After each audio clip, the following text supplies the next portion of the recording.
თებერვალისა 26 ივნისის საქმიანი დილას ეთერს ვიწყებთ და პირველზე BMG-ის გუნდის წევრებთან ერთად. მივიღებთ თუ არა 1 ივლისიდან ტურისტებს ეს ჯერ ისე უცნობია მთავრობის წევრები საკითხის გადაუწყვეტილობას სხვა ქვეყნების მხრიდან დაწესებული შეზღუდვებით და ეპიდემიოლოგიური სიტუაციის მიმართ ბუნდოვანი მოლოდინებით ხსნის, თუმცა ამავე დროს ევრონიუსის მოპოვებული მასალით საქართველოს იმ ქვეყნების ჩამონათვალშია, ვისაც ევროპა საზღვარს უხსნის. ეკონომიკის მინისტრი ამბობს, რომ რეგულარული ფრენების აღდგენა სავარაუდოდ ივლისის ბოლომდე გადავადდა. საკვები პროდუქციის ვაჭრობის სფეროში ბუნებრივი დანაკარგები ჩამოიწერება, პრემიერი ამბობს, რომ ფინანსთა სამინისტრომ შესაბამისი გადაწყვეტილება უკვე მიიღო. თავად ფინანსთა მინისტრის განცხადებით კი 100,000 ლარამდე ღირებულების დაზიანებული ან გაფუჭებული საქონლის ჩამოწერა ბიზნესს ყოველგვარი საფასურის გარეშე შეეძლება. ბანკების სასესხო პორტფელი შემცირდა. მაისში კომერციულმა ბანკებმა წინა თვესთან შედარებით 25,400,000 ლარით ნაკლები სესხი გასცეს. ამავე დროს ამავე მაისში წინა თვესთან შედარებით კომერციული ბანკების მთლიანი აქტივები 331,16 მილიონი ლარით არის გაზრდილი. დღეს ანალიტიკას დღეა. ელენე კვანჭლაშვილს უნდა დაელოდოთ გადაცემის მესამე ნაწილში, რომლის სტუმრებით დღეს ცოტნე ჯაფარიძე ტრაფიკ ტრაველის მმართველი პარტნიორი და გიორგი ხიშტოვანი BMC კვლევითი ცენტრის დირექტორი იქნებიან. იქამდე BMG დრაივის რუბრიკაში ქეთი კვარცხავა, ვოლო S60 ბექა ბაციკაძემ დაიმგზავრა. ძალიან საინტერესო საუბარი გველოდება წინ. M-კვადრატის თანადირექტორი ირაკლი ბურდულაძის და შოთა ბერეკაშვილს BMG ლანჩის ფორმატში შევხვდით და საუბრის შინაარს ნაწილს გაგიზიარებს. სტუდიაში ველოდებით გიორგი ახალაძის Coca-Cola ბოთლებში ოჩიას ფინანსურ მენეჯერს და ნიკოლოზ ხუნძაკიშვილს ნატახტარის კორპორაციულ მენეჯერს. ასევე დღეს საქმიანი დილის სტუდიაში ვუმასპინძლებთ ვალერი გობრონიძეს, ქუთაისის საერთაშორისო უნივერსიტეტის პროფესორს, მართვისა და სტუდენტური სერვისების მენეჯერს და რა თქმა უნდა TBC კაპიტალი. აქ ახლა საქმიანი დილას ეთერში განახლებული ანალიტიკით ალექსანდრე ბლუაშვილი TBC-ის მიკროფინანსური ანალიზის გამოყენების უფროსი და თორნიკე კორძაია TBC კაპიტალის კვლევების უფროსი იქნებიან ჩვენი სტუმრები.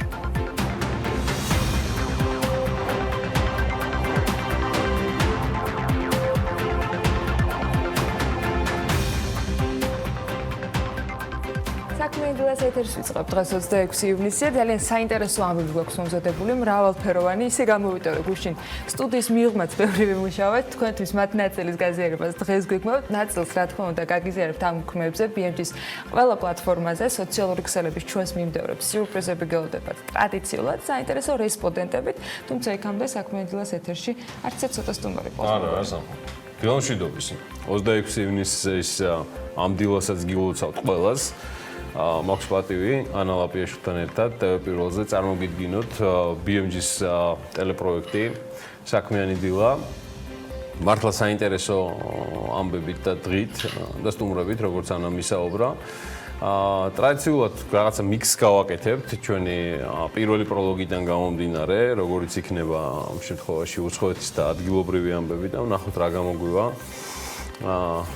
დედაქალაქში და მთელ საქართველოში უკვე 8 წუთია და იქოქება ყველაფერი და ყველას ბარაქას და ჯანმრთელობას გისურვებთ.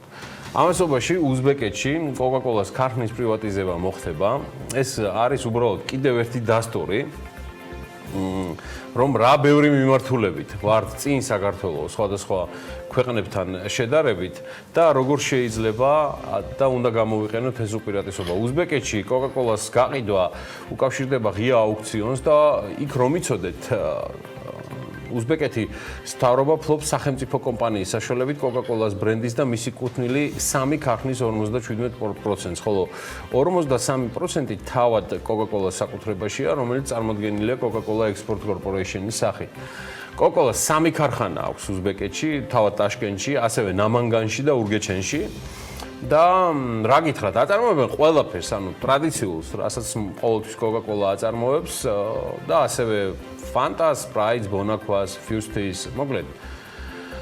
მაგრამ რასაც ვერ აწარმოებენ ისინი, არის აი მაგალითად Coca-Cola ყავის გემოთი. აი მას ნახდათ ვერ აწარმოებენ, ეს ვიცი დანამდვილებით, ჩემი კონტაქტებიდან უზბეკეთში. და შესაბამისად ის მადლი რაც მოაქვს ამას ყველაფერს საქმიან დილაში ყოველდღიურად მაგათ მაგის საშუალება ჯერ არ აქვს. დიდიაში ამ ქარხნის ანუ აქციების პრივატიზება უზბეკეთში იგეგმებოდა ჯერ კიდევ 2018 წელს. 2 წლის წინ აპირებდნენ, მაგრამ მე გაჩერდნენ სხვადასხვა მიზეზების გამო და კვლავ როგორც ჩემი კონტაქტები უზბეკეთში მეუბნებიან, ვერთი დარჯული ავდუშელიშვილები არ შემიწუხებია, არც ერთი, არც უფროსი და არც უმცროსი დედმამიშვილები მოკითხვა მათაც ჩემგან. მოკლედ, ჩემი კონტაქტები უზბეკეთში მიყვებიან, რომ 2 წლის პრივატიზების გადადების მიზეზი ყოფილა, რომ ერთი უნდა დავაკვირდეთო.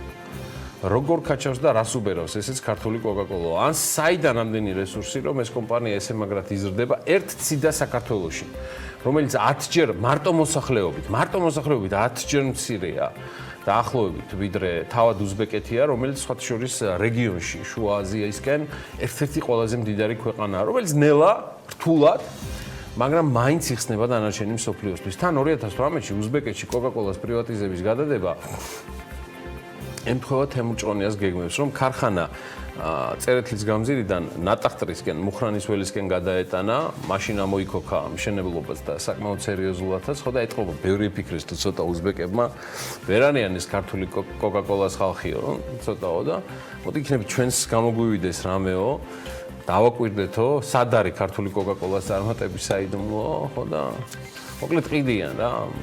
და სწორსაც ჩვებიან იდეაში უზბეკები რო ყიდიან ამ თავის 57%-ს, მაგრამ რამდენად იპოვიან იქ ისეთებს მაგალითად როგორიც ჩემსგან ახსენები თემურჭყონია, რომელსაც ხშირად ხედავ ჩვენ ეთერებში, გინდა იგივე ვახოლ აღიძია, გინდა შენ ხარ ჩემი ბატონი გოგა ახალაძეა, რომელიც გადაცემის მეორე კი არა და მეოთხე ბლოკში იქნება ჩვენი სტუმარი, თუ სხვები არ ვიცი. წყლის რესურსების გარდა ქართული კოკაკოლას გუნდი ბევრი მიმართულებით კაჩავს ძალიან და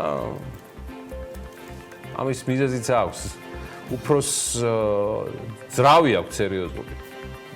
მათ უფროს აქვს ეს სერიოზული ძრავი, რომელსაც გამოცდილი და ძალიან მაგარი ძრავია. არც ზეთის შეცვლა სჭირდება და არც იდეაში აქეთ გამოგიცვლით ხუნდებს თუ საჭირო გახდა. მოკლედ, უზბეკეთს კიდევ ბევრი რაღაცის გამოუმართლებს, იმის გამო რომ სიმდიდრეებს შორის, მათ მაგალითად წიაღისეული სიმდიდრეებს შორის ოქროც აქვს. და კარგად სარფიანად ვაჭრობენ ოქროთი. უმართლებს იმის გამო, რომ ოქროს ფასი 8 წლიან მაქსიმუმზეა და მსოფლიოს ბაზრები ძალიან პოზიტიურად უყურებენ და აფასებენ სტატისტიკურ მონაცემებს ევროზონაში, ბრიტანეთსა და შეერთებულ შტატებში. ამან ოქროს ფასი უნციაზე $1769 გახადა. ოქროს ფასის მატებას ცხადია შეუწყო ხელი შედარებით სუსტმა დოლარმა და სუსტი დოლარის ფონზე ეკონომიკის სტიმულირების გეგმის მორიგმა დაანონსებმა, რომელიც ამერიკის ფინანსთა მინისტრმა მნუჩინიმ დაანონსა, აგერ უკვე ივლისში იქნებაო. და თან ბევრი ინვესტორი ამ მიმართულებით იცქირებიან, მაგრამ ძალიან ანერვიულებთ ასევე სავაჭრო ურთიერთობები ჩინეთთან იმ ფონზე, რომ ვაჭრობის მიმართულების შეფი თეთრ სახლში პიტერ ნავარო კვლავ აცხადებს, რომ პრეზიდენტი ტრამპი ჩინეთთან შეთანხმების შეწყვეტას გეგმავსო. ოქროზე კიდევ გამახსენდა, რომ თვათ ხელი არ და ნუ გვექნება სამშობლოზე აღებული, რადგან გეტყვით კიდევ ერთ ამბავს, ასევე ჩვენი ციდა საქართველოს შესახებ, რომ საქართველო ყველაზე სარფიანად ყიდის ოქროს, ალბათ ვიცით სად, შვეიცარიაში. ალბათ ეხლა ყველას გონია, რომ სად საქართველო და სად უმდიდრესი შვეიცარია, რომელსაც ეკონომიკური და პოლიტიკური თვალსაზრისით გამორჩეული ადგილი უკავია მსოფლიოში, არ არის ეგრე, არ ვაჭრობთ. ანუ საქართველო არ ვაჭრობთ ხოლმე თურქებთან, რუსებთან, აზერბაიჯანელებთან, სომხებთან, ირანელებთან. ცოტას, მაგრამ ვაჭრობთ აქაც, მიუხედავად იმისა, რომ ევროკავშირის ქვეყნების უახლოესი დედაქალაქებიდან, ბულგარეთი სოფიაა შედარებით ყველაზე ახლოს, სამწუხაროდ ყველაზე ღარიბი დედაქალაქი ევროკავშირის დედაქალაქებს შორის, თორშტები 2000 კილომეტრი გვაშორებს და ეხლა ამ ახლოს თუ დავარქმე და ეხლა თქვენ წარმოვიდგინეთ, რომ მაინც ვაჭრობთ შვეიცარიასთან, ცოტას, მაგრამ ვაჭრობთ. და აქ ოქროს თემა, ანუ ძვირფას ქვაზე ვსაუბრობ და არა ირაკლი ოქროვაშვილზე, მას ხშირად პოლიტიკურ გადაცემებში ნახავთ. მოკლედ ოქრო არის გამორჩეული, რითითაც ვაჭრობ შვეიცარიასთან. საერთო სურათი რომ გაგახსენოთ, არის შემდეგი. 2020 წლის იანვარ-მაისში საქართველოსთან ექსპორტმა რეექსპორტის გარეშე 894 მილიონი შეადგინა. დიახ, ეს წინა წლის ანალოგიურ პერიოდთან შედარებით 4%-ით ნაკლებია, ეს ბევრი არ არის. და აღნიშნული შემცირების მიუხედავად ადგილობრივი ექსპორტი რამდენიმე ქვეყანაში, მათ შორის შვეიცარიაში, კონკრეტულად გაიზარდა 31%-ით, თითქმის 36 მილიონ დოლარამდე, მაშინ როცა შარშან იანვარ-მაისი შვეიცარიასთან ჩვენ არასრული 25 მილიონი დოლარით დავხურეთ. BMG-მ საქსტატიდან და აქვე მინდა განსაკუთრებული მადლობა უთხრა გოგიტა თოდორაძეს და მის უწყებას მუდმივი ფილიგრანული თანამშრომლობისთვის და სწორედ მათგან გამოთხოვილი მონაცემების მიხედვით იანვარ-მაისში შვეიცარიაში ძირითადად 5 დასახელების პროდუქტის ექსპორტი განხორციელდა. ეს იყო ოქრო, ანუ დაუმუშავებელი, ან ნახევარ გადამუშავებული, ან ფხვნილის სახით და ვებერთელა თანხა ამ საერთო მოცულობაში იგულისხმება შეიძლება ვერ შეადგინა, მაგრამ არის საუბარი 35 მილიონ 200,000 დოლარს. ასევე თქვენ წარმოიდგინეთ, შვეიცარიაში არის გასული სუნამოები და ტუალეტის წყალი, აქ გაცილებით მოგზაურობულად ვართ, 282,000 დოლარი. ასევე კოსმეტიკური საშუალებები, მაკიაჟის და კანის მოვლისა და ნავთობი ნავთობი და ნავთობპროდუქტები, ასევე ყურძნის ნატურალური ღვინოები. ნავთობი და ნავთობპროდუქტები 156,000 და 34,000-ზე არის საუბარი ყურძნის ღვინოებზე. ნავთობმა როგორ აჯობა, ეს ძალიან საინტერესოა. დანარჩენი საქონლის ადგილობრივმა ექსპორტმა კი ჯამურად 10,000 დოლარამდე შეადგინა. მოდი ვნახოთ, ვინ არიან ის კომპანიები, ვინც ვაჭრობენ შვეიცარიასთან. ეს ძალიან მნიშვნელოვანია, რომ ვიცოდეთ ის ექსპორტიორები ამ პერიოდში საქართველოსდან შვეიცარიაში ექსპორტს რომ უზრუნველყოფენ. ეს არის კომპანია პრესტიჟი, ივერია ფრანსი, RMG Gold-ი, კორპორაცია ქინძმარაული, თელედა, წინანდლის ვენახები, აკადემ გრუპი, ოქრო ჯგუფი, ეკონია პაილოტი და ირიკალჯი. ეს არის ჩემო ბატონო, არც თუ ბევრი, მაგრამ ვაჭრობის შედეგები შვეიცარიასთან და უნდა ვიცოდეთ, რომ ამ ქვეყანასთან როგორც მოგახსენეთ, დაახლოებით 36 მილიონი დოლარისა პირველ 5 თვეში მოახერხეთ ვაჭრობა. იმ ფონზე, რომ მაინდა-მაინც კარგი ვაჭრები ქართველები ამ ფონზე არ ვართ. ცუდი ჩვენი ვაჭრობის მიზეზი არის ბევრი, ამაზე ბევრი გვისაუბრია და მომავალშიც კიდე მეც ვისაუბრებ, მაგრამ ამასობაში მოვიქოქეთ და ამ მიმართულებით მინდა ერთი ისტორია მოგიყვეთ. კომპანია გლენბერიზე მარწყვი და მოცვი შეერთებულ შტატებში ექსპორტზე გაიტანეს. ძალიან მახარებს ის ამბები. კომპანია ქართული პროდუქციის ექსპორტს ძირითადად რამდენიმე ქვეყანაში ახორციელებს, მაგრამ შოკური მეთოდით დამუშავებული 20 ტონა მარწყვისა და მოცვის ექსპორტი ამჯერად კომპანიამ შეერთებულ შტატებში განახორციელა. ეს სამაციმრო მეურნეობა გლენბერისა 20 დასახელების ხილბოსტნეულ საწარმოებს. მისი ხელმძღვანელი კომპანიისა ამ სტუდიაში გინახავთ რამდენჯერმე რაფაელ მაღალაშვილია. იგი სხვათა შორის ცოტა ხნის წინ BMG-სთან აცხადებდა, რომ ქართულ ბაზარზე პროდუქციის რეალიზაციაზე შეექმნა პრობლემები და მისი თქმით 2019 წელს ქართულ ბაზარზე კომპანიის მიერ წარმოებული დაახლოებით 750,000 ლარის პროდუქცია გაიყიდა, რითაც იმპორტი ჩანაცვლა, თუმცა კომპანიის დამფუძნებელი მიიჩნევს, რომ ადგილობრივ წარმოებას ქართულ ბაზარზე არ აქვს სათანადო დაფასება და მინდა მოვისმინოთ, რაზე საუბრობს ქართველი მეწარმე.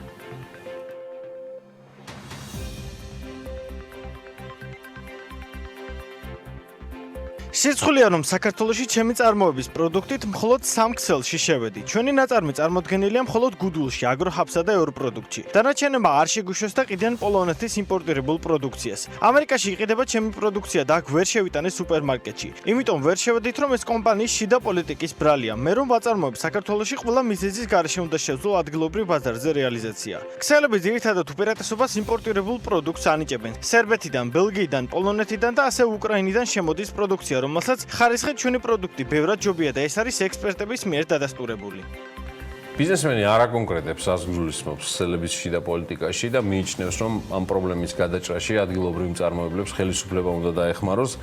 გლენბერი სახელმწიფო ფინანსური მხარდაჭერით ერთიანი აგროპროექტის ფარგლებში შეიქმნა, საწარმოში ჯამურად 5 მილიონ ლარამდე ინვესტიცია განხორციელდა, აქედან 600,000 ლარი გრანტია, ხოლო დანარჩენი თანხა ბენეფიციარის ინვესტიცია. სამაცივრო კომპლექსში წელიწადში 1200 ტონა სხვადასხვა ხილბოსტნეული შენახვა არის შესაძლებელი, გარდა ამისა სამაცივრო კომპლექსს გადამამუშავებელი ინფრასტრუქტურაც აქვს, სადაც უნიკალური შოკური განყინვის მეთოდის გამოყენებით 24 საათში 10 ტონა ხილბოსტნეულის გადამუშავება არის შესაძლებელი. გლენბერიში 150 ადგილობრივია დასაქმებული და კომპანიაში დანერგილია ასევე სურსათის უნებლობის საერთაშორისო სტანდარტი ISO 22000 და მიმდინარე წელს კომპანიამ და მისმა მფლობელებმა 5 ჰექტარზე ბროკოლის და 11 ჰექტარზე მარწვის პლანტაციას გააშენეს, აი ხედავთ და რა ვიცი, ბარაკა და მოკითხვები, წარმატებები გლენბერის და ბატონ რაფაელ მაღალაშვილს. სოფლიო ეკონომიკის პროგნოზები მძიმეა, მნიშვნელოვანია ამ დროს სავალუტო ფონდის გათვლები და მათმა ეკონომისტებმა გაუარეს ეს პროგნოზები, მიუხედავად იმისა, რომ საწარმოო ინდექსები ცალკეულ ქვეყნებში იზრდება. ამ ფონზე შეიძლება ითქვას, რომ სტატისტიკაში და სოფლიო ეკონომიკის პროგნოზებშიც მაგარი ბარდაგია COVID ვითარების ფონზე. საერთაშორისო სავალუტო ფონდმა გლობალური ეკონომიკის მიმოხილვა განაახლა. ამ დროს ახლა SMS რო იღებ და უნდა ცოტა გაუარეს და სავალუტო ფონდის მიმოხილვით ხო რაღაცეები და მე მაინც რაღაცა მიწევთ მიზეზე მოგვიანებით გეტყვით და ეს COVID-19-ის ფონზე სავალუტო ფონდის მიერ გამოქვეყნებული მეორე გლობალური შეფასება 2020 წლის აპრილში გამოქვეყნებული მიმოხილვით სავალუტო ფონდი გლობალურად 3%-იან რეცესიას ელის. ახალი შეფასებით ეს ელოდა უფრო ახალი შეფასებით 3%-იანი რეცესია გაიზარდა თითქმის 2%-ით 5%-მდე, ანუ -5%-მდე დაკორექტირდება მთელი წელი გლობალური ეკონომიკის ვარდნა და ახალი შეფასებით შემცირებულია უკლებლივ ყველა რეგიონის ეკონომიკური ზრდის პროგნოზი. გამოქვეყნებულია მსოფლიოს 30 უმსხვილესი ქვეყნის ეკონომიკური შეფასება და მათი უდიდესი ნაწილის პროგნოზი არის გაუარესებული. საქართველოს მეზობელი ქვეყნებიდან ამ ჩამონათვალში მხოლოდ რუსეთი და თურქეთი შედიან. თურქეთის ეკონომიკური ზრდის პროგნოზი არის უცვლელი და ის კვლავ -5%-ია, ხოლო რუსეთის პროგნოზი გაცილებით დიდია და ეს 6.6% შეადგენს, რაც სხვათა შორის აპრილის პროგნოზთან შედარებით 1.1%-ით ნაკლებია. სავალუტო ფონდი მსოფლიოს ყველა ქვეყნისთვის განახლებულ შეფასებას სავარაუდოდ უახლოეს პერიოდში გამოაქვეყნებს. აპრილში გამოქვეყნებული ანგარიშით საქართველოს ვარდნის პროგნოზი -4%-ია, სწორედ -4% აქვს საქართველოს მთავრობასაც ეკონომიკური ვარდნის პროგნოზად აღებული. ამ ყველაფრის ფონზე ეხლა ერთმა ჩვენმა მეზობელმა სხვათა შორის არსებობს ესეთი მოსაზრებაც, შეიძლება დაკარგოს განვითარებადი ეკონომიკის ქვეყნის სტატუსი. ვითარება ეკონომიკაში არის საკმაოდ რთული და მე ვსაუბრობ თურქეთზე.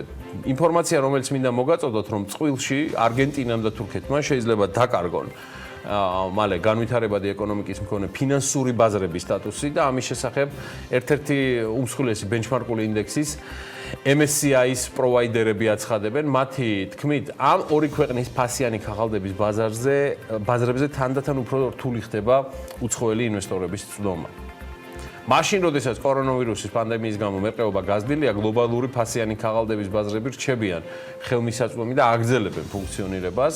აი ამას აღნიშნავს MSCI-ის ინდექსის პოლიტიკის ხელმძღვანელი დიმიტრას მელასი. თუმცა ის იქვე დასძენს, რომ ორი მნიშვნელოვანი განვითარებადი ბაზარი, ანუ თურქეთი და არგენტინა, მდგომარეობის გაუარესებას უეცრად და დღეს არ განიცდიან. ეს პროცესი მინიმუმ 12 თვეა გრძელდება და MSCI-ისთვის განვითარებადი ბაზრების ინდექსს ბევრი გლობალური ფონდი იყენებს. შესაბამისად, მათი მოსაზრება, რომ ეს ყველაფერი გადაიხედოს, დიდი მნიშვნელობა აქვს.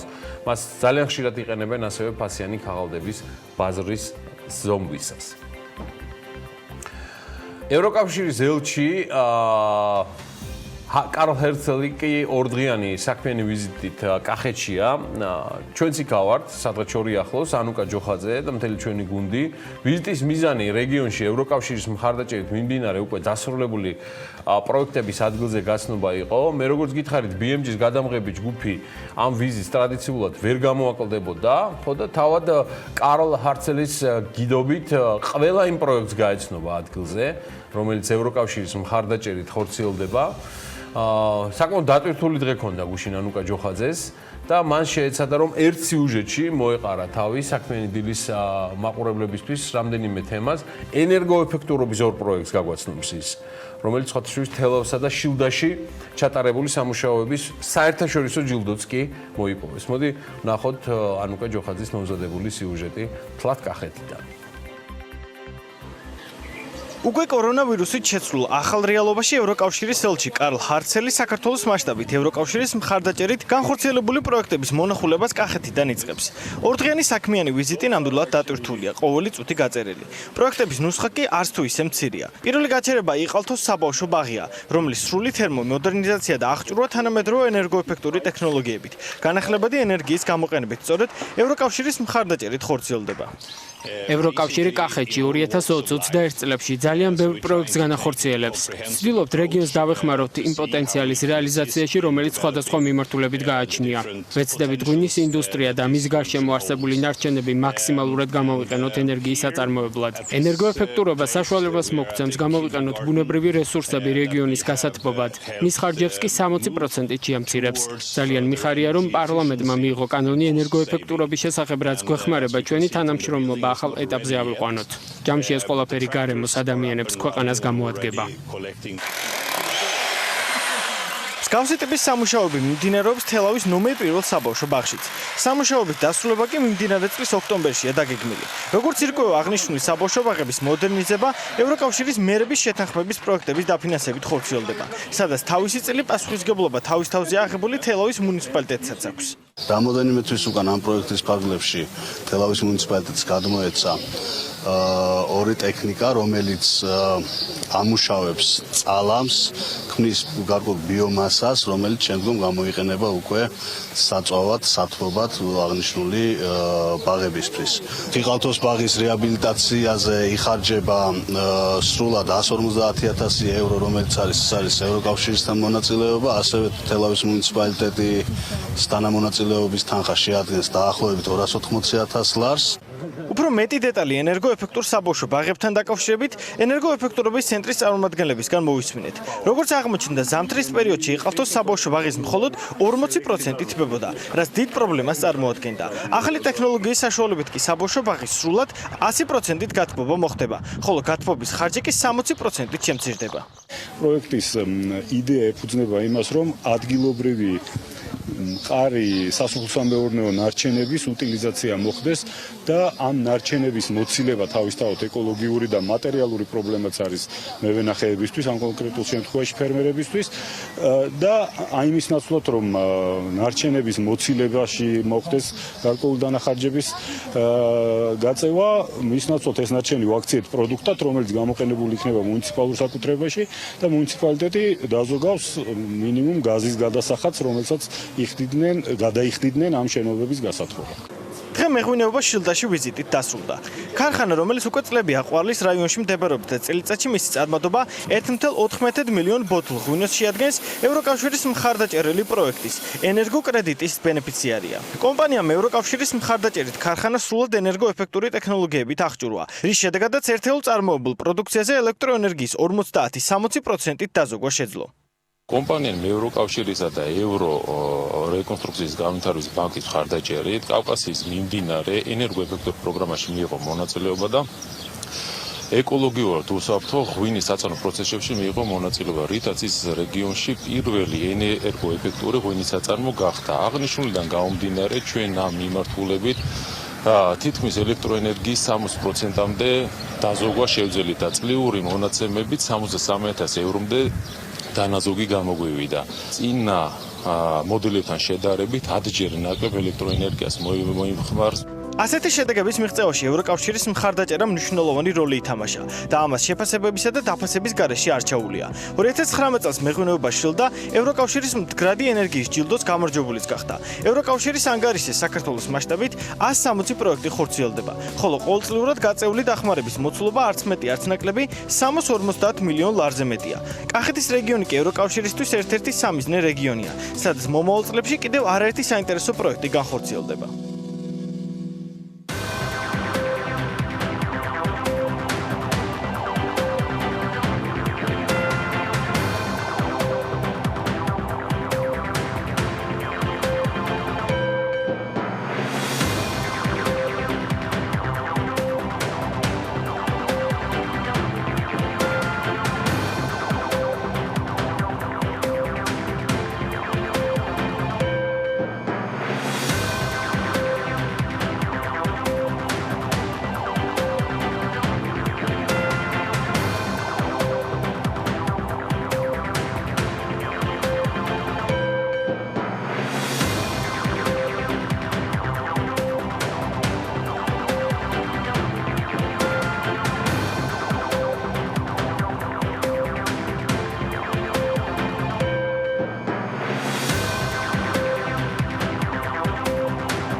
ალდარ გაგარტის განახლებული პრეზენტაციის მიხედვით 2019 წლებში მომსახურების დარგების წილი ეკონომიკაში გაიზარდა 60-დან 78%-ამდე. საინვესტიციო ბანკი წერს, რომ 2019 წელს ტურისტების მიერ დახარჯული 3 მილიარდ 300 მილიონი დოლარიდან ქვეყნის შიგნით მხოლოდ 1 მილიარდ 300 მილიონი დოლარი დარჩა.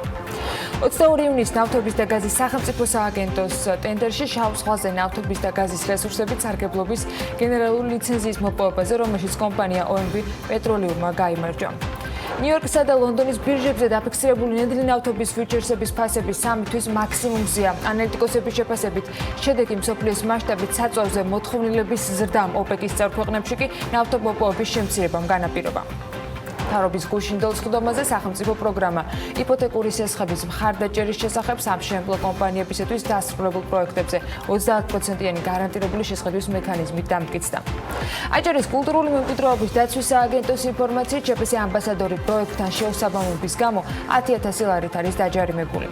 მინისტრთა კაბინეტის გუშინდელ შეხვედრაზე გახდა ასევე ცნობილი, რომ სასურსათო საკვები პროდუქციის სფეროში ბუნებრივი დანაკარგის ჩამოწერის პროცესი გამარტივდება.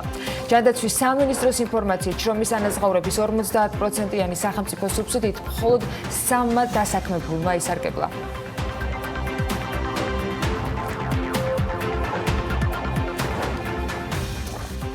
გამდიდრებისთვის ყველაზე გავრცელებულ გზად ბევრს კაპიტალში ინვესტირება მიაჩნია, თუმცა მსოფლიოს უმდიდრესი ადამიანების სიის მიხედვით ჩანს, რომ ისინი სულაც არ გამდიდრებულან საფონდო ბირჟებზე, როგორც ამერიკული Forbes-ი წერს, უმდიდრესი ადამიანების უმრავლესობა მქონების დაგროვება, ეს ძალიან მნიშვნელოვანი დეტალია, რომ მქონების დაგროვება, მათ დაიწყეს როგორც ანტრეპრენერებმა, მეწარმეებმა, საქმიანმა ადამიანებმა, საუბარია ჯეფ ბეზოსზე, გეიტსზე, ბერნარ არნოზე, ცაკერბერგზე, უორენ ბაფეტზე, ლარი ელისონზე, ორაკლის ლეგენდარულ დამფუძნებელზე და სტივ ბალმერზე, ლარი პეიჯზე და სერგეი ბრინზე ამ წყვილმა Google-ი შექმნა.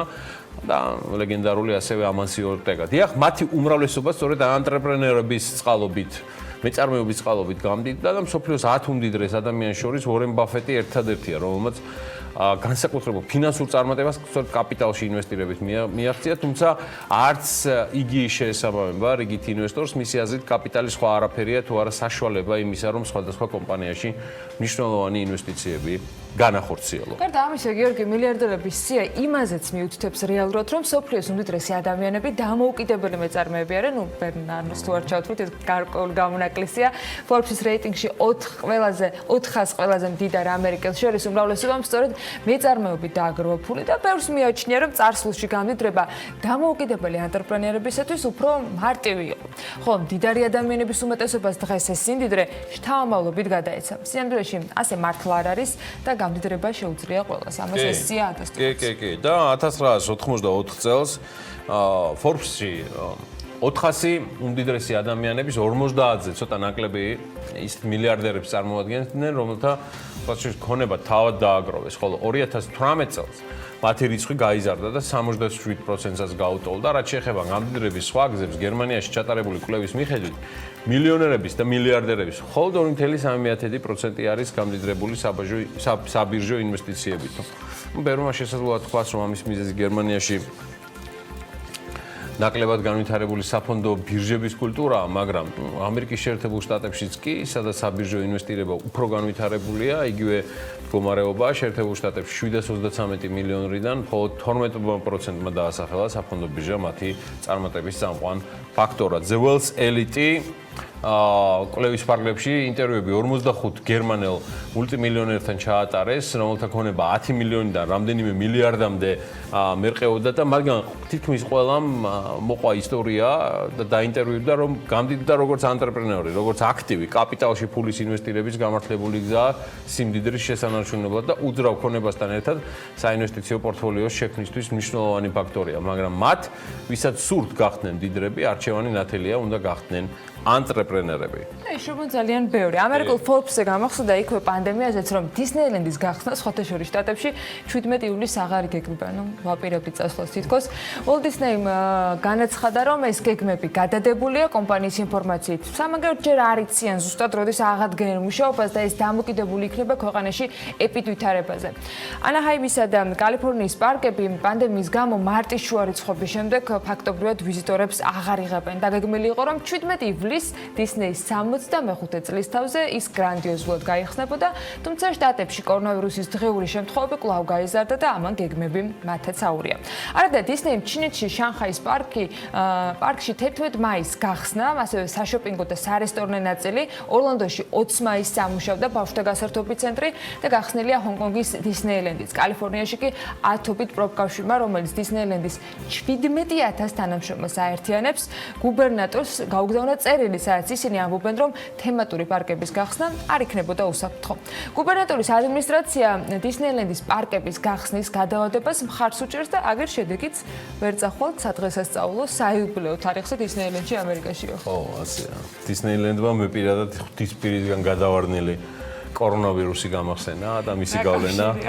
აგერ გეტყვი, მისი გავლენა ამჯერად სარეკლამო ინდუსტრიაზე. კავშირი პირდაპირია დისნეილენდის ვერ გახსნილა, ისეთი ამბავია. სრულად ვეთანხმები შვედეთის მთავარ ეპიდემიოლოგს, რომელმაც გუშინ განაცხადა, რომ გონი მთელი მსოფლიო გაგიჟდა. მე მგონი გონი ზედმეტი იყო ეს სიტყვა. ნამდვილად ყველა გაგიჟდა. რაც შეეხება სარეკლამო შემოსავლებს გლობალურად, სარეკლამო ინვესტიციების მოცულობა პანდემიამდე ნავარაუდები იყო, რომ წელს 7.1%-ით გაიზრდებოდა, თუმცა დღის მდგომარეობით ამ მაჩვენებელს მინიმუმ 8%-ით შემცირებას ელოდებიან. ეს ჯამურად გლობალურად მსოფლიოსთვის საუბარია დაახლოებით 50 მილიარდის დამინუსებაზე საერთო მოცულობით. ამის მიზეზად მოხმარებელთა ქცევის შეცვლას ასახელებენ. პანდემიამდელ ზრდის პროგნოზს თუ გავითვალისწინებთ, მთლიანი დანაკარგი ჯამურად წლის განმავლობაში დიდი ალბათობით 97 მილიარდ დოლარს მიაღწევს. რეკლამის გამცხადებლები ეგუებიან რა მედია საშუალებების, ვთქვათ, სახლიდან მოხმარების ზრდას ონლაინ და ტრადიციულ მედიას შორის მიმდინარე გაწევ-გამოწევაში, შედარებით გამოკვეთილი შედარებით გამარჯვებული იკვეთებაო. ასე თვლიან ექსპერტები 10 წლეულების განმავლობაში ვარაუდობდნენ, რომ ტრადიციული მედიის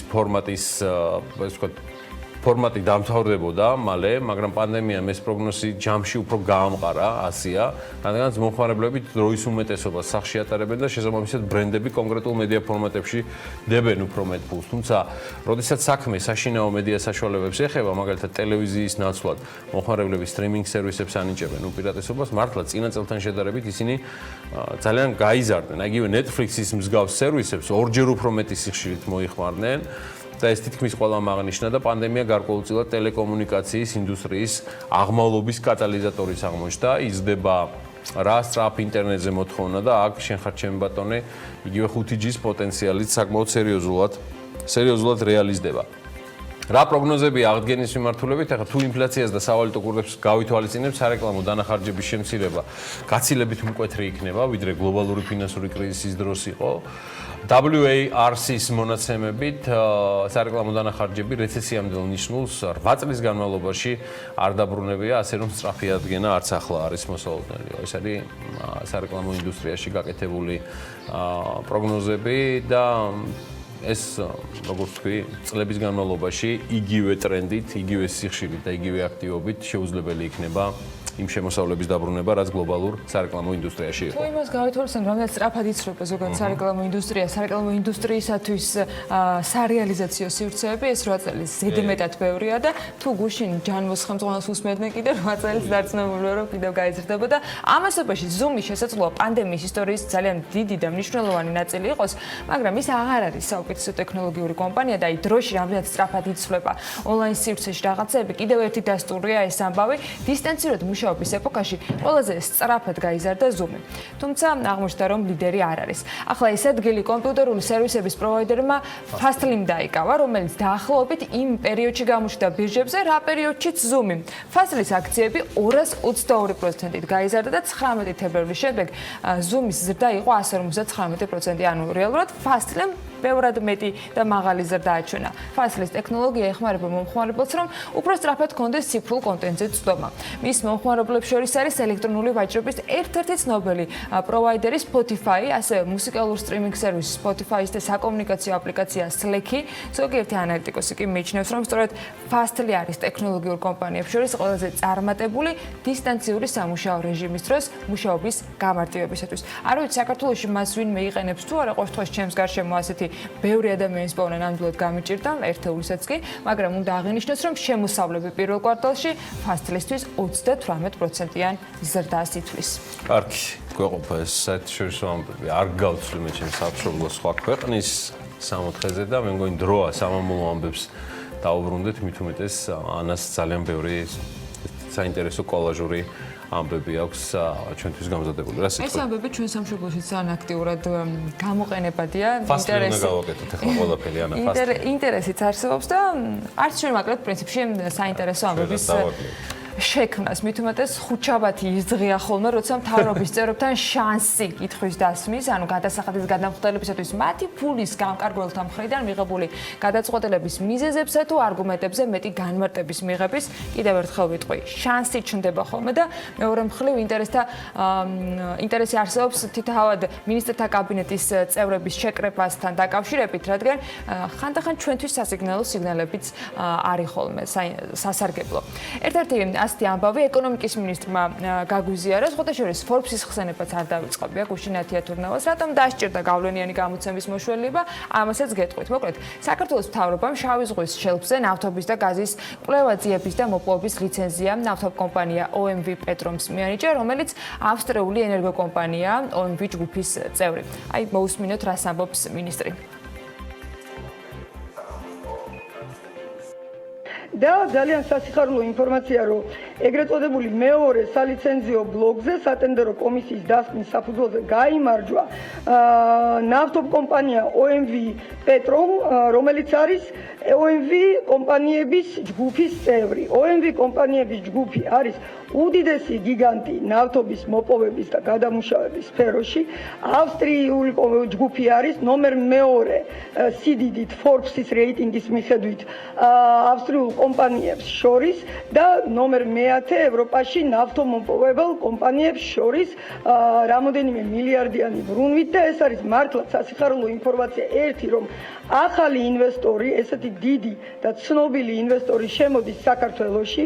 მეორე, რომ ეს ინვესტორი შემოდის ჩვენ მინერალური რესურსების და წიაღის მომპოვების სფეროში, რაც ადასტურებს იმას, რომ საუკეთესო პირობები გვაქვს ჩვენ აქ შექმნილი და მესამე, რომ ის შემოდის კონკრეტულად ნავთობისა და გაზის ძებნა-ძიების და მოპოვების სფეროში. სახელმწიფომ შავი ზღვის შელფზე ნავთობის კვლევა-ძიებისა და მოპოვების ლიცენზიის გასაცემად საერთაშორისო აუქციონი 15 იანვარს, მიმდინარე წლის 15 იანვარს გამოაცხადა. ტენდერში წინადადების წარდგენის ვადა 30 aprils ამოიწურა. სალიცენზიოდ გამოტანილი იყო მეორე და მესამე სალიცენზიო ბლოკები. მეორე სალიცენზიო ბლოკის ფართობი 5282 კვადრატულ კილომეტრს შეადგენდა. მესამე სალიცენზიო ბლოკის ფართობი კი 3468 კვადრატული კილომეტრი იყო. ეკონომიკის მინისტრის მიერ დასახელებული მეორე სალიცენზიო ბლოკი ფოთის სანაპიროდან საოკუპაციო ხაზამდე საზღვაო აკვატორიას მოიცავს. აი, რაც შეეხება თავად ამ კომპანიას, ოფიციალური ინფორმაციით მისი ისტორია 160 წელს ითვლის და სრულად ნედლი ნავთობის წარმოებას უკავშირდება. თავად OMV Petrom's ვებგვერდზე წაიკითხავთ, რომ კომპანიის ბიოგრაფიაში რუმინეთის რევოლუციასაც თავისი წილი აქვს, წლების წინ ინვესტიციების კლებასთან გამკლავების ეტაპებსაც და პოლიტიკურ ჩარავებსაც, რომელიც 30 წლის წინ სახელმწიფოს საკუთრებაშიც ყოფილა. კომპანიის პრივატიზაცია 2004 წელს მოხდა და ავსტრიული OMV AG გახდა მისი აქციების საკონტროლო პაკეტის მფლობელი. ცხადია, ამ პროცესს მნიშვნელოვანი რეორგანიზაცია და რესტრუქტურიზაცია მოჰყოლია, რაში დახარჯულმა საინვესტიციო თანხებმაც 13.5 მილიარდი ევრო შეადგინა. 13.5 მილიარდი 2005-2017 წლებში. კომპანიის აქტივების თუ მოქმედი ბიზნესის მართვაში არსებული მიმართულებები შთამბეჭდავად გამოიყურება ვებგვერდზე, რომელიც თავად ამ კომპანიის არის. თავისი აღმოჩენებით და ახალ-ახალი აქტივებით, რაც ამ წლების განმავლობაში დაგროვდა, განსაკუთრებით დაინტერესებული მხარე თავადაც მიაკვლევს ამ კომპანიის იმავე ვებგვერდზე უფრო მეც, თუმცა უნდა ითქვას, რომ კომპანია მონიტორინგს უწევს ამ დროისათვის 4800 ავტომატიზებულ ჭას. მის ძირითად პროექტებშია ერთ-ერთი უმსხვილესი ელექტროსადგური, რომელსაც სრული დატვირთვით მუშაობის შემთხვევაში რუმინეთისთვის საჭირო ელექტროენერგიის 10% სრულად გამომუშავება შეუძლია. ჩვენსგან ასეთი მსხვილი და ასე საჭირო კომპანიები, განსაკუთრებით ელექტროენერგიით მომარაგების ნაწილში რთულად მოიძებნება. ჩვენ არ ჩრდილებს ვებრძვით, ეს მოგწონს როგორც ჩანს ჩვენს ცხადია განზოგადებულად გულისხმობ ჩვენში ძალიან ბევრ მიმართულებას. Როგორც იცით, ზოგადად კაშხლების მთავარი ფუნქცია ელექტროენერგიის გამომუშავებაა, თუმცა საერთაშორისო მაგალითები გვაჩვენებს, რომ დიდი წყალსაცავების დატვირთვა ტურისტული და წყალმომარაგების მიზნით სავსებით შესაძლებელია. Აი ამ ხრივად შეიძლება რომ ძალიან ბევრი საინტერესო პროექტი გაკეთდეს. საქართველოში ამჟამად ჟინვალ-ჰესის მაგალითი გვაქვს, სადაც ენერგოს გარდა ობიექტი დედაქალაქის წყალმომარაგებისთვისაც გამოიყენება. Უფრო ცლად რა პოტენციალი აქვს ჩვენს ქვეყანას და რა გამოცდილების გაზიარება შეიძლება, ამაზე დათმა ჯალაღონია მოგვემზადა სიუჟეტი. საფრანგეთში პროვანსის რეგიონში ალპებიდან ასეთი ხედი უკვე 65 წელზე მეტია იშლება და $1,200,000,000 კუბური მეტრი ტევადობის წყალსაცავს ფარავს. უზარმაზარი რეზერვუარი ევროპის ერთ-ერთ ყველაზე დიდ დურანს-ვერდონის ენერგეტიკულ სისტემაში სერეპონკონის კაშხლის ფუნქციონირებას და შესაბამისად ქვეყნის ელექტრომომარაგებას ემსახურება. თუმცა ეს პეიზაჟები მეგავატებთან ერთად ნაოსნობის, თევზაობის და სხვადასხვა ტურისტული აქტივობებისთვის დიდი ხანია აითვისეს. ეს მაგალითი პასუხია კითხვაზე, ენერგოს გარდა კიდევ სხვა რა დანიშნულებით შეიძლება გამოიყენოს ქვეყანამ ჰიდროსადგურების წყალსაცავები. ჩამონათვალი დიდი არ არის, მაგრამ პრაქტიკულია და ძირითადად ტურისტულ აქტივობებს, ასევე წყალმომარაგების საკითხებს მოიცავს. დიდი კაშხლების საერთაშორისო კომისიის მონაცემებით მსოფლიოს მასშტაბით კაშხლების 40% სწორედ მრავალმხრივი დანიშნულება აქვს. ისევ საფრანგეთის მაგალითს თუ ავიღებთ, დურანს-ვერდონის ჰიდროსისტემა 91,400 ჰექტარი მიწის ირიგაციას უზრუნველყოფს, სადაც არაერთი სასოფლო-სამეურნეო კულტურა მოდის და ადგილზე დაახლოებით 20,000 ადამიანია დასაქმებული. რა ხდება ჰიდრორესურსებით მდიდარ საქართველოში? ყველაზე დიდი კაშხალი ჩვენს ქვეყანაში ენგურ-ჰესს აქვს, რომლის წყალსაცავის ფართობი 1,100,000,000 კუბური მეტრია. თაღოვან კაშხალს კულტურული მემკვიდრეობის ძეგლის სტატუსი 2015 წელს მიენიჭა. ამ ისტორიულ ობიექტზე ტურისტული ცენტრის მოწყობა იგეგმება. პროექტს ენერგეტიკის განვითარების ფონდი კურირებს და ახლა მისი პარამეტრების და პოტენციალის დაზუსტებისთვის ტექნიკურ-ეკონომიკური კვლევები მიმდინარეობს. იმ შემთხვევაში, თუ რამდენიმე ათეული მილიონი ლარის ღირებულების ტურისტული ატრაქცია განხორციელდა, ადგილზე ვიზიტორებს გადასახედი მოედნების საბაგირო გზა, სამეცნიერო ცენტრი და სხვა არაერთი ინფრასტრუქტურა დახვდებათ. კაშხლების მრავალფუნქციურ პოტენციალზე საქართველოში ენერგეტიკოსები უკვე არაერთი წელია საუბრობენ. პროფესორი გია არაბიძე ენგურთან ერთად ჟინვალ-ჰესის წყალსაცავის დატვირთვას გამოყოფს და აცხადებს, რომ ქვეყანას ამ მიმართულებით დიდი რესურსი აქვს ასათვისებელი. ჩვენთან საქართველოში ჟინვალის ჰიდროელექტროსადგური არის ძირითადი სასმელი წყლის მომარაგებელი თბილისისათვის, სამგარის კასკადი. საცხენიცი და ასე შემდგომ არის საირიგაციო და იქიდან მოწყვის საშუალება აქვს მიმდებარე ტერიტორიას. სხვა უფრო სერიოზული დანიშნულება, რაც ელექტრული ენერგიის გამომუშავება, სამწუხაროდ ამ ეტაპზე ჩვენს ჰიდროელექტროსადგურებს არ აქვს. ეს ძალიან ცუდია. თუ არ ჩავთვლით, რომ ენგურის კაშხალზე დაიწყო სერიოზული სამუშაოები, რომ ენგური შეტანილი იქნეს ტურისტულ ბაზად, განსაკუთრებით კი სვანეთში მიმავალი ტურისტებისათვის. კიდევ ერთი ენერგეტიკული პროექტი, რომელიც სამომავლო ტურიზმისა და წყლის მართვის სისტემების ფუნქციებს შეიძენს, ნენსკრა-ჰესი იქნება. ჰიდროელექტროსადგური სვანეთში მდინარეების ნენსკრასა და ნაკრას ხეობაში უმსხვილესი შვეიცარიული კომპანია შტუკის უშუალო ჩართულობით აშენდება. სწორედ შტუკის ინჟინერი გვიზიარებს იმ გეგმებს, რაც ჰიდროსადგურის მშენებლობის დასრულების შემდეგ ვიზიტორებს ადგილზე უკვე განხორციელებული სახით დახვდებათ. ერთ-ერთი მნიშვნელოვანი ფუნქცია, რაც ნენსკრა-ჰესს ექნება, ეს მისი სარგებლიანობაა ზამთრის პერიოდში, როდესაც ჰესის მიერ გამომუშავებული ენერგია ჩაანაცვლებს საკმაოდ ძვირადღირებული ელექტროენერგიის იმპორტს. მაგრამ ასევე არ უნდა დაგაუწყდეს, რომ წყალდიდობის სეზონზე ივლისის და აგვისტოს თვეებში ჭუბერს საკმაოდ დიდი ზიანი ადგება და ინფრასტრუქტურის რეაბილიტაცია მნიშვნელოვან დროს მოითხოვს. როდესაც ნენსკრა-ჰესი ექსპლუატაციაში შევა, ასეთი წყალდიდობები წარსულს ჩაბარდება. ივნისში, ივლისსა და აგვისტოში მოხდება წყალსაცავის შევსება, რომელიც ზამთრის დეფიციტურ პერიოდში ელექტროენერგიის გენერირებას მოხმარდება. შედეგად რეზერვუარში წყლის დონე დაიკლებს და შემდეგ ზაფხულს ისევ წყლით შეივსება. როდესაც ჰესის მშენებლობა დასრულდება, ეს ინფრასტრუქტურა მოიზიდავს მეტ დამცველს, რაც ამ ხეობების მდგრადი ეკონომიკური განვითარებისთვის მნიშვნელოვანია. ამ ეტაპზე სვანეთში ნენსკრა-ჰესის მშენებლობისთვის მოსამზადებელი სამუშაოები მიმდინარეობს, რომლის დასრულების შემდეგ კაშხლის აგება დაიწყება. ხმაურიანად გადადებული კენჭისყრიდან 24 საათში გუშინ ჯანმრთელობის დაცვის შესახებ კანონპროექტს გარკვეული დათქმით მხარი დაუჭირა. მთავრობა კიდევ ერთხელ მოუწოდებს კომპანია ფრონტერას მოლაპარაკების მაგიდასთან დაჯდომისაკენ. ეკონომიკის მინისტრი ამბობს, რომ საელჩოში გამართული შეხვედრის შემდეგ დიალოგის რეჟიმში გადართვის იმედი გაჩნდა. ჯინო ჰოლდინგის სასტუმრო ჯინო ველნეს რაბათი 2020 წელს არ ამოქმედდება. სასტუმროს გენერალური მენეჯერი ამბობს, რომ ამის მიზეზი უცხოელების მხრიდან ჯავშნების გაუქმებაა.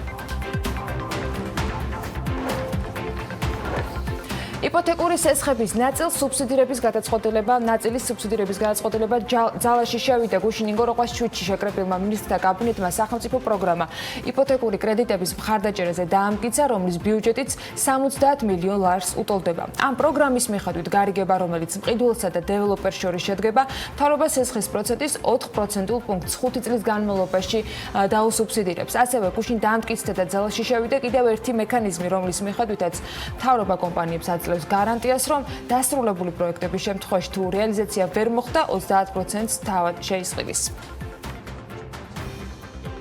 აქ ყველაზე მნიშვნელოვანი გახლავთ ისე თითოეულ ჩვენს მოქალაქეს, რომელიც იპოთეკური სესხის საშუალებით შეიძენს საცხოვრებელ ფართს. წლის ბოლომდე სახელმწიფო ნაწილობრივ უსუბსიდირებს იპოთეკურ პროცენტს 5 წლის განმავლობაში. ეს არის ძალზედ მნიშვნელოვანი ნაბიჯი, რაც მისცემს შესაძლებლობას ჩვენს მოქალაქეებს მიუხედავად ეკონომიკური კრიზისისა, ის გადაწყვეტილება, რომელიც მათ ჰქონდათ მიღებული საცხოვრებელი პირობების გაუმჯობესების შესახებ, განახორციელონ. გარდა ამისა, ყველა ის ნაბიჯი ღონისძიება, რომელიც მიმართულია მშენებლობის სტიმულირებისკენ, ძირითადად მიმართული არის 25,000 ჩვენი მოქალაქის კეთილდღეობისთვის, რომელსაც უკვე აქვს იპოთეკური სესხი და სრულად იქნება გარანტირებული, რომ არც ერთი დაწყებული მშენებლობა არ დარჩეს დაუსრულებელი. ამაზე მთავრობა და სახელმწიფო იზრუნებს. გიორგი გახარიას განცხადებით, ფინანსთა სამინისტრომ საბოლოოდ მიიღო გადაწყვეტილება და ფაქტობრივად ქმნის იდეალურ პირობებს, რათა საკვები პროდუქტებით ვაჭრობის სფეროში ბუნებრივი დანაკარგები მარტივად ჩამოიწეროს. მოგვიანებით, ივანე მაჭავარიანმა განმარტა, რომ მომზადდა დაცრულებები, რომლის თანახმადაც მარტივდება დაზიანებული, გაფუჭებული საქონლის ჩამოწერის პროცედურა. სხვადასხვა სხდომის დაწყებამდე გახარიას შეეხო ამ თემას და თქვა, რომ ფინანსთა სამინისტრო იდეალურ პირობებს ქმნის საიმისოდ, რომ კვების პროდუქციაში ბუნებრივი დანაკარგები იყოს ჩამოწერილი უმარტივესად. რაც თავი მახსოვს, ეს ფინანსთა სამინისტროს და ბიზნესის დავის საგანი იყო, ამბობს პრემიერი. ფინანსთა სამინისტრომ საბოლოოდ მიიღო ეს გადაწყვეტილება და ფაქტობრივად ქმნის იდეალურ პირობებს იმისთვის, რომ ბუნებრივი დანაკარგები ამ სფეროში იყოს ჩამოწერილი უმარტივესად, რაც რა თქმა უნდა ბიზნეს სექტორს გაუმარტივებს ცხოვრებას და საქართველოს ეროვნული ბანკის მონაცემებით საბანკო სექტორში განთავსებული არასაბანკო დეპოზიტების მოცულობა 2020 წლის 1 ივნისისათვის 28 მილიარდ 220 მილიონი ლარი შეადგინა, რაც 636 მილიონ 680,000 ლარით, ანუ 2.31% მეტია 1 მაისისთვის არსებულ მაჩვენებელზე. მაისში წინა თვესთან შედარებით ადგილი ჰქონდა ვადიანი დეპოზიტების ზრდას დაახლოებით 3.92%, ხოლო მოთხოვნადი დეპოზიტები გაიზარდა 97%. სების მონაცემებით უცხოური ვალუტით განთავსებულ დეპოზიტებში დოლარის წილი არის 84.34, ევროს წილი კი 14.33-ია. მაისში კომერციულმა ბანკებმა წინა თვესთან შედარებით 25 მილიონ 400,000 ლარით ნაკლები სესხი გასცეს. ეროვნული ბანკის მონაცემებს თუ ჩავხედავთ, კომერციული ბანკების მიერ გაცემული სესხების მოცულობა წინა თვესთან შედარებით 25 მილიონ 400,000 ლარით კლებას აჩვენებს და მიმდინარე წლის 1 ივნისისათვის 34 მილიარდ 180 მილიონი ლარია. ამავე პერიოდში ეროვნული ვალუტით გაცემული სესხების მოცულობა 28 მილიონ 850,000 ლარით არის შემცირებული, ხოლო უცხოური ვალუტით გაცემული სესხების მოცულობა 3 მილიონ 450,000 ლარით, პროცენტულად ეს დაახლოებით 2.3%-ით ზრდა არის. რეზიდენტი იურიდიული პირებისათვის 2020 წლის მაისის ბოლოს კომერციულ ბანკებს ეროვნული ვალუტით გაცემული ჰქონდათ 4 მილიარდ 440 მილიონი ლარის სესხი. ეს არის წინა თვესთან შედარებით 1.3%-იანი კლება, ხოლო უცხოური ვალუტის შემთხვევაში იყო ასევე მატება 45%-ით, რა თქმა უნდა, გაცვლითი კურსის ეფექტის გარეშე.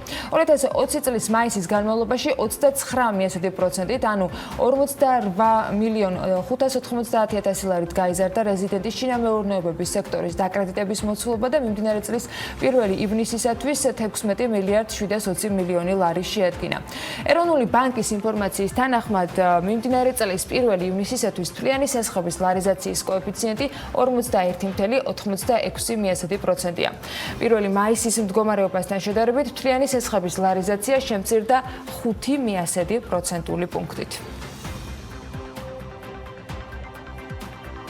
1 ივლისიდან უცხოელ სტუმრებს ვეღარ მივიღებთ. მთავრობის კანცელარიაში შეკრებილმა მინისტრებმა მათ ვისთანაც მედიას კითხვის დასმის საშუალება ჰქონდა, გითხრეს, რომ მსჯელობა ამ თემაზე ყოველდღიურ რეჟიმში გრძელდება. საკითხის გადაწყვეტა კი სხვა ქვეყნებში არსებულ ეპიდემიოლოგიურ მდგომარეობასთან ერთად მათი მხრიდან სხვა ქვეყნების მოქალაქეებისათვის საზღვრების განახლებაზე გადაწყვეტილებას უკავშირდება, თუმცა ამ განცხადებებიდან სულ რამდენიმე საათში ევრონიუსმა გამოაქვეყნა ინფორმაცია, რომ ევროკავშირი იმ ქვეყნების ჩამონათვალში ვისთანაც ის საზღვრებს ხსნის, საქართველოსაც მიუთითებს. რაც შეეხება ფრენებს, ჩვენ დიდი ალბათობით მოგვიწევს რეგულარული ფრენების შეზღუდვის გადაწევა ალბათ ივლისის ბოლომდე, თუმცა ჩარტერული საკმაოდ რეგულარული ფრენები დღესაც ხორციელდება, ივლისშიც განხორციელდება და ჩვენ ამას ამ პრაქტიკას გავაგრძელებთ, რა თქმა უნდა, ჯანდაცვის სამინისტროსთან და საგარეო საქმეთა სამინისტროსთან შეთანხმებით, მაგრამ რაც შეეხება ტურიზმს, ერთი ფაქტორია, რომ ველოდებით ევროკავშირის გადაწყვეტილებას, მეორე ფაქტორია, რომ ვაკვირდებით სხვადასხვა ქვეყნის ეპიდემიოლოგიურ ვითარებას, რომელიც ძალიან ცვალებადია. ამ განცხადებიდან მალევე გამოქვეყნდა განცხადება, რომელშიც საქართველოს საერთაშორისო რეგულარული ფრენებისათვის 1 აგვისტოდან გაიხსნება. ეკონომიკის და მდგრადი განვითარების სამინისტროს სამოქალაქო ავიაციის სააგენტომ მორიგინ ნოტამები გამოსცა, რომლის მიხედვითაც ირკვევა, რომ რეგულარული საჰაერო მიმოსვლა შეზღუდულია 31 ივლისის ჩათვლით. სააგენტო წერს, რომ ინფორმაცია უკვე მიეწოდათ კომპანიებს, რომლებიც საქართველოს მიმართულებით რეგულარულ რეისებს ახორციელებდნენ. საერთაშორისო რეგულარული საჰაერო მიმოსვლის აღდგენამდე გაგრძელდება მრავალჯერადი ჩარტერული რეისების განხორციელება რამდენიმე მიმართულებით. ამ ავიარეისებთან დაკავშირებული ინფორმაცია ცნობილი ფრენის ნებართვის მინიჭებისთანავე გახდება, აღნიშნავს სააგენტო და იქვე მოუწოდებს მოქალაქეებს, რომ თავი შეიკავონ ბილეთების შეძენისგან იმ დრომდე, ვიდრე ოფიციალური ინფორმაცია არ იქნება და ვიდრე ოფიციალურად არ დადასტურდება ცის გახსნასთან დაკავშირებული გადაწყვეტილებები და კონკრეტული რეისების შესახებ ინფორმაცია. საქართველოს რეგულარულ ფრენებზე დაშვება მეოთხედ 1 აგვისტომდე გადაავადა. ევროკომისიამ გერმანიის მთავრობის მიერ ლუფთანზას რეკაპიტალიზაციისათვის 6 მილიარდი ევროს გამოყოფა დაამტკიცა. ევროკომისიაში თვლიან, რომ კომპანიისათვის ოფიციალური ბერლინის დახმარების გეგმა, რომელიც ითვალისწინებს გადამზიდავი აქციების 20%-ის სახელმწიფოსთვის გადაცემას, სახელმწიფო დახმარების წესებს შეესაბამება. ამავე დროს ევროკომისიამ წამოაყენა რიგი მოთხოვნები. კერძოდ, სახელმწიფო სახსრები უნდა დაბრუნდეს დაუყოვნებლივ და ლუფთანზამ ეს დაფინანსება არ უნდა გამოიყენოს ბიზნესის გაფართოებისათვის.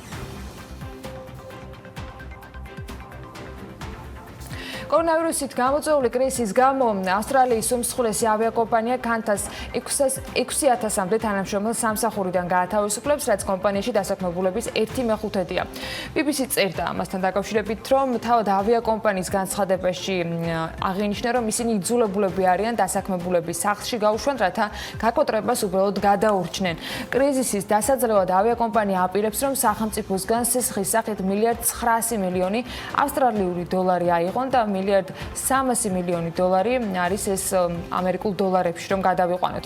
ავიაკომპანია Qantas-მა ოქტომბრის ბოლომდე ყველა საერთაშორისო ავიარეისი გადადო. მე შეგახსენებთ, რომ ავსტრალიამ განაცხადა, რომ ისინი მიმდინარე წელს ტურისტებს არ მიიღებენ. ბრიტანულ ავიაკომპანია EasyJet, რომლის 9 მილიონი მომხმარებლის მონაცემებმაც კიბერ თავდასხმის შედეგად ინტერნეტში გაჟონა 10,000-ზე მეტი ადამიანი სასამართლოში უჩივის. ამასთან დაკავშირებით Financial Times-ი წერს, დაზარალებულთა ადვოკატებზე დაყრდნობით კოლექტიურ სარჩელს 50,000-ზე მეტ ქვეყანაში მცხოვრები ადამიანები შეუერთდნენ. გამოცემა აღნიშნავს, რომ ეს დიდი ბრიტანეთის ისტორიაში პერსონალურ მონაცემებთან დაკავშირებული ერთ-ერთი ყველაზე მსხვილი ჯგუფური სასამართლო დავაა. Financial Times-ის ინფორმაციით დაზარალებული მომხმარებლების ინტერესებს სასამართლოში ლონდონური იურიდიული კომპანია PGMBM დაიცავს. მიმდინარე წლის მაისში ჰაკერებმა EasyJet-ის 9 მილიონამდე კლიენტის ელექტრონული პოსტის მისამართი და ფრენების შესახებ ინფორმაცია მოიპოვეს.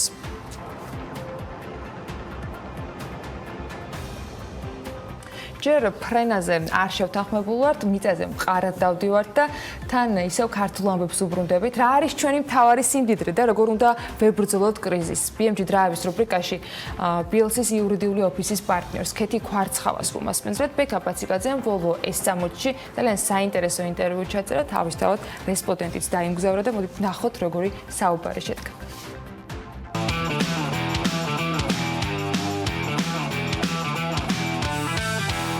ვაგზავნოთ BMG დრაივის რუბრიკას. ტრადიციულად ჩვენი პარტნიორი და მეგობარი არის Volvo. აი ამ მშვენიერი S60-ით კლასიკას დაუბრუნდით მივაკითხავ დღეს იურისტ ქეთი კვარცხავას, რომელიც უკვე გველოდება და სრულად დავისჯათ მისკენ.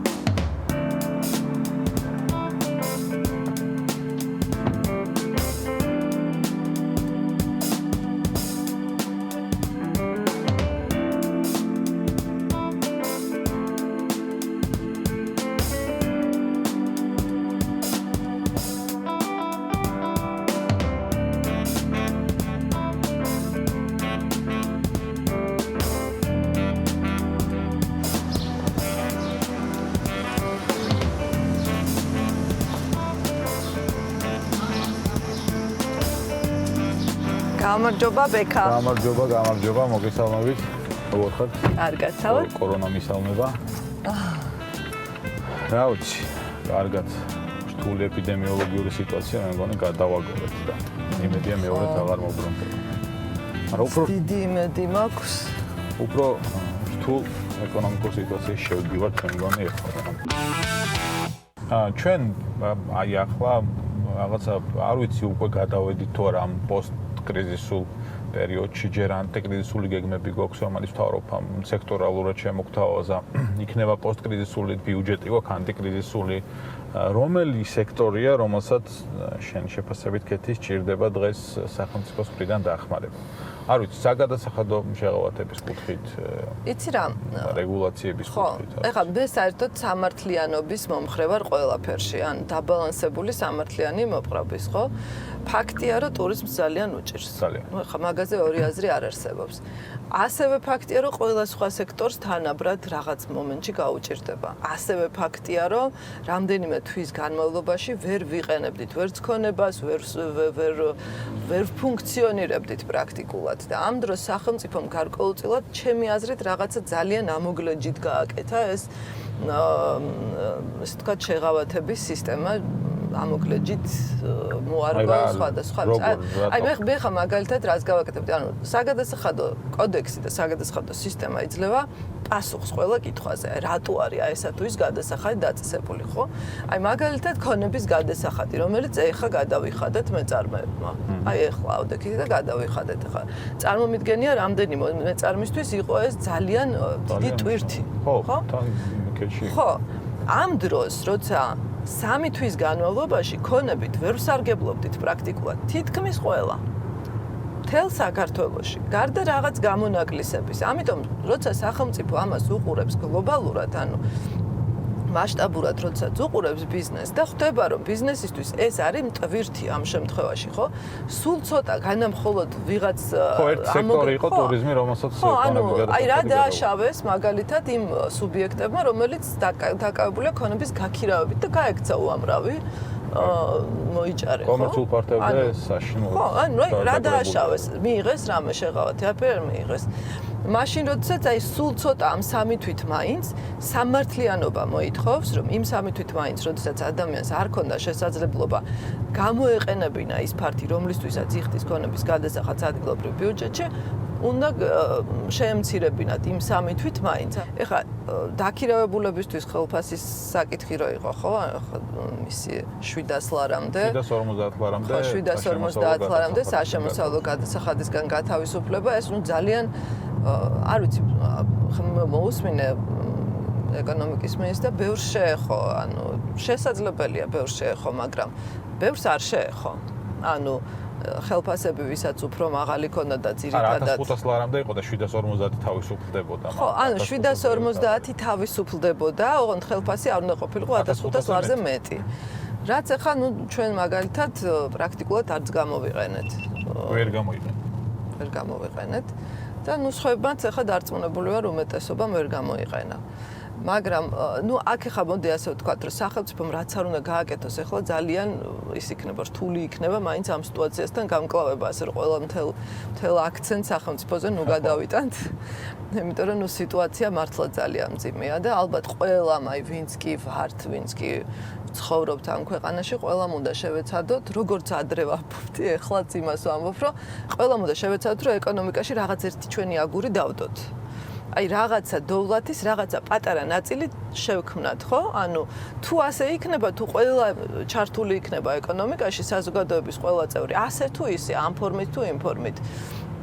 ასეთ შემთხვევაში გაცილებით მეც მივაღწევთ. ხო, ცხადია. მარტო მხოლოდ სახელმწიფოს რაღაცა სახელმწიფოს იმედად შევავათებზე ყურება და სახელმწიფოს ისედაც არ შეიძლება. ხელი არ შეგიშალოს. აი, ეგ ხო, ეგ ძალიან მნიშვნელოვანია. შეიძლება ხელშეწყობა არ დაჭირდეს კერძო სექტორს და ეგრეც არის, როგორც წესი, სახელმწიფოსგან რა გჭირდება, არ შემავიწროვოს პირველ რიგში, პირველი ამომავალი ამოცანა არის, რომ არ მავიწროვებდეს სახელმწიფო, ხო? ანუ მაძლევდეს გასაქანს, რომ რაღაც არეალს, რომ ბიზნესი ვაწარმოო. ამის გარდა იყოს მობილიზებული ინფრასტრუქტურა, ჩემს ტერიტორიამდე მოყვანილი იყოს კარგი გზა, კარგი ენერგოსისტემები, წყალი, ყველაფერი, რაც მე მჭირდება ფუნქციონირებისთვის და აღზრდილი და ასე ვთქვათ, დატრენინგებული მუშახელი. ო, ეგ პრობლემა. ეხლა ხო მივედი, კარგი. სერიოზულ თემაზე. სამუშაო ძალა. კი. ჩვენ მე მინდა რომ რაღაცა ტრადიციად დავამკვიდრო PMG Drive-ში ეს კითხვა. ჩვენი ქვეყნის მთავარი სიმდიდრე რა არის? აქედან რატო გადახვედი მაგაზე გქონია რომ გიპასუხებ რომ სამუშაო ძალა. მე მართლაც პარლამენტში ერთ-ერთმა ჩინოვნიკმა თქვა რომ სამუშაო ძალა არის ჩვენი მთავარი უპირატესობა. ნუ ახლა ჩინელები რო ვიყოთ ალბათ ვიტყოდით რომ 1.3 სამუშაო ძალა ყავს, მაგრამ მხოლოდ 3 მილიონი რო ყავს. კვალიფიკაციაც არ გინდა რა. 1.3 რო. ხო, ნუ ახლა არასერიოზულია რა თქმა უნდა ამაზე ლაპარაკი. გვაკლია როგორც რაოდენობა, ასევე ხარისხი. ანუ მე ძალიან არ მიყვარს იმაზე ლაპარაკი, რომ აი რო იციან, რომ აი ქართველების ზარმაცები ვართ, რაღაცა ვერ ვიტან ამას. რასაც ჩაგძახებს იმას, ანუ რასაც ჩასძახებ ქვევრს იმას ამოგძახებსო, ასეთი რაღაც გჭირს ჩემი აზრით. იმდენი ხანი გვეძახეს, რომ ვართ ზარმაცები და უმაქნისები, რომ რეალურად ძალიან დავემსგავსეთ ამ ამბავს. ერთი-ორი დღის წინ მქონდა საუბარი ძალიან ჩემთვის ძალიან პატივსაცემ ადამიანთან. და ლაპარაკობდით ამ სოციალურ თანასწორობაზე და სოციალურ თავისუფლებაზე და რაღაც ეს რაღაცებზე. და ზუსტად აქ ვთქვი და ძალიან ჯერა ამის, რომ სოციალური თანასწორობა ძალიან ცუდად არის აღქმული საზოგადოებაში. ეს ნიშნავს იმას, რომ ესე აქვს აღქმული, რომ აი რახან სოციალურ თანასწორობაზე ვსაუბრობთ, ესე კი ყველას უნდა ქონდეს დაახლოებით ერთნაირი პირობები საცხოვრებელი და სამუშაო და ასე შემდეგ. მე უფრო ვილაპარაკებდი სოციალურ სამართლიანობაზე და არა სოციალურ თავისუფლებაზე, თანასწორობაზე. და რატომ? სოციალური სამართლიანობა აუცილებლად უნდა არსებობდეს.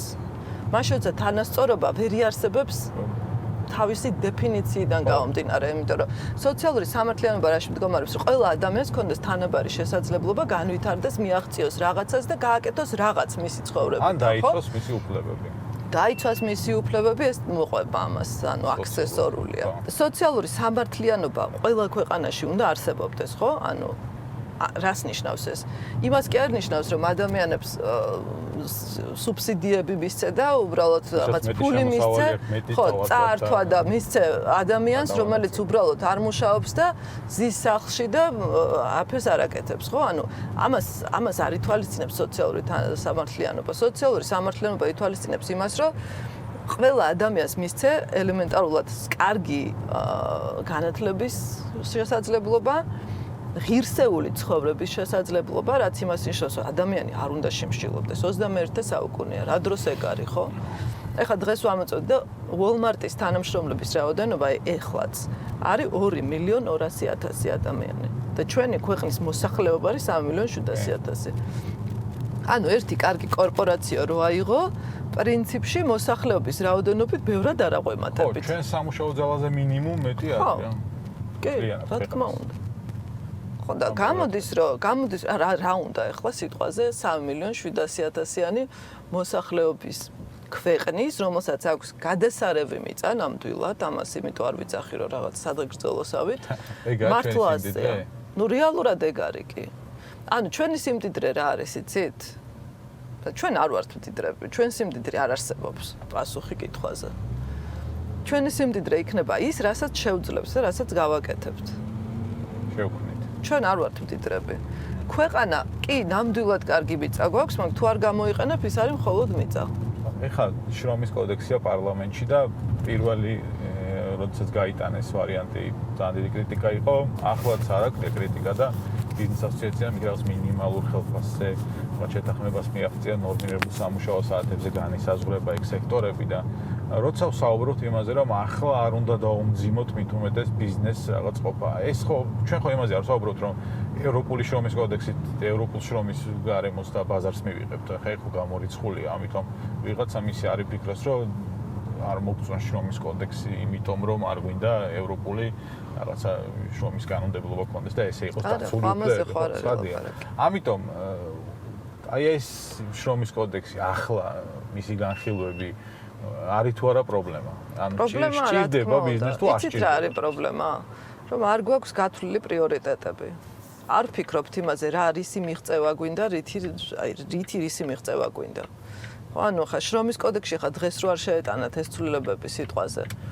და მე რომ განეხორციელებინათ რამე რაღაც არსებითი დაშავდებოდა, არ დაშავდებოდა, ხო? ამ დროს სიგნალის თემა, ანუ რა სიგნალს აძლევ ბაზარს?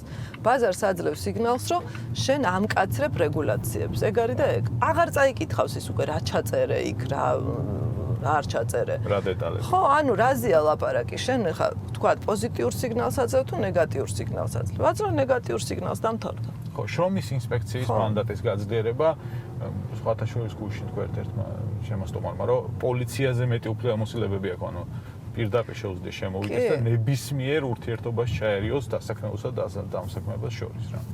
ეგ არის ძალიან მეტი. ხა მე მინახავს კორუფცია ამ ქვეყანაში, ხო? და ბევრს გვინახავს კორუფცია ამ ქვეყანაში, სადამდე შეიძლება მივიდეს. მათ შორის შრომის ინსპექციაში. და 90-იანების ბოლოს ერთ-ერთ ჩემ კლიენტთან როცა შევიდა შრომის ინსპექცია და ვერაფერი ვერ ნახეს მისადავებელი, ბოლოს მოტრიალდნენ და გითხრეს, რომ აიო ვიპოვეთ. რა იპოვეთ? შტეფსელებს არ აწერეთ, თითები არ შეყოთ. ანუ აი აქედან მოვდივართ, არ დაგვავიწყდეს საიდან მოვდივართ. და სად ვართ მიმსვლელი როგორც საზოგადოება. ეს იყო სულ რაღაც 20 წლის წინ. მეტი არა. ვოლოს მადლობა კომფორტული მგზავრობისთვის, კეთი ხვარცხლოს მადლობა საინტერესო ინტერვიუსთვის და მინდა რომ წარმატებები გისურვოთ. ასევე. ყოველთვის საინტერესოა თქვენი მოსმენა და BMG პლატფორმები მზად არის რომ გიმასპინდოთ. დიდი მადლობა და წარმატებებს გისურვებთ ბედნიერი დღეები.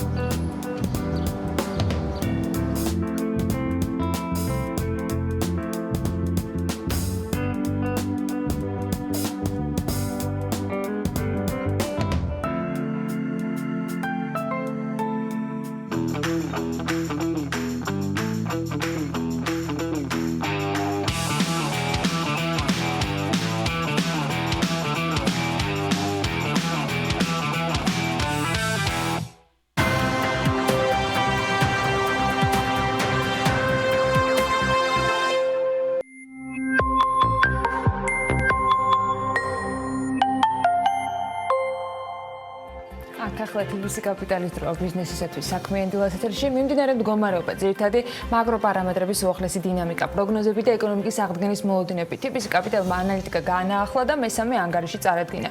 გუშინ კოვიდის საქართველოს გავლენებთან დაკავშირებით. წარდგენა შედარებით ვიწრო წრეში იყო, თუ ვიწრო შეიძლება ამას დავარქვათ. დღეს უფრო ფართო მასშტაბში წარმოადგენს საქმიანი დილას ეთერში მაყურებლებისათვის სტუმრებთან ერთად. თბილისი კაპიტალის საბაზო სცენარით 2020 წელს ეკონომიკა კვლავ 4.5-5.5-იან ეს რაღაც ამპლიტუდაშია კლება ნავარაუდები 2020 წლის ტურისტული შემოდინებების და FDI-ის პროგნოზი გასაგები მიზეზების გამო არის გაუარესებული, თუმცა გაუმჯობესებულია საგარეო ვაჭრობის და გზავნილების მოლოდინი. ამაზე მერი ჩაჩაინძე კიდევ გასულ კვირასაც საუბრობ და კიდევ ერთი რაც შედარებით პოზიტიურად ჟღერს არის ეროვნული ვალუტის გაუფასურების მიმართ მოლოდინების არ არსებობა ძალიან საინტერესო კვლევის დეტალებს უკვე შეგიძლიათ და ვიდრე კაპიტალის და BMG-ის ვებგვერდებზე გაეცნობით, ამ ყველაფრის სატელევიზიო ვერსიას გთავაზობთ სტუმრებთან ერთად. ჩვენთან ერთად არიან ალექსანდრე ბულოვაშვილი, იგი TBC-ის მაკროეკონომიკური ანალიზის განყოფილების ხელმძღვანელი. მიკრო, ბოდიშვილი, უკინ ბატონო. მე მგონი მაკრო არის, არ შემშლი, მაკრო. მაკროს ანალიზის განყოფილების უფროსი ალექსო და TBC კაპიტალის კვლევების უფროსი თორნიკე კორძაი, რომელსაც პაუზა აქვს, მაგრამ ეს COVID პაუზა იყო. სიტუაციიდან გამომდინარე და მოგვიბრუნდა ისევ სტუდიაში. დილამშვიდობის, თორნიკე ლექსო, მოგესალმებით. მაკრო და სწორია. დავიწყოთ მიმოხილვით, ალბათ მე მგონი სჯობია, იმიტომ ტრადიციულად ყოველთვის ეს ხდება ხოლმე, ან მე მიმბრაზდება ხოლმე ოთარნადარია, მაკროთი რატო არ იწყებთ? არა და ყველაზე მნიშვნელოვანი მაინც საერთო მიმოხილვა იყო თან ინტერესის ფონზე, რაც გუშინდელ, ასე ვთქვათ, Zoom ჩართვაზე ქონდა საქმიან საზოგადოებას. გისმენთ ყურადღებით. დილამშვიდობის, მოგესალმებით. ჩვენ გუშინდელ პუბლიკაციაში შევეცადეთ, რომ წინა თვესთან შედარებით რა შეიცვალა, შეგვეჯამებინა ეს ასე ვთქვათ, ყველა ინფორმაცია და განახლებული პროგნოზები წარმოგვედგინა ჩვენი პარტნიორებისათვის, ჩვენი მაყურებლებისათვის. პირველ რიგში, რა თქმა უნდა, ეპიდემიოლოგიურ სიტუაციას მხარს გვერდს ვერ აუვლით და საერთო გაუმჯობესებასთან ერთად, რაც ძირითადად ევროკავშირის ქვეყნებში შეიმჩნევა, ბუნებრივია შედარებით გაუარესებული არ ვითარება რეგიონის ქვეყნებში, როგორც მოგახსენებათ. რაც ჩვენი ტურიზმის პროგნოზე ნეგატიურად აისახა და წინა პუბლიკაციაში თუ ველოდით 75%-იან კლებას, ამჯერად შეუცვალეთ 75%-იან ვარდნაზე ეს პროგნოზი. თუმცა მიუხედავად ამისა, საბაზო სცენარით რჩება მაინც 21 წლის მეორე ნახევარში ტურიზმის 2019 წლის დონეზე დაბრუნება. მრის საშუალებასაც ავარაუდოთ ჯანდაცვის, ასე ვთქვათ, სისტემის პროგრესთან ერთად. სავარაუდოდ ვაქცინის შექმნაც გამოიწვევს 21 წლის პირველ ამ სცენარში, ამ გავარესებულ სცენარში გახსნის ივლისში ვერ შესაძლებლობაც გაქვთ გათვალისწინებული თუ როდისთვის გაქვთ, აი რომ წელს მინიმალური შემოსავლები მაინც იყოს ტურიზმის სფეროდან დამატებით, რაც გარდა პირველ კვარტალში იყო. სავარაუდოდ როგორც აღნიშნე რეგიონის ქვეყნებთან გადაიწევს და 2-3 თვეზე ადრე ალბათ აქ ეპიდემიოლოგიური სიტუაცია არ მოგცემს საშუალებას რომ გავხსნათ საზღვრები. როგორც გუშინ კი 75% იყო ჯამში დაახლოებით. როგორც გუშინ ეკონომიკის სამინისტროსგან მოვისმინეთ, სავარაუდოდ მეტი დრო დაჭირდება ევროკავშირთანაც ამ გარკვეული ტურისტული დერეფნების შექმნას. თუმცა ველოდებით რომ უკვე ზაფხულის განმავლობაში ეტაპობრივად ძალიან მცირედი გაუმჯობესება იქნება, თუმცა ჯამში 75%-იანი ვარდნაწილის განმავლობაში, რა თქმა უნდა, მაინც ძალიან დიდი კლება, ესე ვთქვათ და რაღაცა სწრაფ აღდგენას 20 წლის განმავლობაში არ ველოდები, თუმცა 21 წლის მეორე ნახევარიდან ძირითადად უკვე მოსალოდნელი არა საბაზო სცენარით ისევ ტურიზმის მაჩვენებლები დაუბრუნეს 2019 წლის მაჩვენებლებს. კიდე ერთი ნაწილი, რასაც შევეხეთ ჩვენს რეპორტში იყო საერთაშორისო ბაზრების მიმოხილვა და თუ კი შევხედავთ საერთაშორისო ძირითად ინდექსებს, შეგვიძლია დავინახოთ, რომ საკმაოდ პოზიტიური დინამიკით ხასიათდება და ბაზრები სწრაფი აღდგენის სცენარს გულისხმობენ, ესე რომ ვთქვათ. მაგალითად, S&P ინდექსი დავუყურებთ, რომელიც ძირითადად ამერიკის ინდექსია, თითქმის უკვე დაბრუნდა კრიზისამდელ დონეზე. და ასევე აღსანიშნავია, რომ წინა კრიზისისგან განსხვავებით, რაც ცოტა ახლოვით 26 თვე დაჭირდა იმას, რომ ძირიდან კრიზისამდელ დონეზე დაბრუნებულიყო, ამ შემთხვევაში დაახლოებით თვე ნახევარში მოხდა აღდგენა, რაც საკმაოდ მაღალი ტემპია, თუმცა აქ უნდა აღვნიშნოთ, რომ სექტორული განსხვავებები არის მნიშვნელოვანი, მაგალითად ავიაციის ქვესექტორს თუ შევხედავთ, დაახლოებით 45%-იანი ვარდნა არის წლის დასწრისთან შედარებით და ასევე ტურიზმის ქვესექტორს შევხედავთ, აქაც 20%-იანი შემცირება, რაც მნიშვნელოვანი სექტორებია საქართველოს ეკონომიკისთვის. ამავე დროს გიორგიმაც ახსენა, რომ გადმორიცხვების მიმართ არის შედარებით პოზიტიური მოლოდინი, მაგრამ აი რაზეც ვისაუბრეთ კიდეც გასულ კვირაში, მაგრამ ვალუტის სტაბილურობასთან დაკავშირებით რეგიონის ქვეყნები და სხვა დანარჩენი ის ფაქტორები, რომელიც ლარზე მოქმედებს ხოლმე, აი ამ ნაწილზე რა შეგვიძლია ვთქვათ, დღეს რა გვაძლევს იმის საშუალებას, რომ სამის ნიშნულში ვარაუდობთ მის დასტაბილურებას. რამდენიმე ფაქტორზე შეიძლება ვისაუბროთ, როცა ვალუტის კურსზე ვლაპარაკობთ. პირველი რა თქმა უნდა ეს არის საგარეო შემოდინებებით აქ რა მხოლოდ დანაკლისს ვალდებით. ჯამურად რო შევხედოთ დაახლოებით 1.5 მილიარდის წმინდა დანაკლისს ვალდებით საგარეო შემოდინებების კუთხით. აქედან როგორც უკვე აღნიშნეთ, ტურიზმის მოლოდინი არის შედარებით გაუარესებული, თუმცა პოზიტიური დინამიკა არის გზავნილებში, შედარებით პოზიტიური დინამიკა ასევე ექსპორტში. და ჯამურად, ასე ვთქვათ, ვარდნის მაჩვენებელი წინა თვესთან შედარებით არ შეგვიცვლია. მოსალოდნელია, რომ თუ უკვე ბოლო თვეების დინამიკასაც დავაკვირდებით, შეგვიძლია უკვე სტატისტიკა ვნახოთ, ასე ვთქვათ, რეალური ეფექტი რა იყო COVID-19-ის. თითქმის, ტურიზმის უკვე ვარდნასთან ერთად აპრილი-მაისში და მარტიდან დაწყებული უკვე ამ ეფექტს თითქმის სრულად აბალანსებდა იმპორტის შემცირებას, დაახლოებით 35-40%-ის ფარგლებში იყო აპრილი-მაისში იმპორტის შემცირება. და ამასთან ერთად ეროვნული ბანკის ინტერვენციები იმ დანაკლისს, რაც ასე ვთქვათ, წარმოიშვებოდა ამ თვეებში გარკვეულწილად აკომპენსირებდა. ეხლა შემდეგ თვეებზე რა ვისაუბროთ, მოსალოდნელია, რომ იმიტომ რომ შიდა მოთხოვნის აღდგენა უფრო სწრაფი იქნება, ვიდრე რეგიონის სიტუაციიდან გამომდინარე ტურიზმის აღდგენა, მოსალოდნელია, რომ ეს დანაკლისი მცირედით გაიზარდოს, იმიტომ რომ იმპორტის ზრდის ტემპი უფრო სწრაფად აღდგება ჩვენი ვარაუდით. და ამ დანაკლისის კომპენსირება სავარაუდოდ მოხდება ეროვნული ბანკის მხრიდან, რადგან ის მოზიდული სახსრები, რაზეც მთავრობა საუბრობს უკვე დიდი ხანია, საკმარისი იქნება იმისთვის, რომ 1.5 მილიარდიანი დანაკლისი შეივსოს, ესე რომ ვთქვათ. ამიტომ ერთი ფაქტორი ეს არის, რის გამოც კურსზე ზეწოლას არ ველით. მეორე ფაქტორი შეიძლება ითქვას ის, რომ საერთაშორისო ბაზრებზე შევხედოთ, დოლარი არის ძალიან გამყარებული და ისევ ძალიან გამყარებული რჩება, მიუხედავად იმისა, რომ ბოლო დაახლოებით ერთ თვის მანძილზე რაც პიკიდან ცოტა ქვემოთ ჩამოვიდა. აქაც არ არის მოლოდინი, რომ დოლარის დამატებითი გამყარება იქნება, რაც რეგიონის ვალუტებზე და ბუნებრივია ლარზე შემდეგ უკვე ზეწოლას მოახდენს. და ასევე შეიძლება ვისაუბროთ ლარის შეწონილ კურსზე რეგიონის ქვეყნების ვალუტებთან და რასაც ეფექტურ კურსს ვეძახით და ეფექტური კურსიც ისევ გაუფასურებული რჩება საშუალოვადიან ტრენდთან შედარებითაც და გრძელვადიან ტრენდთან შედარებითაც, რაც იმას ნიშნავს, რომ დამატებითი გაუფასურება უკვე ინფლაციის რისკებს გააზრდის მნიშვნელოვნად. თქვენ ახსენეთ ეროვნული ბანკის მხრიდან ინტერვენციები და ის, რომ ეროვნულ ბანკზე იქნება მნიშვნელოვანი როლი ამ შემთხვევაში, თუმცა ეროვნულ ბანკს წინასწარი ვარაუდებით უფრო მეტის დახარჯვა უნდა დასჭირვებოდა იმისათვის, რომ კურსის ეს ნიშნული შენარჩუნებინა, მაგრამ აღმოჩნდა, რომ უფრო ცოტა მოუწია, რომ გამოეტანა ბაზარზე რეზერვებიდან. ფიქრობთ, რომ ესეთი ტენდენცია გაგრძელდება უახლოეს თვეების განმავლობაში იმ ფონზე, რომ თქვენ თქვით, რომ ეხა აღდგენა უფრო სწრაფი ტემპით შეიძლება წავიდეს. სავარაუდოდ ამ მოცემულობაში, როცა საზღვრების გახსნა გადაიწია და ყველაზე დიდი დარტყმა არის ტურიზმიდან შემოდინებებით, ამავდროულად ჩვენში საკმაოდ სწრაფად მიმდინარეობს აღდგენა, იგივე ჩვენ ყოველკვირეულ რეპორტებს დავაკვირდებით, მოთხოვნა საკმაოდ გადადებული მოთხოვნის ხარჯზე სწრაფად იზრდება გარკვეულ სექტორებში.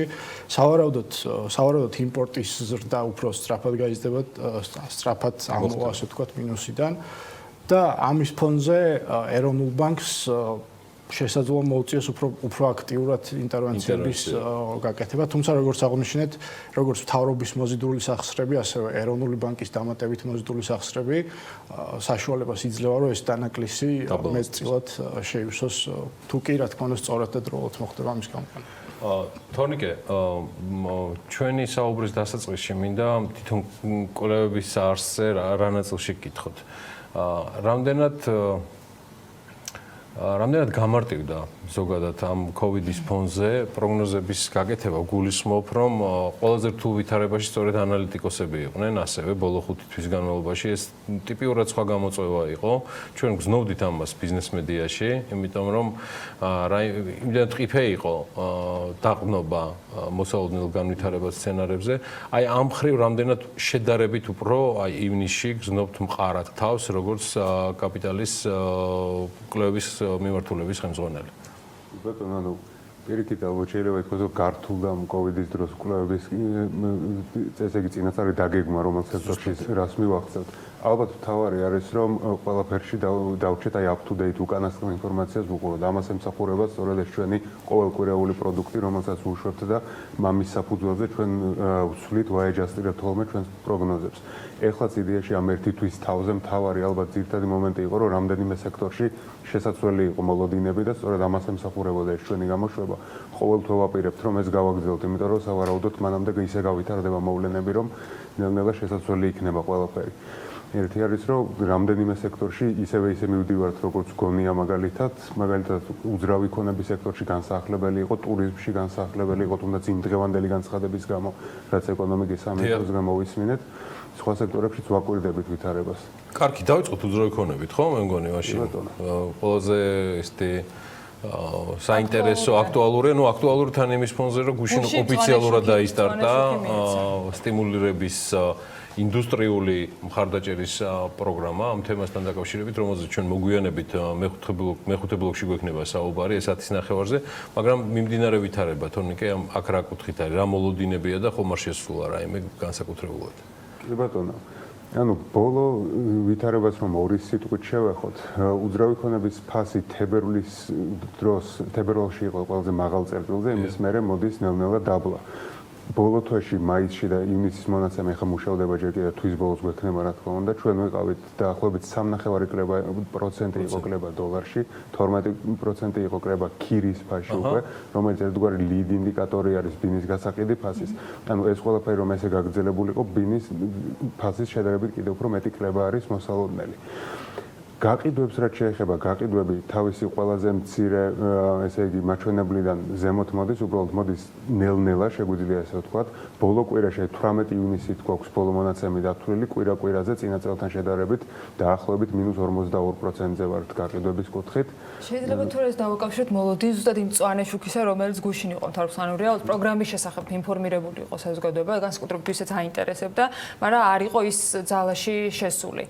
და აი გადადებული მოთხოვნა შეიძლება თუ რა დადგეს რეალურად ახლა შემდეგი კვირიდან მაგალითად. ძალიან დიდი შესაძლებლობა არის სწორედ თავრობის პროგრამას, აი გამოცხადებიდან დღემდე გარკვეული შემაკავებლის როლით შეესრულებენ, იმიტომ რომ ყველა ელოდება დაუშვათ, როდის გაეშვება ეს. ამის ინდიკატორი გვაქვს შემოსული განაცხადებით ჩვენ ანუ რამდენიმე დონეზე შეგვიძლია ბაზრის აქტივობას დავაკვირდეთ, ისევე როგორც უკვე ფაქტობრივად შემდგარ გაყიდვებს, მანამდე აპლიკაციებს, მანამდე ინტერნეტში ძებნებს ჩვენი TBC-ის ეკოსისტემის საიტების და აქეთ მხარეს ზრდა შეინიშნებოდა შემოსულ აპლიკაციებშიც, თუმცა სესხების გაცემა და უკვე რეესში რეგისტრირებული გაყიდვები შედარებით ნელი ტემპით მიყვებოდა. ანუ ჩვენ ახლა დიდი მოლოდინი გვაქვს, რომ შემდეგ კვირაში უკვე საგრძნობლად დაისახება ეს ყველაფერი, თუნდაც იგივე ახალი იპოთეკური სესხების გასვლაზე და თუნდაც იგივე რეესში რეგისტრირებულ გაყიდვებზე. ამის მოლოდინი ნამდვილად არის. ამავე დროს ხარჯვის ნაწილში რამდენად არის ითქვა რომ მოთხოვნა გაზრდილი არის უკვე, მაგრამ აი ხარჯვის ნაწილში უნაღდო და ნაღდი ანგარიშწორების, ანუ უნაღდო ანგარიშწორების შემთხვევაში უფრო მარტივად დასაკვირვებელი არის თქვენთვის მით უმეტეს როგორი არის დინამიკა. რას აჩვენებს ეს პერიოდი და როცა ვამბობთ რომ მუდმივად იცვლება რაღაცები თვიდან თვემდე, იყო თუ არა გახსნის შემდგომი პერიოდი განსაკუთრებით რაიმეთი გამორჩეული? კი ბატონო. ანუ გახსნის შემდგომ, ესე იგი ეტაპობრივად, როდესაც შერბილდა რეგულაციები მთელ რიგ ინდუსტრიებში ყველას ჰქონდა შემდეგი ვთქვათ ერთი კვირა, ორი კვირა ძალიან დიდი გაყიდვება, აი თუნდაც იგივე გეხსოვებათ ტანსაცმლის მაღაზიები, როდესაც გაიხსნა 100%-იანი ზრდა დაწერა წელიწადზე იმ კვირაში გაყიდვება, თუმცა ეს ყველაფერი მანდაც სხვა კატეგორიებშიც, ელექტრონიკის კატეგორიის ხარჯვაში, სამშენებლო მასალების ხარჯვაში, გრძელვადიანი მოხმარების საქონლის კატეგორიაში ყველგან იყო ეს გადადებული მოთხოვნის ეფექტი, რომელიც 2-3 კვირის მერე ნელ-ნელა დაბლა წამოვიდა და ბოლოს დასტაბილურდა დაახლოებით ისეთივე ზრდის ტემპზე, როგორც წლის დასაწყისში იანვარი-თებერვალში ჰქონდა. თუმცა ზრდის ტემპზე და არა ვარდნისკენ? ზრდის ტემპზე არის თითქმის ყველგან, ერთ-ერთ საწვავის კატეგორიაში ფიქსირდება ისევე ვარნა, თუმცა ეს ალბათ შეიძლება საწვავის შედარებით დაბალ ფასებს მივაწეროთ ახლა. ერთი ხაზგასასმელი მომენტი არის, რომ ამ თითოეულ კატეგორიაში ზრდა ოდნავ მეტი ჩანს სავარაუდოდ, ვიდრე არის რეალურად, იმიტომ რომ უბრალოდ ადამიანები მეტად გადადიან უნაღდო ანგარიშწორებაზე ნაღდიდან და ამას თვითონ ყველა ინდუსტრიაში ტრენდი მიყავს ზრდისკენ. მაგრამ დინამიკას რომ შევხედოთ, ანუ ყველგან მინუსიდან ამოსულია, გადაიარა გარკვეულმა გადადებული მოთხოვნის გამოჩენის პერიოდმა და შემდგომ დასტაბილურდა.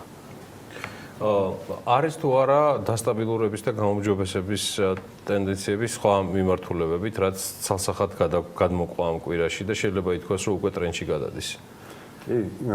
აი სავაჭრო ობიექტები ამ მოვიკითხეთ თუ არ ვშთები?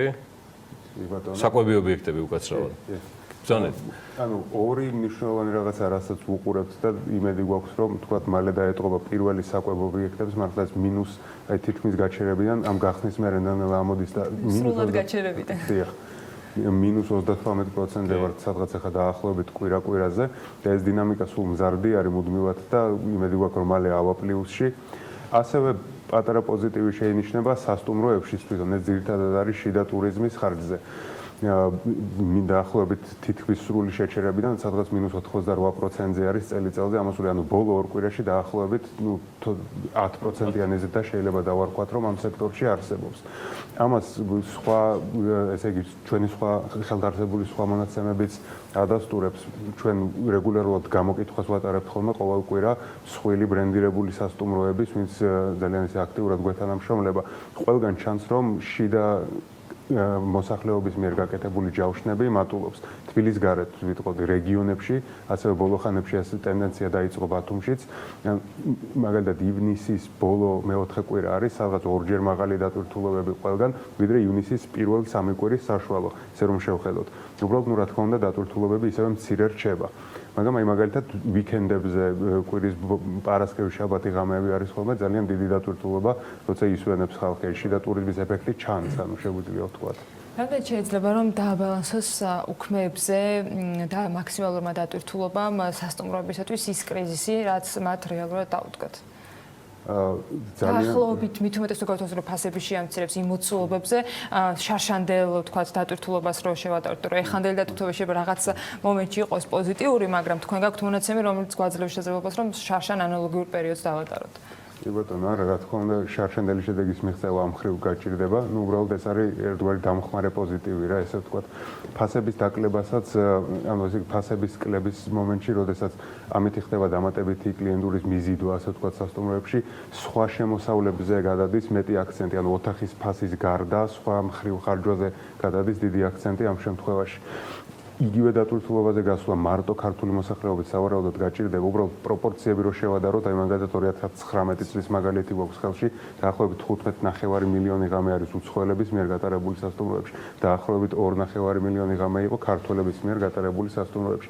აქტიურად არის საფიქრალი ალბათ იმაზე, რომ ის ქართველები, ვინც ახლა ვეღარ გადიან გარეთ, მოვიზიდოთ სასტუმროებში, ასევე ძალიან დიდი შეფასებული ესე იგი ღამეების რაოდენობა არის გატარებული, როდესაც უბრალოდ ანუ ან საკუთარ სახლში ან ახლობლის ან ოჯახის სახლში ისვენებენ ქართველები, აქედან დაბალი ფასების პირობებში შეიძლება მოსახლეობის მოზიდვა. ოღონდ კიდევ ერთხელ უნდა ვთქვათ, რომ არჩევანი დგება, ესე იგი დატვირთულობასა და ფასს შორის. ჯერჯერობით ალბათ დატვირთულობის მხარეს მიდის ეს, რახან ფასებს ვაკლებთ. შემდეგი თვეების დინამიკაზეც ვიტყვი ერთ, აი ეგ არის ალბათ კიდევ საინტერესო, რომ შემდეგ თვეებში ჯავშნების უდიდესი ნაწილი არის მაინც ამ ჩვენი გამოკითხვებით გაკეთებული ჯერ კიდევ უცხოელების მიერ და მეორე კომპონენტი დავამატეთ გამოკითხვაში, ეს არის როდის გაკეთდა ჯავშნები. ჯავშნების ძალიან დიდი ნაწილი არის გაკეთებული მარტამდე რა, კოვიდის პერიოდამდე. ამიტომაც შემდეგ თვეებში იმ პირობებში თუ საზღვრები ჩაკეტილი დარჩა, ამ ჯავშნების დიდი ნაწილის ან გაუქმება არის მოსალოდნელი, ან რაღაც მცირე ნაწილის ისევე ალბათ ქართველი მოსახლეობის ხარჯზე ახალი ჯავშნებით ჩანაცვლება. აი აქეთკენ მიდის მუშაობა, როგორც ჯერჯერობით ვამჩნევთ. თუმცა მნიშვნელოვანია, რომ სხვა მიმართულებებით პოზიტიური სიგნალები მაინც არის. ნახოთ, როგორ გაგრძელდება ეს ყველაფერი, იქთვის თავს გვექნება ზუსტად ანალოგიურად ასეთი მასშტაბის შესაბამისი კვლევა. იქამდე ყოველკვირეულად გავაახლებთ TBC კაპიტალთან ერთად საინტერესო გზავნილებს. მადლობა სტუმრობისათვის, ალექსანდრე ბლუაშვილი, TBC მაკროფინანსური ანალიზის განყოფილების უფროსი თუ მიკრო? მაკრო. თორნიკე კორცაი. არასწორად ვქონდა თავიდან დავახსრებული. თორნიკე კორცაი TBC კაპიტალის კვლევების უფროსი გსტუმრობდა საქმიანი დილას ეთერში.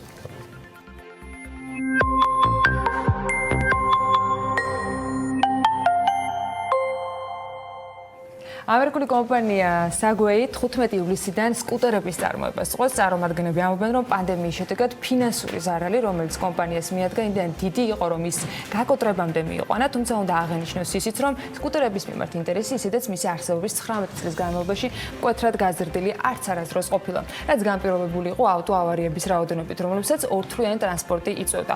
უფრო დეტალურად რამ განაპირობა კომპანიის მხრიდან ასეთი გადაწყვეტილების მიღება და რას გეგმავენ საომავლოდ, ევრონიუსის მასალაზე დაყრდნობით მარიამ ადამიანის სიუჟეტი უნდა ვნახოთ.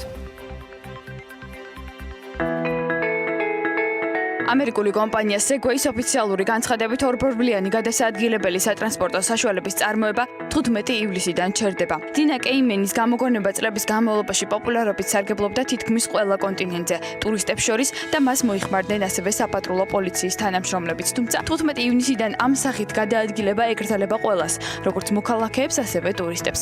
კომპანიის ხელმძღვანელობამ ეს გადაწყვეტილება პანდემიის შედეგად მიიღო, თუმცა მიზეზი არ უკავშირდება იმ ავტოავარიების რაოდენობას, რომლებიც ტრანსპორტის ამ სახეობაზე მოდიოდა წლების განმავლობაში. ანუ მიუხედავად იმისა, რომ ადამიანები ხშირად აპარატის გამო სიცოცხლეს საფრთხეში იგდებდნენ და სწორედ თავის გამოგონებას ემსხვერპლა თავად დაფუძნებელიც, ხოლო საფრთხის წინაშე აღმოჩნდა ამერიკის შეერთებული შტატების პრეზიდენტი ჯორჯ ბუშის Segway-ის სკუტერით გადაადგილებისას, მაინც ადამიანები განაგრძობდნენ მოხმარებას და მისი აკრძალვა აზრადაც არავის მოსვლია, მაგრამ ახლა, როდესაც პანდემიის შედეგად გაყიდვების რიცხვი მნიშვნელოვნად შემცირდა, კომპანია თავის შენახვასაც ვეღარ ახერხებდა. რეალურად იდეა, რომელიც კომპანიას Segway-ის შექმნაში და ტრანსპორტის ამ სახეობის გამოგონებაში იყო ჩადებული, გულისხმობდა სატრანსპორტო სექტორში ახალი სიტყვის თქმას და რევოლუციის მოხდენას, მაგრამ არ გამოუვიდათ და პირიქით ის ავტოავარიების წინაპირობა გახდა. ამიტომ ადამიანები ერიდებოდნენ მის შეძენას და მხოლოდ რამდენიმე წუთისა თუ საათის დაქირავების შედეგად მოიხმარდნენ. კომპანიის პრეზიდენტის ჯუდი კაის შეფასებით 2019 წელს სკუტერების გაყიდვებიდან მოგება მცირე იყო და ეს მაჩვენებელი მიმდინარე წელს კიდევ უფრო შემცირდა, ხოლო მთლიანობაში გამოგონებიდან დღემდე, ანუ 19 წლის განმავლობაში 180,000 აპარატი გაიყიდა. გეგმაში კი მწარმოებლებს 100,000 ერთეულის წარმოება ჯერ კიდევ პირველ წელს ჰქონდათ გამიზნული. თუმცა არ გამოუვიდათ. მოთხოვნის სიმცირის გამო მიწოდება წლების განმავლობაში არ გაუზრდიათ. 15 ივლისიდან კი ის საერთოდ შეწყდება.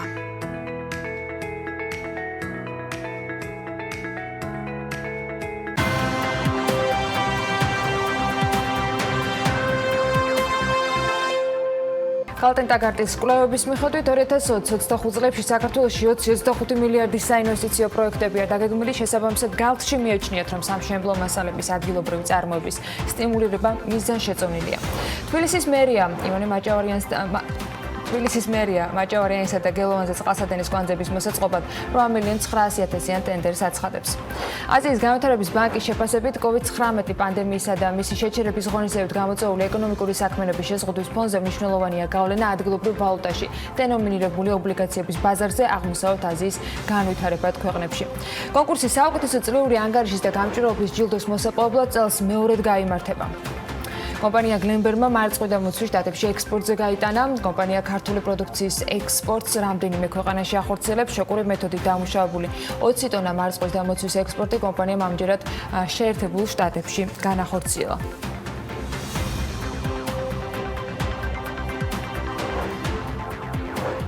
რენესანს კაპიტალი საქართველოში 3-დან 6%-მდე ეკონომიკურ ვარდნას პროგნოზირებს. საინვესტიციო ბანკის შეფასებით, ვარდნის მაჩვენებელი დამოკიდებული იქნება იმაზე, თუ რამდენად დიდი აღმოჩნდება ქვეყანაში COVID-19-ის მეორე ტალღა.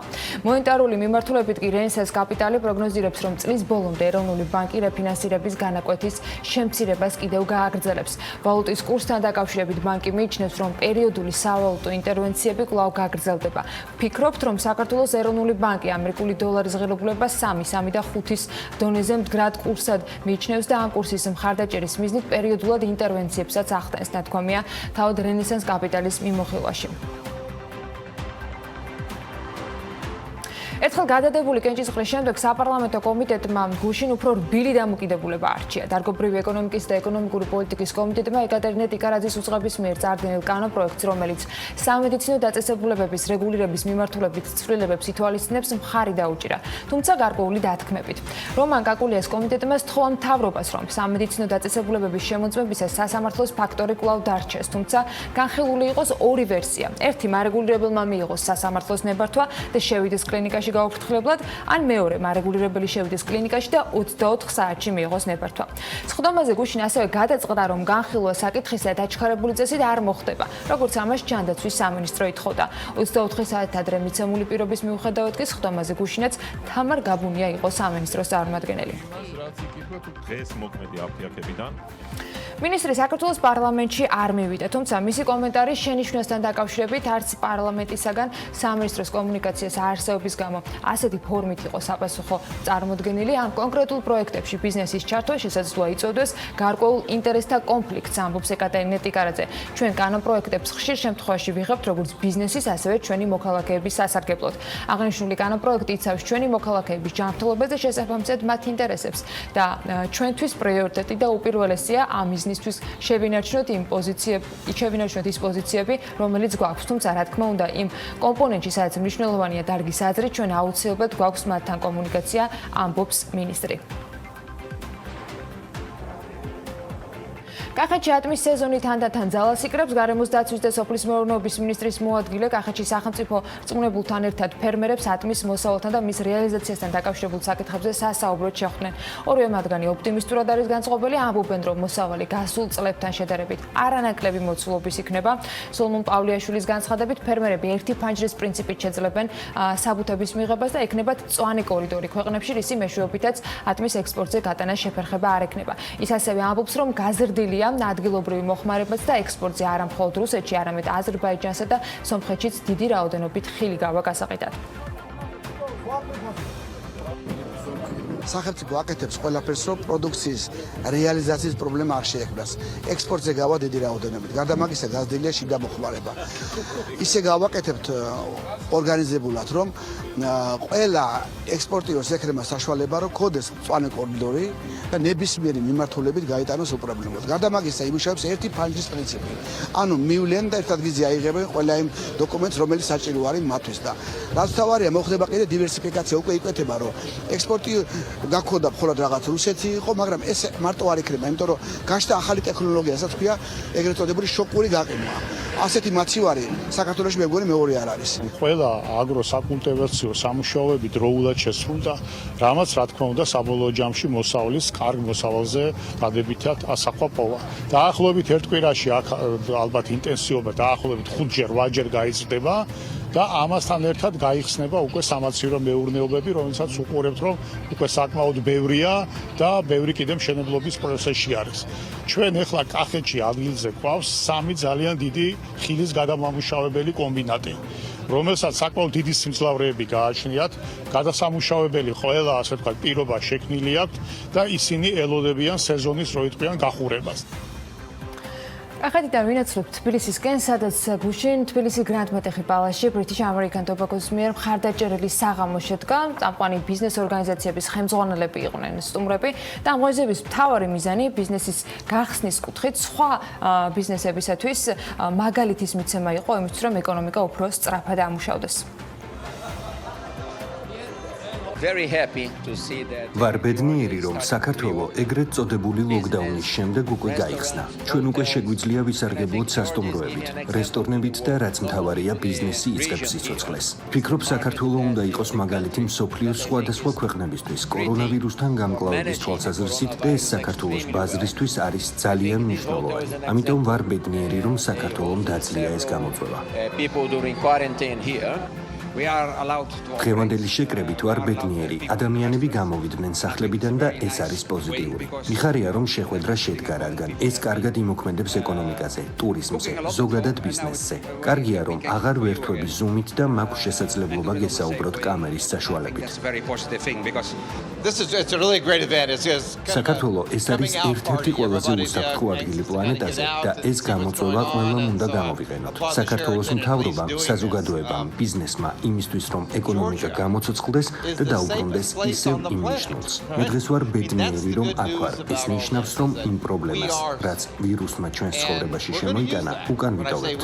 ახლა უნდა გადავერთოთ ეკონომიკის ამოქმედებაზე. დღევანდელი დღე არის კარგი მაგალითი ამისთვის. ბევრი ბიზნესი სამწუხაროდ არის, როგორც იცით, კარანტინის პერიოდში იყო დახურული და შესაბამისად მისი ხელახალი გახსნა ხდება ნელ-ნელა ამ რეგულაციური და ვთქვათ COVID სიტუაციიდან გამომდინარე. ამიტომ ეს და შესაბამისად მიძინებული იყო ასე ვთქვათ მომხმარებელიც. ამიტომ ესეთი ღონისძიებები პირიქით მომხმარებლის ასე ვთქვათ გაგვიწებას სასტუმროებში, რესტორნებში, კაფეებში, ბარებში მისვლას ხელს შეუწყობს, რაც რა თქმა უნდა ეკონომიკის ასე ვთქვათ ამოქმედებას და ამუშავებას ორმაგად და სამაგად ვთქვათ ხელს წაადგება. ეკონომიკის ამოქმედება მნიშვნელოვანია დასაქმებისთვის, მეტი შემოსავლისთვის და იმისთვის, რომ პრობლემები, რომელიც ქვეყანას აქვს, ეტაპობრივად მაინც დაეძლიოს. რამდენიმე პირმა მიიღო ამას უპეში სახელმწიფოს მხრიდან ფულადი კომპენსაცია და რა ტიპის პრობლემები იკვეთება მიკვლევადობის მიმართულებით. თემის ბოლო მიმოხილვით ახლა თათია ჩაფუჭაძე შემოგვიერთდება პირდაპირ ეთერში. თათია, დილა მშვიდობისა და გისმენთ, როგორი არის განახლებული სტატისტიკა და რა მონაცემებს გვიზიარებს სახელმწიფო. მშვიდობის ანა, მივესალმებით ჩვენს მაყურებელს. დიახ, სახელმწიფოს მხრიდან პანდემიის ფარგლებში გასაცემი კომპენსაციის მიღება პირთა წრეს ავარაუდოდ კიდევ ერთხელ გაფართოვდება. შესაბამისი ფინანსური რესურსი კი მათ შორის ტოპკოპ ფონდიდან გამოიყოფა. მის შესახებ პარლამენტის საფინანსო საბიუჯეტო კომიტეტის თავმჯდომარე ირაკლი კოვზანაძემ 2020 წლის ბიუჯეტის პროექტის გადამუშავებული ვარიანტის განხილვის დროს განაცხადა. მისი თქმით, კომპენსაციის მიღებთა რაოდენობა იმ თვითდასაქმებულებისთვის გაფართოვდება, რომლებმაც შესაბამისი დოკუმენტაცია ამ დრომდე ვერ წარმოადგინეს. საქართველოს პროფკავშირებში კი აცხადებენ, რომ ეს როცა ქვეყანაში სამუშაო ადგილი ძალიან ბევრმა ადამიანმა დაკარგა, ხელისუფლება გამოყოფილი თანხების ნახევარის ათვისებასაც ვერ ახდენს. ამის მიზეზი კი პეტრიაშვილის შეფასებით გაზრდილი ბიუროკრატია, რის გამოც დასაქმებულები ვერ ადასტურებენ, რომ შემოსავლები რეალურად დაკარგეს.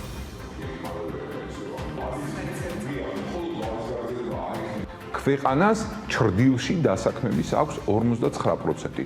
ეს უკვე იყოფა აგრარულად და არააგრარულ სექტორებად და არააგრარულ სექტორზე გამოყოფილი სახელმწიფოს მიერ გაცემული დახმარება იყოფა რამდენიმე კატეგორიად და მიზეზი, რატომაც ვერ მიიღეს ამ ადამიანებმა ეს დახმარება, ეს გახლავთ პირველ რიგში ის, რომ იდენტიფიცირება ვერ ხდება, ვინ არიან თვითდასაქმებულები, ის ბიუროკრატიული და უშუალოდ მოთხოვნები, რაც დაუწერეს ცნობების მიცემასთან დაკავშირებით, ბაზრობების ადმინისტრაციები შიშობენ, რომ ეხლა რომ გასცენ სიტყვაზე, ცნობა რომ 100 კაცი მუშაობდა მათთან და უშუალოდ არა კარანტინის პერიოდში.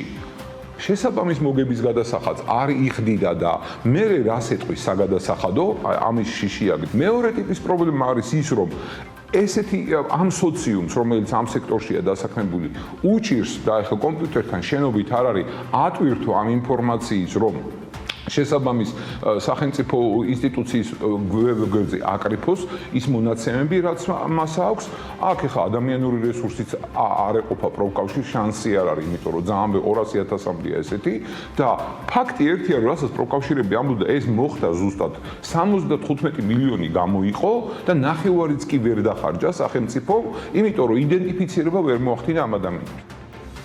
დასაქმების ხელშეწყობის სახელმწიფო სააგენტოს ინფორმაციით 25 ივნისის მდგომარეობით კომპენსაციის მიღება პირთა ერთიან სარეგისტრაციო სისტემაში დარეგისტრირებულების საერთო რაოდენობა 152,000 ხდება. 300 ლარიანი დახმარება ამ დროისთვის უკვე ჩაირიცხა 94,000-მდე ბენეფიციარს, რამაც ჯამში 28 მილიონ ლარს გადააჭარბა. რაც შეეხება 200 ლარიან დახმარებას, ბოლო მონაცემებით კომპენსაცია 90,1075 დასაქმებულზე გაიცა. დასაქმების ხელშეწყობის სააგენტოს დირექტორის მოადგილე ამბობს, რომ წინა თვესთან შედარებით მიმდინარე თვეში 200 ლარიანი კომპენსაციის მიმღებელთა რაოდენობა გაზრდილია და თანხების გაცემის მიმართულებით პრობლემები არ ფიქსირდება. კომპენსაციების გადარიცხვა, საუბარია 300 ლარიან ერთჯერად კომპენსაციაზე, უკვე განხორციელდა 93,867 ბენეფიციარზე, ჯამში 28,160,100 ლარი. ასევე გაცემულია მაისისთვის 200 ლარიანი კომპენსაცია 90,775 დასაქმებულზე, რომლებმაც დაკარგეს შემოსავალი და ეს კომპენსაცია ჯამურად არის 18,185,000 ლარი. თვითდასაქმებულების რეგისტრაცია გრძელდება 1 ივლისამდე, 30 ივნისის ჩათვლით. ეხლა ივნისის ბოლომდე მოხდება უკვე დასაქმებულთა 200 ლარიანი კომპენსაციის მეორე ტალღის გადარიცხვა. არის მოლოდინი და მიახლოებით არის გაზრდილი, მკვეთრად გაზრდილი წინა თვესთან შედარებით, რადგანაც დადგენილების ცვლილებიდან გამომდინარე გაიზარდა იმ პირთა წრე, ვინც იღებს 200 ლარიან კომპენსაციას. თვითდასაქმებული პირების შემთხვევაში კომპენსაციის გაცემა 10-დან 20 დღის ვადაში ხდება, სპეციალურ პლატფორმაზე რეგისტრაცია კი 1 ივლისამდე გაგრძელდება. მადლობა თათიას ინფორმაციის განახლებისათვის. სოციალური ქსელების მომხმარებლები მარტივად მიხვდებიან ჩვენ შემდეგ სასაუბრო თემას, როგორც კი ბოლო დღეების ყველაზე ხშირად და სრულად განსხვავებული ადამიანებისგან ერთმანეთის მსგავსი შინაარსის გაზიარებულ პოსტებს ვახსენებ. ვფიქრობ, კიდევ ერთხელ ხომ არ ჩავაბარო, ან სერიოზულად დავფიქრდი რა იქნებოდა ასეთ გარემოში რომ ესწავლა. მსგავსი სათაურებით გასული ერთი კვირა ჩემი Facebook-ი განსაკუთრებით აჭრილდა და ფაქტია ძალიან რთულია რომელიმეს არ დაეთანხმო. ყველა ეს წარწერა სრულად გულწრფელად გასასიარებელი ხდება, როგორც კი ფოტოებს ნახავთ, რომელიც ქუთაისის საერთაშორისო უნივერსიტეტის სამშენებლო სამუშაოების პირველი ეტაპის შედეგებს ასახავს.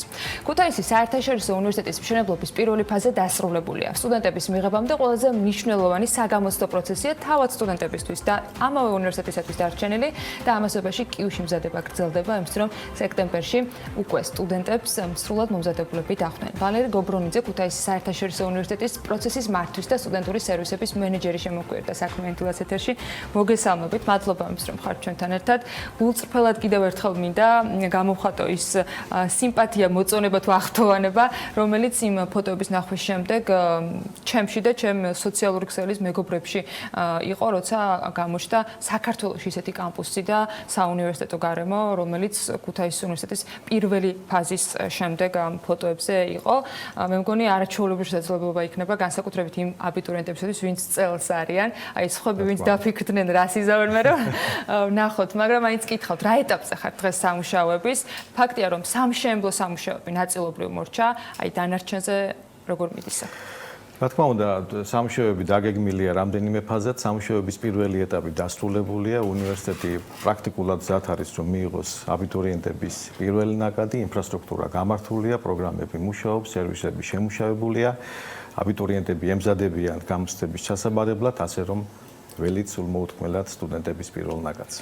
ერთია ინფრასტრუქტურა, რომელიც ძალიან დიდ მნიშვნელობას ატარებს, როცა ადამიანებს ახალგაზრდებს გაარტეხის ასაკში ფაქტობრივად უწევთ, რომ რაღაცა პერიოდი ცხოვრების ასეთ გარემოში გაატარონ და ამ გარემოს დიდი მნიშვნელობა აქვს, მაგრამ მეორე არის გადაწყვეტილება, რომელიც მათ უნდა მიიღონ, რომელიც დანარჩენი ცხოვრების განმავლობაში, ან თუნდაც რამდენიმე წლის განმავლობაში, ვიდრე თქვა შეიცვლიან ინტერესებს, თქვა პროფესიის არჩევას უკავშირდება. აი ამ ნაწილში თქვენი პროფილიდან გამომდინარე, გარემოებები, რაც აბიტურიენტმა უნდა გაითვალისწინოს, იმიტომ რომ ჩვენთან ჯერ ისევ მიღებულია, რომ მშობლები, ნათესავები, მეგობრები და ახლობლები ძალიან დიდ როლს თამაშობენ ხოლმე ხშირ შემთხვევაში გადაწყვეტილების მიღებისას, მაგრამ აი თვითონ აბიტურიენტისათვის რა გარემოებებია მნიშვნელოვანი, როცა გადაწყვეტილებას იღებს? რა თქმა უნდა, ინსტიტუციების ჩართულობაც არანაკლებ მნიშვნელოვანია. თუმცა აბიტურიენტებისათვის ძალზედ მნიშვნელოვანია, რომ ამ დროს განსაკუთრებული ყურადღება მიაქციონ საკუთარი ინტერესების სფეროებს. და რაც კიდევ უფრო მნიშვნელოვანია, ჩემის აზრით, ობიექტურად უნდა შეფასდეს თითოეული ახალგაზრდის შესაძლებლობა.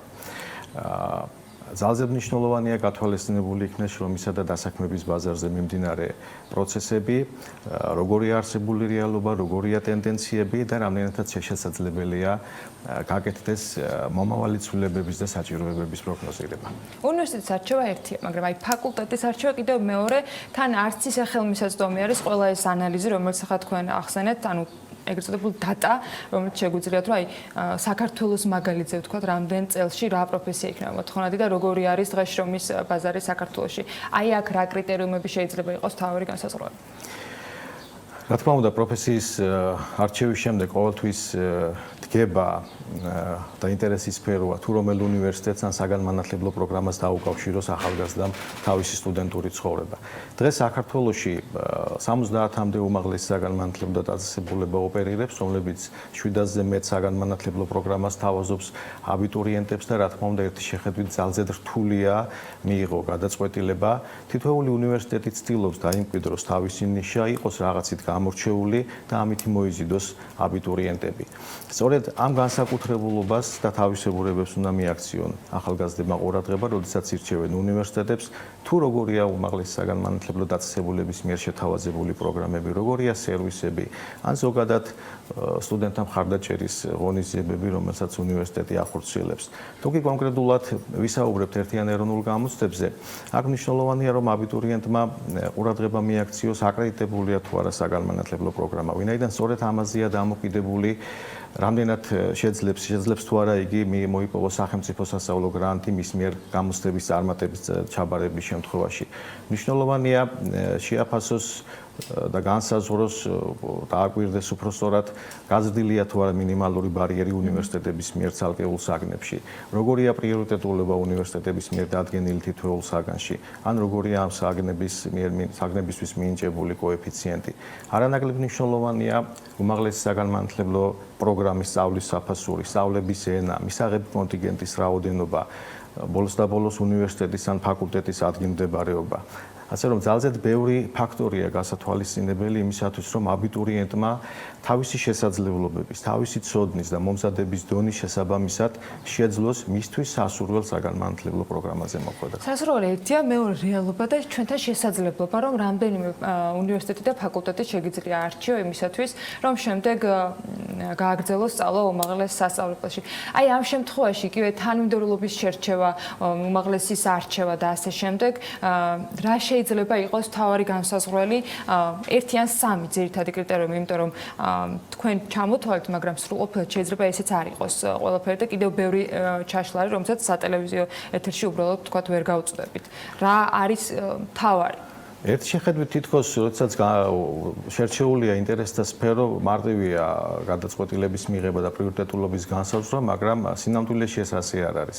მე მგონი, რომ იმ ფაქტორების გათვალისწინებით, რომელზედაც მოგახსენეთ, თავარია რომ აბიტურიენტმა შეარჩიოს და ცალკე გამოყოს მისთვის სასურველი საგანმანათლებლო პროგრამების ჩამონათვალი, გადახედოს თითოეულ მათგან შეადაროს ისინი ერთმანეთს სხვადასხვა ფაქტორების გათვალისწინებით და მხოლოდ ამის შემდეგ დაალაგოს ისინი რიგითობისა და პრიორიტეტულობის მიხედვით.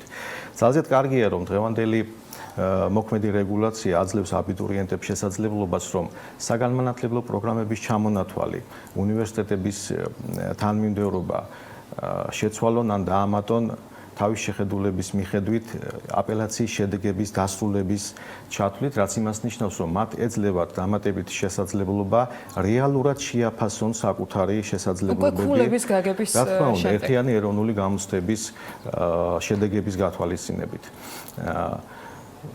არის შემთხვევები სამწუხაროდ, როდესაც აბიტურიენტი გადალახავს მინიმალურ ბარიერს, არც თუ ურიგოთ, თუმცა იგი ხვდება უნივერსიტეტის მიღმა იმ მარტივი მიზეზის გამო, რომ აირჩია მხოლოდ ერთი და ისიც ძალზედ მაღალი რეიტინგული საგანმანათლებლო პროგრამა, სადაც მაღალი კონკურსია და მან ამ კონკურსში ვერ გასია კონკურენცია. რა თქმა უნდა, თავდაჯერებულობა ძალიან კარგია, მაგრამ მე ურჩევდი აბიტურიენტებს, რომ შეარჩიონ რამდენიმე საგანმანათლებლო პროგრამა თავისი ინტერესის სფეროდან გამომდინარე, მით უფრო რომ ჩვენ გვაქვს შესაძლებლობა აბიტურიენტებს შევთავაზოთ მობილობის სერვისი, რაც იმას ნიშნავს, რომ სწავლის დაწყებიდან 1 წლის შემდეგ მათ აქვთ შესაძლებლობა შეცვალონ საგანმანათლებლო პროგრამა ან გადავიდნენ სხვა უნივერსიტეტში. გაჩნდა გავისება თუ არა მე უკვე ამის სურვილი.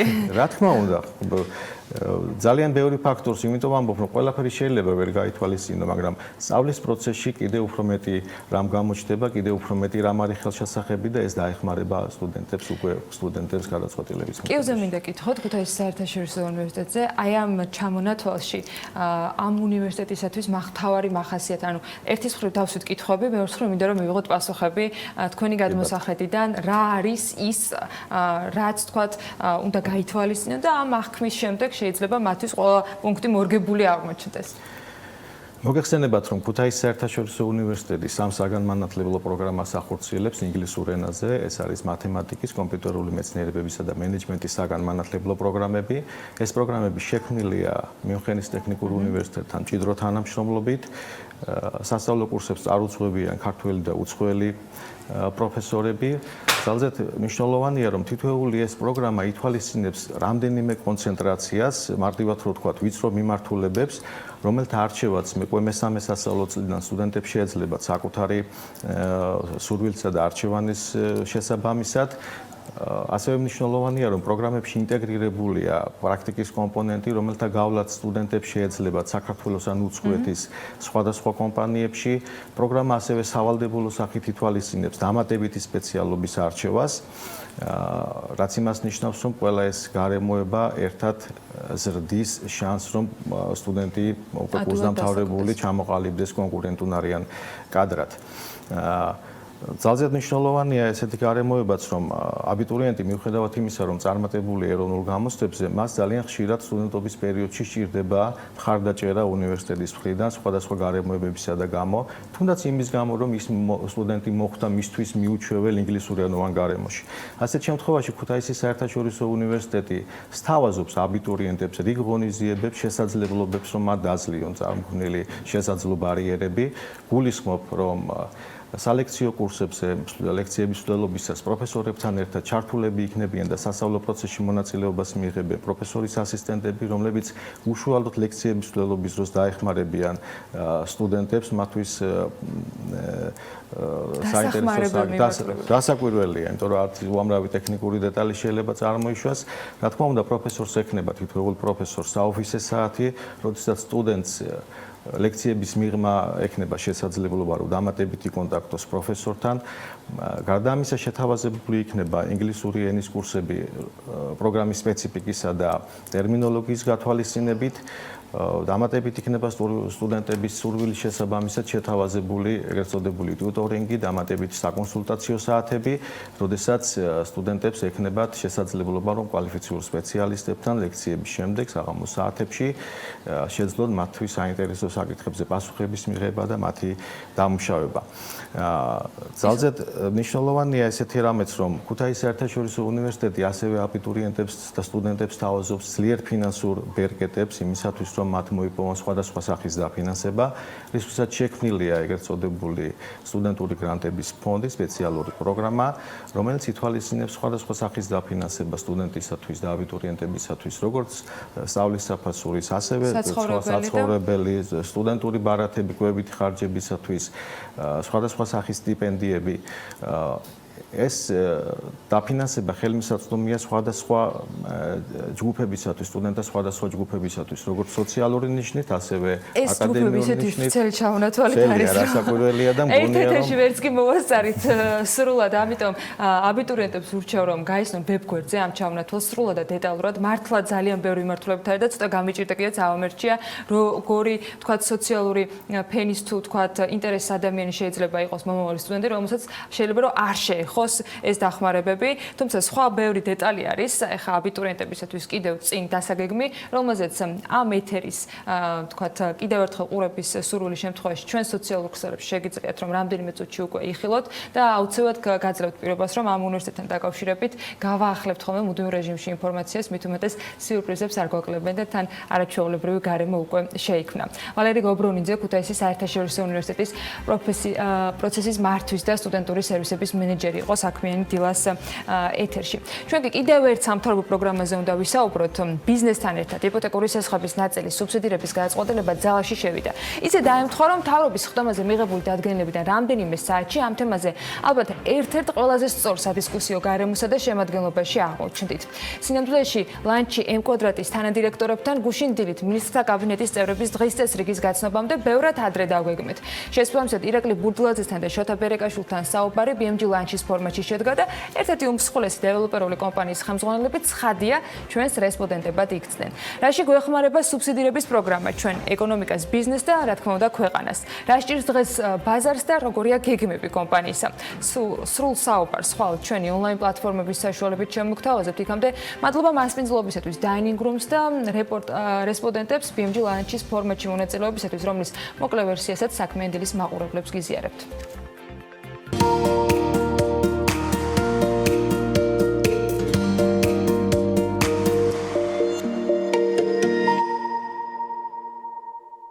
დიდი მადლობა საუბრისთვის და შეხვედრისთვის, რომ აქ შევხვდით. მადლობა ანა. მიხარია გიორგი, რომ დღის ამ ნაწილში ვხვდებით. ბოლო 4 თვის პირველი კითხვა ტრადიციულად არის რამდენად და რა დააკორექტირა პანდემიის სახით. მე მგონი ყველაფერი ამოაყირავა, მაგრამ რაღაცა ფორმალობისთვის და გასახურებლად თან კარგია ამ საუბრისთვის. მე მახსენდება BMG-სთან ირაკლი თქვენი ეს ინტერვიუ საკმაოდ საინტერესო, როცა კარგ დროს იყო საუბარი შემდგომი 5 წლის განმავლობაში უძრავი ქონების ბაზარზე მარტო თქვენი კომპანიის მიმართულებით ამ შემთხვევაში ჰოლდინგური გულისხმობ, მაგრამ მთლიანად რომ 5 წლის განმავლობაში მოგეზიდათ 9 მილიარდამდე 450-ზე იყო საუბარი. ეს დეტალის და სხვაც რამ შეცვალა და რა შეცვალა პანდემიამ. დიდი მადლობა. საინტერესო ფორმატისთვის. დაგვიმარჯოს. რა ვიცი, მე ჩემს საუბარს დავიწყებ მით, რომ მე მაინც ოპტიმისტი ადამიანი ვარ და ყველა პრობლემაში შესაძლებლობას ვეძებ. ასე ვთქვათ.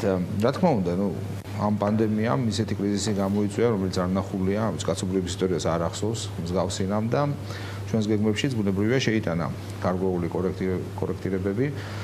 განსაკუთრებით სასტუმროების მიმართულებით არ არის დასამალისის რომ ის ფაქტი რომ სასტუმროების პროექტები დაპაუზებულია გარკვეული ვადით, სანამ არ გაირკვევა ტურისტული ნაკადების აღდგენის პერსპექტივა, მაგრამ მეორე მხრივ თუ ტურიზმს შევეხებით, ვფიქრობ რომ არის დღეს იმის საშუალება გამომდინარე იქიდან რომ საქართველოს ძალიან კარგად ებრძვის ამ ვირუსს და საკმაოდ წარმატებული ქვეყნების რიგში დგას, რომ ეს გამოვიყენოთ, ამის კაპიტალიზაცია მოვახდინოთ და მოვიზიდოთ ეგრეთ წოდებული high-end ტურიზმი, ანუ უფრო მაღალმწყიდველუნარიანი ტურიზმი მომავალში. რაზეც სამუშაო არა საფუძველია და ამაზე საკმაოდ სერიოზული ნაბიჯები იქნება გადასადგმელი, მაგრამ ამის შესაძლებლობას მე ვხედავ დღეს. რაც შეეხება ჩვენს მეორე მიმართულებას, საცხოვრებელი უძრავი ქონების კუთხით, აქაც საინტერესო ტენდენციები გამოიკვეთა, მაგალითად каранტინმა დაანახა ჩვენ საზოგადოებას, რომ ის პრობლემა, რომელიც საქართველოში ყოველთვის იდგა, შინამეურნეობის ზომა არის საკმაოდ დიდი, ანუ ერთ ბინაზე მოდის დაახლოებით 3.5 ადამიანი, რაც ევროპაში ერთ-ერთი ყველაზე მაღალი მაჩვენებელია. ეს მართლაც სერიოზული პრობლემაა ქვეყნისთვის და ხალხმა დაიწყო ფიქრი უფრო აქტიურად გაფართოებაზე, ანუ ახალი ბინის შეძენაზე. რაც სხვადასხვა ჩვენს გაყიდვებზე ძალიან კარგად აისახა каранტინის პერიოდში, პანდემიის დროს ფაქტიურად ჩვენ 300 ბინა გავყიდეთ, რაც შაშამდელ შედეგს თუ შევადარებთ, მთელი წლის განმავლობაში გაყიდული ბინების 50%-ია. რა თქმა უნდა, გარკვეული კორექტირებები მოხდა ფასების კუთხით, თუმცა აღსანიშნავია ის, რომ გაიზარდა ინტერესი ბინების მიმართ. ამავე გარემოება მეორეს მხრივ შეანარჩუნებინა ხარჯვის სრულად, რაც ყველაზე მნიშვნელოვანია, რომ ეს ორი ფაქტორი იყო თითქოს, რომ ერთი რომ გადაწყვიტეს, რომ აი სამუშაო სივრცისთვისაც ჭირდებოდა შედარებით ფართო, ვთქვათ, სივრცე იმისათვის, რომ არ ყოფილიყვნენ ბევრნი ერთ ოთახში, მაგრამ მეორეს მხრივ გაჩნდა კითხვა, რომ შეიცვლება თუ არა საოფისე ფართების მიმართ მოთხოვნა და ინტერესი. კი, საოფისე ფართების მიმართ მოთხოვნა ალბათ დაკორექტირდება, ჯერ ადრევია ამაზე საუბარი, თუმცა რამდენიმე კომპანიამ საქართველოში დაანონსა, რომ დისტანციურ მუშაობის რეჟიმზე გადაყავს თავიანთი თანამშრომლები, ოღონდ არა გაურკვეველი ვადით, არამედ ლიმიტირებული ვადით რასაკვირველია. თუმცა მე მაინც მიმაჩნია, რომ საოფისე გარემოში მუშაობას თავისი ეფექტი აქვს და მისი სრულად ჩანაცვლება დისტანციური მუშაობით წარმოუდგენელია. каранტინმა ვერ და არ შეაჩერა M კვადრატის გეგმები, მათ შორის ეგრეთ წოდებულ პრობლემური მშენებლობის პროექტებში ჩართულობაზე. ეს ბოლო არის, სადაც თქვენ გამოჩნდით პირადად, თუმცა ამას წინ უსწრებდა ოლიმპიური ვარსკვლავის პროექტი, წინ უსწრებდა სვეტის პროექტი. ჩვენ გვინდა რომ ვიცოდეთ მეტიც ცხადია თქვენს მოსაზრებასთან ერთად ამ პანდემიურ სიტუაციაზე, რა ტიპის კოოპერაცია და ბიზნეს მოდელი შეიკრა, იმიტომ რომ ეს ფაქტიურად იყო ჩაკეტილი წრე. აქ სერიოზული კოორდინაციის გარეშე იქნებოდა ეს ბიზნეს სტრუქტურები და ალბათ ყველაზე მეტად სახელმწიფო სტრუქტურები, ეს გორდიას კვანძი ვერ გაიხსნებოდა. ამ შემთხვევაში, მოდი სვეტის პროექტით დავიწყო. სვეტის პროექტზე ჩვენ 1 წელია მუშაობდით და ეს პროცესი დაიწყო შემდეგნაირად, როდესაც ჩვენ დავიწყეთ შესწავლა არსებული სიტუაციის, ანალიზი გაჩერებული მშენებლობების და იმ დაზარალებული ადამიანების სიტუაციის შესწავლა. ამის შემდეგ ჩვენ შევიმუშავეთ ბიზნეს მოდელი, რომელიც შესაძლებლობას გვაძლევდა გაგვეთვალისწინებია დაზარალებული ადამიანების უზრუნველყოფის საკითხი ერთის მხრივ, მეორეს მხრივ მოგეხსენებათ M კვადრატი ეს არ არის საქველმოქმედო ორგანიზაცია, ეს არის დეველოპერული ბიზნესი და რა იქნებოდა ის მინიმალური მომგებიანობა, რომლის საფუძველზეც შეიძლებოდა ამ პროექტების დასრულება. ჩვენ შევადგინეთ ეს ბიზნეს მოდელი, შემდეგ ეს საკითხები გავიარეთ ქალაქ თბილისის მერიასთან და იმ მინიმალური ცვლილ პროექტის ცვლილებების პირობებში ამის ხარჯზე წარმოვადგინეთ ჩვენი წინადადება, როგორ შეიძლებოდა ამ პრობლემის მოგვარება. შოთა, M კვადრატის ჩართულობა ოლიმპიურ ვარსკვლავში და სვეტში ნიშნავს თუ არა, რომ აქ გაჩერდებით თუ სოციალური პასუხისმგებლობის ფარგლებში გაგრძელდება თქვენთვის შესაძლო სხვა პროექტებში ჩართულობა განიხილავთ რა იმეს კიდევ ვახსენებთ ახლა ჩვენ დღეის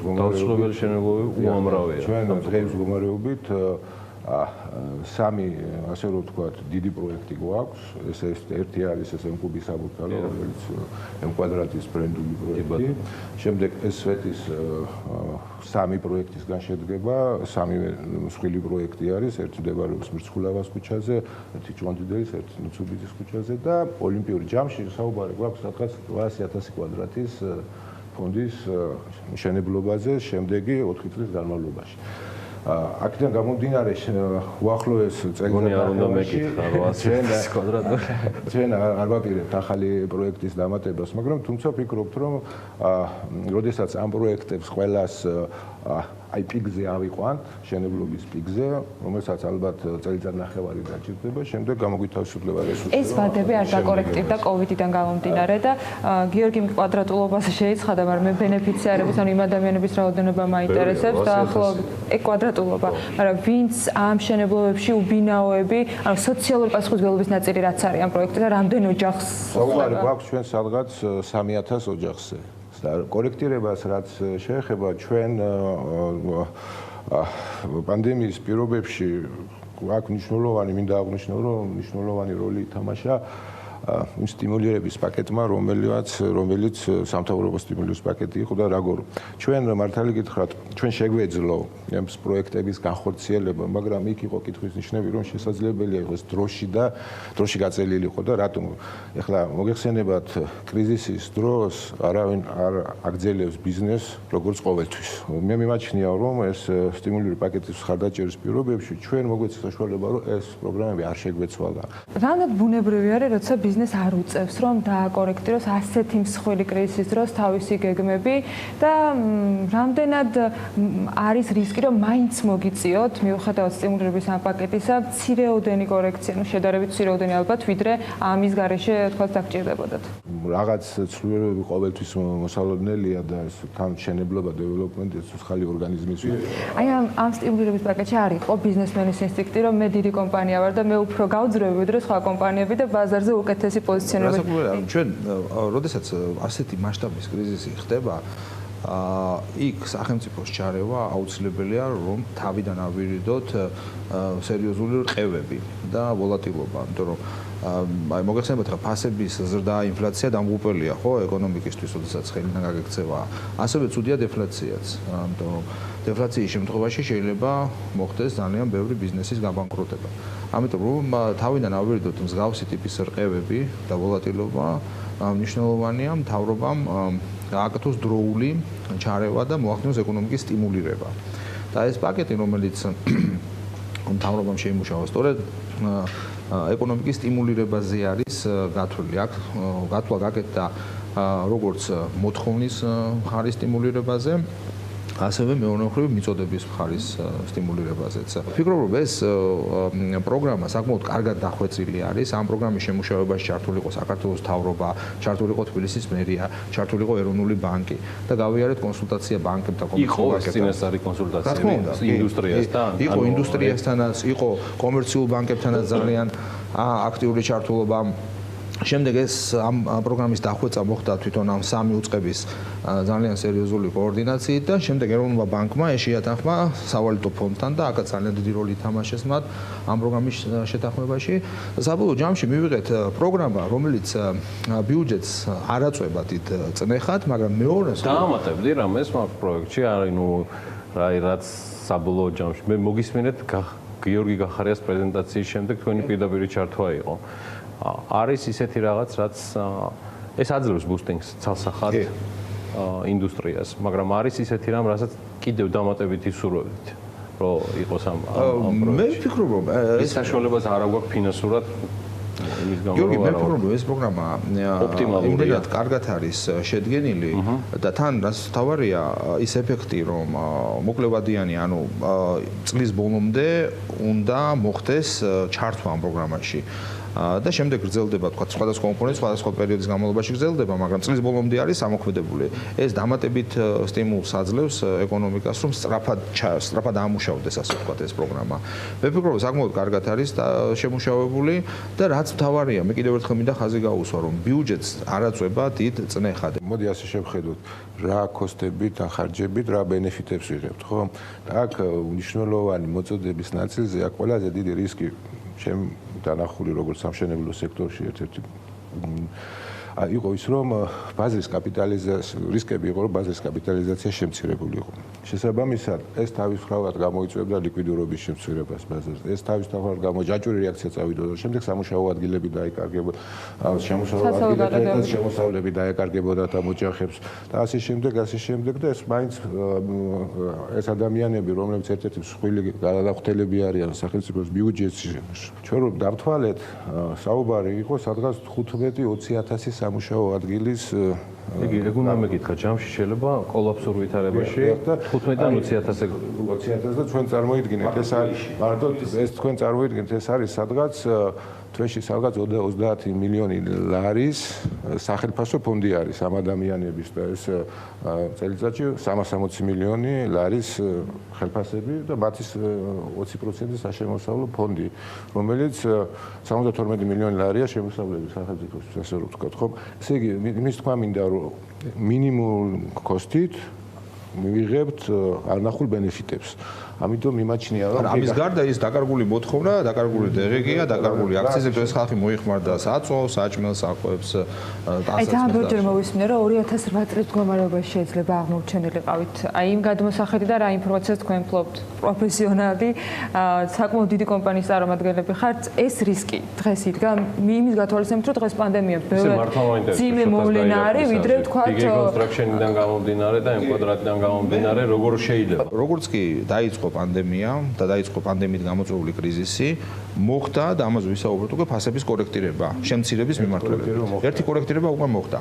ეხლა ეს რო გაგრძელებულიყო, ეს ეგრეთ წოდებული downward ტრენდი რო გაგრძელებულიყო, ხო? პატარა და საშუალო მოთამაშეები შეიძლება საერთოდ გაკოტრებულიყო და მივიღებდით სვეტის და ოლიმპიურის ნაირ ბევრ პროექტს კიდევ. ეგ არის რაც ჩემი თავარი არგუმენტი არის ამ კრიზისის დროს, იმიტომ რომ ეს სისტემა არის, რომელშიც აი ოფიციოსთანაც და ინდუსტრიასთანაც სრულიად სოლიდარული ვარ. რისკი იმისი, რომ ესეთი ანკლავები წარმოქმნილიყო, იყო ძალიან დიდი. ვიღაცამ შეიძლება არგუმენტად გამოიყენოს, რომ კრიზისის დროს მშენებლობის ფასიც მცირდება, მაგრამ კი მცირდება, მაშინ როცა ჩვენ ძალიან ბევრი სამშენებლო მასალა შემოგვაქვს და დოლარი გაგვიწვირდა.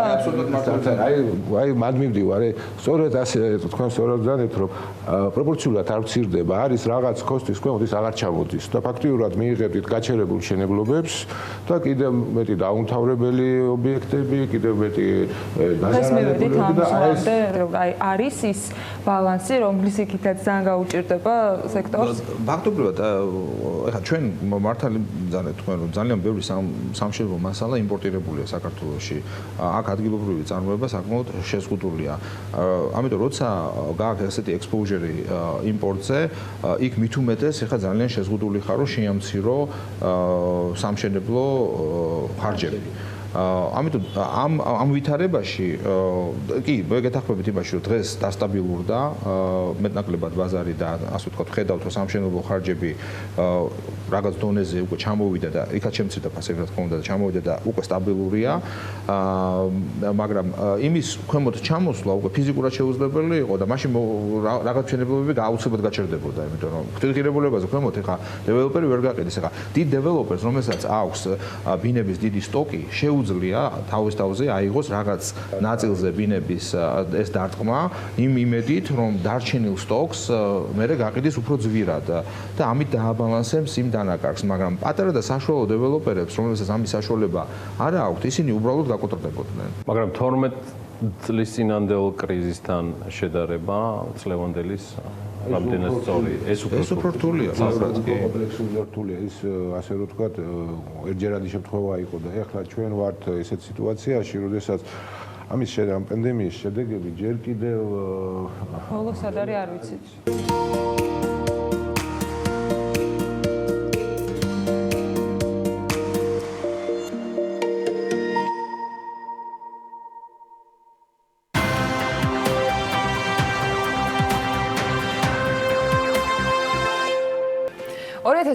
წლიდან საქართველოს მთავრობამ შეფუთვის ნარჩენების მართვის ტექნიკური რეგლამენტის მისაღებად ემზადება. მუშაობა მიდის 2 წლის წინ ეს მუშაობა ევროკავშირის ტექნიკური დახმარების პროექტის მეშვეობით დაიწყო და 18 თვე გაგრძელდა. პროცესში განხილვებთან ერთად იყო სიურპრიზები, ძალიან ბევრი სიურპრიზები და როგორც აღმოჩნდა ეს სიურპრიზები ისეთ შეუთანხმებლობას იწვევდა, რომ საკითხი ბოლომდე მიყვანილი ამ დრომდე არ არის. ბიზნესი წუხს, ხელისუფლება პასუხების გაცემას ხშირად თავს არიდებს, არადა ბიზნეს მედიისათვის, კერძო სექტორის წარმომადგენლებისთვის. კონკრეტული განმარტების მიღებაში დახმარება მნიშვნელოვანი საკითხია. დღეს ამ თემას მოვიკითხავთ რა ეტაპზეა. გიორგი ახალაძე კოკაკოლას ბოთლერს ჯორჯიას ფინანსური მენეჯერი შემოგვიერთდება დისტანციურად. სტუდიაში კი მასპინძლობ ნიკოლოზ ხუნძაკიშვილს ნატახტარის კორპორატიულ მენეჯერს. მოგესალმებით. მადლობა რომ ხართ ჩვენთან ერთად. გიორგი იქნება აუცილებლად ხაზზე. ბატონო ნიკოლოზ, თქვენთან დავიწყებთ ახლა კითხვას. დღეს რა ეტაპზე არის? ძალიან დიდი ხანი არის ამ თემის მოკითხვის რეჟიმში ვართ, მაგრამ კონკრეტული პასუხები ჭირს ან ძალიან განსხვავებულ პასუხებს ვიღებთ ხელისუფლების და ბიზნესის წარმომადგენლებისაგან.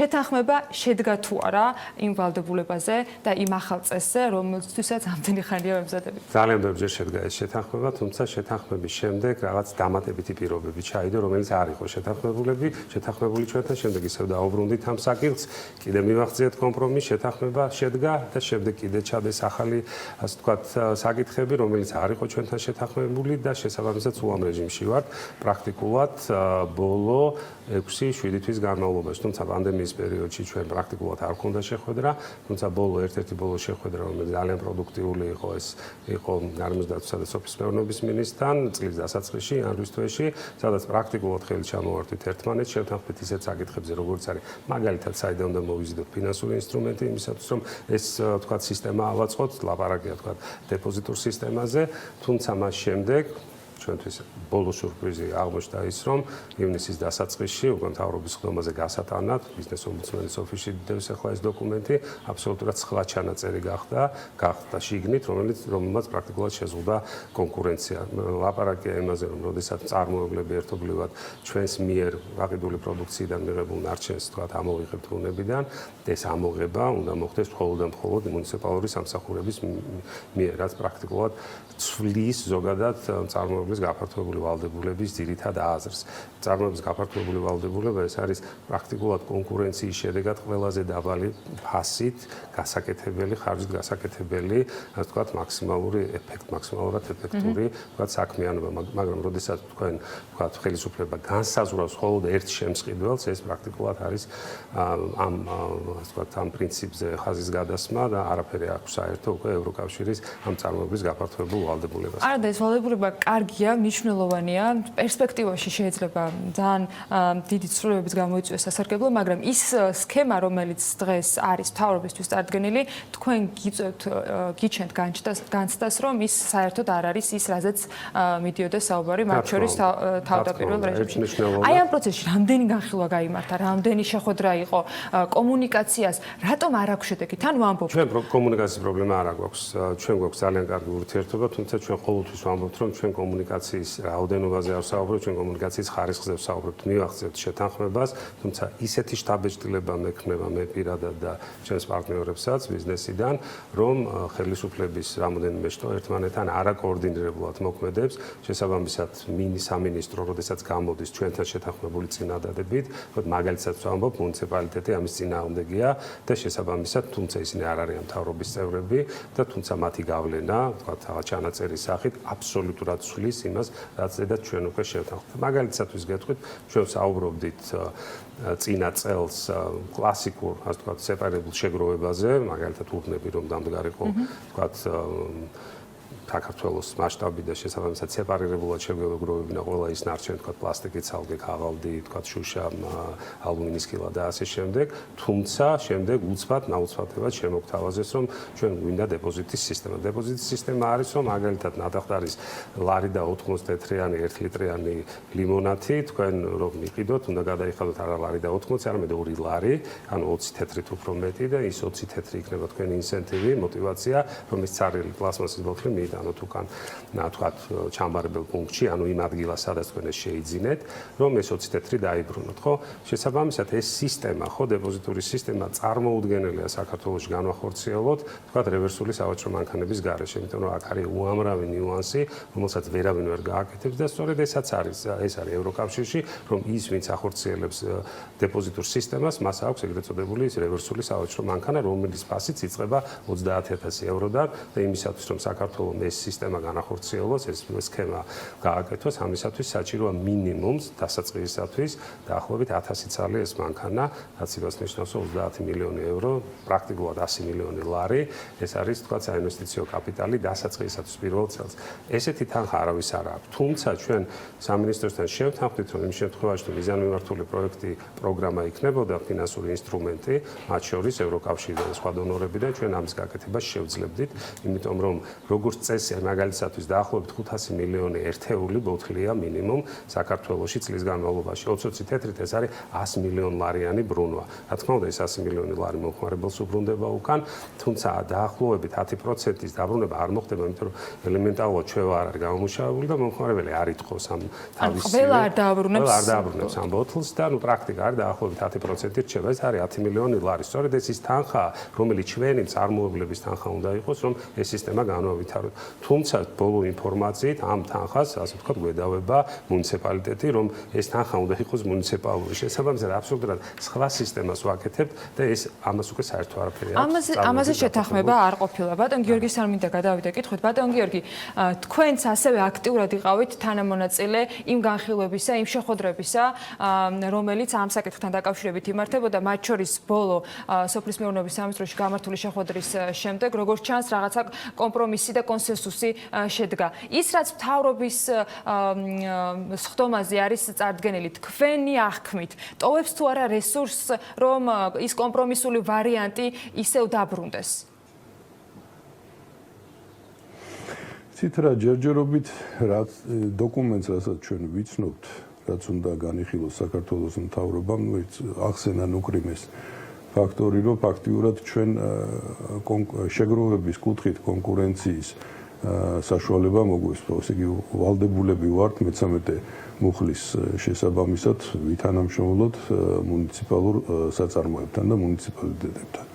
თუმცა ნებისმიერი ევროპული ქვეყნის პრაქტიკა გვიჩვენებს, რომ ამ შემთხვევაში კონკურენცია გვაძლევს იმ მინიმალური ღირებულების აღების საშუალებას, რაც შეიძლება რომ ესე იგი მივიღოთ მინიმალური ღირებულება. აქედან გამომდინარე, ეს რა თქმა უნდა არ არის ეს კარგი ჩანაწერი ჩვენთვის.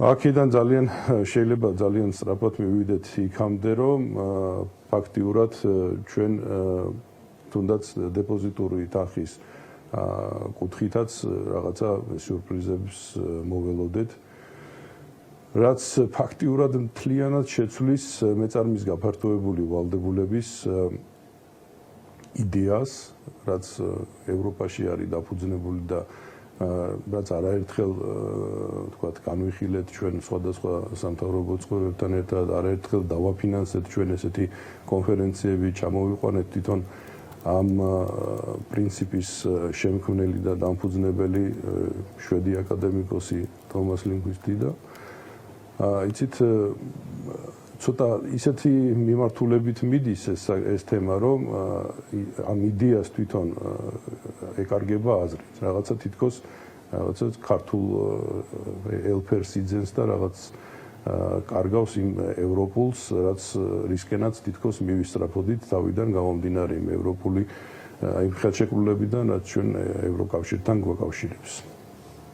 ბატონ გიორგი, თუ გესმით ჩემი ხმა, ახლა თქვენი მხრიდან რა არის გაკეთებული საიმისოდ, რომ რეალურად ეს შეთანხმება შემდგარიყო, ის სარგებელი, რაც ქვეყანამ უნდა მიიღოს ამ წარმოების გაფართოებული ვალდებულების შემდეგ, ანუ პროგრესი დადგეს, ანუ ბიზნესმა რა გააკეთა ამისათვის და რატომ ვერ ხდება ადგილობრივ თვითმმართველობებთან ამაზე შეჯერება პოზიციების? ორიოდ სიტყვით მოგახსენებთ, ესე იგი ჩვენ 2016 წლიდან მას შემდეგ, რაც ძალაში შევიდა მე-9 მუხლი ნარჩენების კოდექსის მაქსიმალურად ჩავერთვეთ მთელი ინდუსტრია, სხვათა შორის ძალიან გაგებით მოეკიდა ამ ჩვენს ვალდებულებას. ჩავატარეთ რამოდენიმე კონფერენცია საქართველოში. ჩვენ თვითონ ყოველი ჯგუფი გახლდით ჩასული ბელგიაში და გავეცანით მათ გამოცდილებას. ძალიან საინტერესო იყო ეს გამოცდილება. და ფაქტიურად ნელა-ნელა მოვემზადეთ რაღაც იმპლემენტაციისათვის ამ სისტემის საქართველოში. მქონდა მცდელობა თბილისის მერიასთან გაგვეკეთებინა საპილოტო პროექტი, მე თვითონ გახლდით შეხვედრაზე და შევთავაზეთ რომ რაღაც ერთ არეალში გვეცადა თანამშრომლობა, რომ შეგვეხედა რანაირი ხარჯები იქნებოდა, როგორი ურთიერთობის ფორმები ჩამოგვიყალიბდებოდა, მაგრამ ენთუზიაზმი არ გამოიჩინა თბილისის მერიამ. სამაგიეროდ ძალიან კარგად ვითანამშრომლეთ ცხეთასთან, ძალიან კარგად ვითანამშრომლეთ ოზურგეთთან, დიდი მადლობა მათ ამისათვის და გარკვეული შესწავლა გავაკეთეთ იქ არსებული სიტუაციის და დავსახეთ რაღაცა ურთიერთობის ფორმები. იცით, მნიშვნელოვანი ის არის, რომ სპეციფიკიდან გამომდინარე თბილისი საზოგადოდ ჩვენი რეალიზაციის, ქვეყნის რეალიზაციის ნახევარია ხოლმე და აქ ძალიან მნიშვნელოვანია, რომ თბილისის მუნიციპალიტეტთან აგვეწყოს ნორმალური საქმიანი თანამშრომლობა. ჩვენ პრინციპში ამ კუთხით ყველანაირად ვიყავით მზად, მაქსიმალურად ვცდილობდით, რომ კლასიკური მეთოდი, რაც თქვა ჩვენ ბელგიაში ვნახეთ და ის გამოცდილება ჩამოგვეტანა საქართველოში და ეს წავსულიყავით ესეთი განვითარების, ნელ-ნელა განვითარების პრინციპით. სამინისტროს ჰქონდა ხედვა, რომ არა დეპოზიტური სისტემა იყო უფრო კარგი ქვეყნისათვის, რომ სწრაფად მიგვეღწია ამოღების, ნარჩენების ამოღების მაქსიმალური ნიშნულებისათვის. იყო ეს კონსენსუსი და ასე ვთქვათ, ჩვენც დავთანხმდით ამ თემას, მაგრამ ნელ-ნელა ეს რა განსხვავება არის? მესმის რომ თბილისი მასშტაბური არის, ეს ბიზნესისთვისაც მნიშვნელოვანი არის და იგივე თვითმმართველობისთვისაც მნიშვნელოვანი არის. სწორედ ამიტომ გაჩნდა სავარაუდოდ ეს ინტერესი ასეთი განსაკუთრებული, მაგრამ რა იყო თბილისის თქვათ ადგილობრივი თვითმმართველობის წარმომადგენლების მხრიდან არგუმენტი, რატომ დადგა ეს განსხვავებული რეალობა თქვენსა და მათ ურთიერთობას შორის? იცით, ვერ გეტყვით, პრინციპში რაღაც არგუმენტი არ უთქვიათ მათ ჩვენთვის, რომ რატომ არ უნდათ თანამშრომლობაზე წამოსვლა, უბრალოდ შეიძლება რაღაცა გარკვეული თავიანთი ხედვა აქვს, სხვა ხედვა აქვს. ზოგადად თვლიან ხოლმე, რომ თვითონ ამ საქმეს უკეთესად გააკეთებენ, ვიდრე თქვათ კერძო სექტორი. რაც მართლაც სწორი არ ამგონია და ამას ევროპული გამოცდილებაც პრინციპში ადასტურებს. კომუნიკაცია ელემენტარულად საჭირო, იმიტომ რომ თვითონ ეს პრინციპი და თვითონ ნარჩენების შეგროვება, სეპარირებული შეგროვება, ესეთი თქოს იოლად შეიძლება ჟღერდეს, მაგრამ ძალიან დიდ ძალისხმევას მოითხოვს, ძალიან ბევრი უწყების და ძალიან ბევრი ადამიანის და ძალიან ბევრი ბიზნესის. ამიტომ რაც უფრო სწრაფად მოხდება ეს კომუნიკაცია და ურთიერთგაგებით და ურთიერთთანამშრომლობაზე გადავალთ, უფრო ხარისხიან შეგროვების სისტემას დავაფუძნებთ ქვეყანაში და სწრაფად მივიღებთ იმ შედეგებს, რაც გვინდა რომ აუცილებლად უფრო მალე დადგება. ბატონიკოს, თქვენ მინდა ბოლო კითხვა დაგისვათ. ორი უმსხვილესი მწარმოებელი ხართ ახლა ჩემთან ეთერში, ორივე უჩვეულოდ ერთნაირ თქვათ საკითხზე გაერთიანებული ერთ ეთერში, ეს ცალკე აღსანიშნია და არ შემიძლია ეს გავამეტოვებინა, მაგრამ ფაქტი არის, რომ პრობლემა იმდენად დიდია, რომ ნებისმიერი მწარმოებისთვის, მით უმეტეს ასეთი მსხვილი მწარმოებლებისთვის, რომლებიც ყველაზე ძლიერებიც არიან ამ ბაზარზე, წარმოუდგენლად გადასაჭირო ხდება, მაგრამ იცვლება პრინციპიც. აი, რატომ ვერ შედგა ეს კომუნიკაცია? კომუნიკაცია აღმოჩნდა, რომ არის მთავარი და რეალურად პასუხების მიღება ან არგუმენტების მოსმენა ამ შემთხვევაში მეორე მხრიდან, რომელიც არის ხელისუფლება. ხელისუფლებასთან, ჩვენთვის ხელისუფლება, ანუ პარტნიორი ორგანიზაცია ამ შემთხვევაში არის სამინისტრო, სოფლის მეურნეობის გარემოს დაცვის და სოფლის მეურნეობის სამინისტრო, პირადად მინისტრი, ჩვენ ყველანაირ შეთანხმებას, კომპრომისს მასთან ვაღწევდით. თუმცა შემდგომ იცვლებოდა და და აქედან გამომდინარე გვაქვს განცდა, რომ სხვა აქტორი იღებს მერე შემდეგ მონაწილეობას საკუთარი ინტერესის, ასე ვთქვათ, პრომოციის თვალსაზრისით. ანუ ჩვენთან ესეთ სამხრივად რომ დამსხდარიყავით, ესეთ რამე არ მომხდარა. ჩვენი ინიციატივით, რა თქმა უნდა, ეს საკითხი ჩვენ გვეხება და ისე როგორც ვთქვათ, კოკა-კოლას წარმომადგენელი მეც მათ შორის ქონდა ესეთი პირადი შეხვედრები და ურთიერთობა, ეს განსხვავებულ ფორმატში გადავდივართ. ანუ ჩვენ იმ სამუშაო ფორმატში, სადაც წვეთდით საკითხებს, ეს ყოველთვის იკეთდებოდა, მათ შორის ევროკავშირის, ვთქვათ, UNDP-ის და სხვადასხვა საერთაშორისო ორგანიზაციების წარმომადგენლებთან ერთად. ჩვენ ხელს ვართმევდით ერთმანეთს და ვთანხმდებოდით და შემდეგ იცვლებოდა. ანუ აქ შემთხვევაში შეიძლება ვისაუბროთ იმ გავლენებზე, რომ ვიღაცას უფრო მეტი გავლენა აქვს, ვიდრე თქვათ იმ კონკრეტულ ჩვენს პარტნიორს, რომელთანაც ჩვენ თანამშრომლობთ. თუმცა კიდე ერთი საკითხი მინდა დავსვა, ის რომ თქვათ იანვარში ჩვენ ბოლოს შეხვედრა გვქონდა და ძალიან ბედნიერები გამოვედით იქიდან იმ თვალსაზრისით, რომ ფინანსური ინსტრუმენტი მოიძებნებოდა ამ ყველაფრის დასაფინანსებლად ეს ერთი ეკონომიკის ზრდა გვქონდა ძალიან კარგი წინა წელს, თუმცა ეხლა პანდემიის პირობებში აბსოლუტურად განსხვავებული რეალობაა. მთელი მსოფლიო აკეთებს საკუთარი ბიზნესების სტიმულირებას და ამ დროს მე პირადად არ მიმაჩნია მიზანშეწონილი ამ ძვირადღირებული საკითხის, ასე ვთქვათ, გატანა. მე აუცილებლად გადავწევდი, თუ ჩემზე იქნებოდა დამოკიდებული, იმიტომ რომ ვთქვათ, უკეთეს შემთხვევაში უნდა კონდეს -5%-იანი ეკონომიკური ზრდა, ხო? რაც იმას ნიშნავს, რომ ჩვენ კიდევ ერთი წელი პლუს, ანუ ჯამში 2 წელი დაგვჭირდება, რომ იმ ნორმალურ მდგომარეობას დაუბრუნდეთ, სადაც ვიყავით. რაც იმას ნიშნავს, რომ ეს ყველაფერი ბუნებრივია, რომ უნდა გადაიწიოს იმდენად, რამდენადაც ჩვენ ახალ რეალობის წინაშე ვდგავართ. ეს ჩვენთვის ამ ეტაპზე ქვეყნისათვის არ არის პრიორიტეტი, ჩვენთვის სხვა საკითხებია პრიორიტეტი, მათ შორის თქვათ ამ პანდემიის საკითხი. და კრიზისიდან გამომდინარე, რომელიც ეკონომიკას ძალიან მნიშვნელოვან კვალს ატყობს და ჯერჯერობით თან ბოლო სინათლე გვირაბის ბოლოს მაინც არ ჩანს, ანუ რეალურად არც მინუსის მოცულობა ვიცით და არც ის როდის დასრულდება ეს ყველაფერი. ორი უმსხვილესი გადამხდელი საუბრობდა საქმიანი დილათეთერში პრობლემაზე, რომელიც ამ ბიზნესს შესაძლოა ამ კრიზისის ფონზე კიდევ დამატებით თავის სატკივარად გაუჩნდეს და მნიშვნელოვანი არის პასუხები ამ ყველაფერზე. ვცდილობთ მუდმივ რეჟიმში რომ გქონდეს შესაბამისი კომუნიკაცია, მაგრამ ხშირ შემთხვევაში პასუხები ხელისუფლების სხვადასხვა შტოების მხრიდან არც ამ მიმართულებით ისმის, ისე როგორც პასუხებს ვერ იღებს ბიზნესი. იმედია რომ იქნება საშუალება რომ მეტი არგუმენტი მოვისმინოთ ამ თემებზე. გიორგი ახალაძის, კოკა-კოლას ბოთლეს ჯორჯიას ფინანსურ მენეჯერს და ნიკოლოზ ხუნძაკიშვილს, ნატახტარის კორპორაციულ მენეჯერს მადლობა საქმიანი დილაში სტუმრობისათვის ამ თემას და ბიზნესათვის საინტერესო თემებზე პასუხების მოძიებას, რა თქმა უნდა, გავაგრძელებთ. წინ სარეკლამო პაუზა გველოდება და ელენე კვანჭილაშვილი გიბრუნდებათ ძალიან მალე.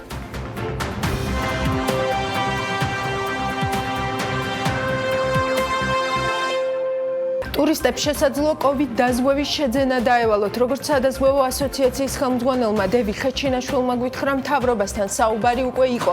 კერძო სადაზღვევო სექტორში მზაობა არის, თუმცა COVID დაზღვევის პაკეტის დეტალებზე საუბარი ჯერ ნაადრევია. ქვიშხეთში 15 ივნისიდან კურორტი მწერლების სრული დატვირთვით ამოქმედა, თუმცა ახალ ამოქმედებულ 20 ნომრიან სასტუმროს სულ მალე ახალი სივრცეები შეემატება. როგორც მწერლების გენერალურმა მენეჯერმა ნანუკა თევზაძემ გვითხრა, დამატებით 40 ნომრიანი კორპუსისა და სპა ცენტრის მოწყობაზე 5 მილიონი ამერიკული დოლარის ინვესტიცია განხორციელდება და გაფართოებული სასტუმრო გეგმის მიხედვით დამსვენებელს 2021 წლის სექტემბერში მიიღებს. კომპანია გლენბერიმ შოკური მეთოდით დამუშავებული 20 ტონა მარცხვი და მოცვი ამერიკის შეერთებულ შტატებში ექსპორტზე გაიტანა. კომპანია ქართული პროდუქციის ექსპორტს რამდენიმე ქვეყანაში ახორციელებს. ქართული სამაცივრო მეურნეობა გლენბერი 20 დასახელების ხილბოსტნეულს აწარმოებს.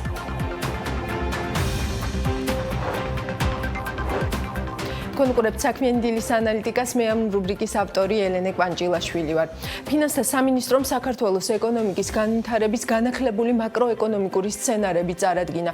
2020 წლის ბიუჯეტის პროექტის თანდართული დოკუმენტით 3 ალტერნატიული სცენარი არის განხილული და ის ეკონომიკის განვითარების საბაზო, პესიმისტურ და ოპტიმისტურ ალტერნატივებს მოიცავს. საბაზო სცენარი ეყრდნობა დაშვებას, რომ საგადასახადო შემოსავლები ნომინალურ მთლიან შიდა პროდუქტზე ნელი ტემპით გაიზრდება და საგადასახადო შემოსავლების მთლიან შიდა პროდუქტთან თანაფარდობა 2019 წლის 22.8%-დან 20.9%-მდე შემცირდება. ეს თანაფარდობა ეტაპობრივად აღდგება და დაუბრუნდება გრძელვადიან მაჩვენებელს. აქ გავლენის თვალსაზრისით ძირითადად 3 ფაქტორია გამოყოფილი. პირველი, ეგრეთ წოდებული დიდი ლოკდაუნი მთელ მსოფლიოში, რაც საზღვრების ჩაკეტვით და სამუშაო ძალის მიწოდების შეზღუდვით გამოიხატა და რამაც გავლენა მოახდინა როგორც მოთხოვნის მიმართულებით მომსახურების ექსპორტზე, მოთხოვნის შემცირების სახით, ასევე მიწოდებაზე, რაც გამოწვეულია მიწოდების ჯაჭვების რღვევით და სამუშაო ძალის მიწოდების შეზღუდვით. მეორე, სავაჭრო პარტნიორების ეკონომიკური ზრდის შემცირება, რამაც გააძლიერა პანდემიის გამო საზღვრების ჩაკეტვის შედეგად შემცირებული საგარეო მოთხოვნა.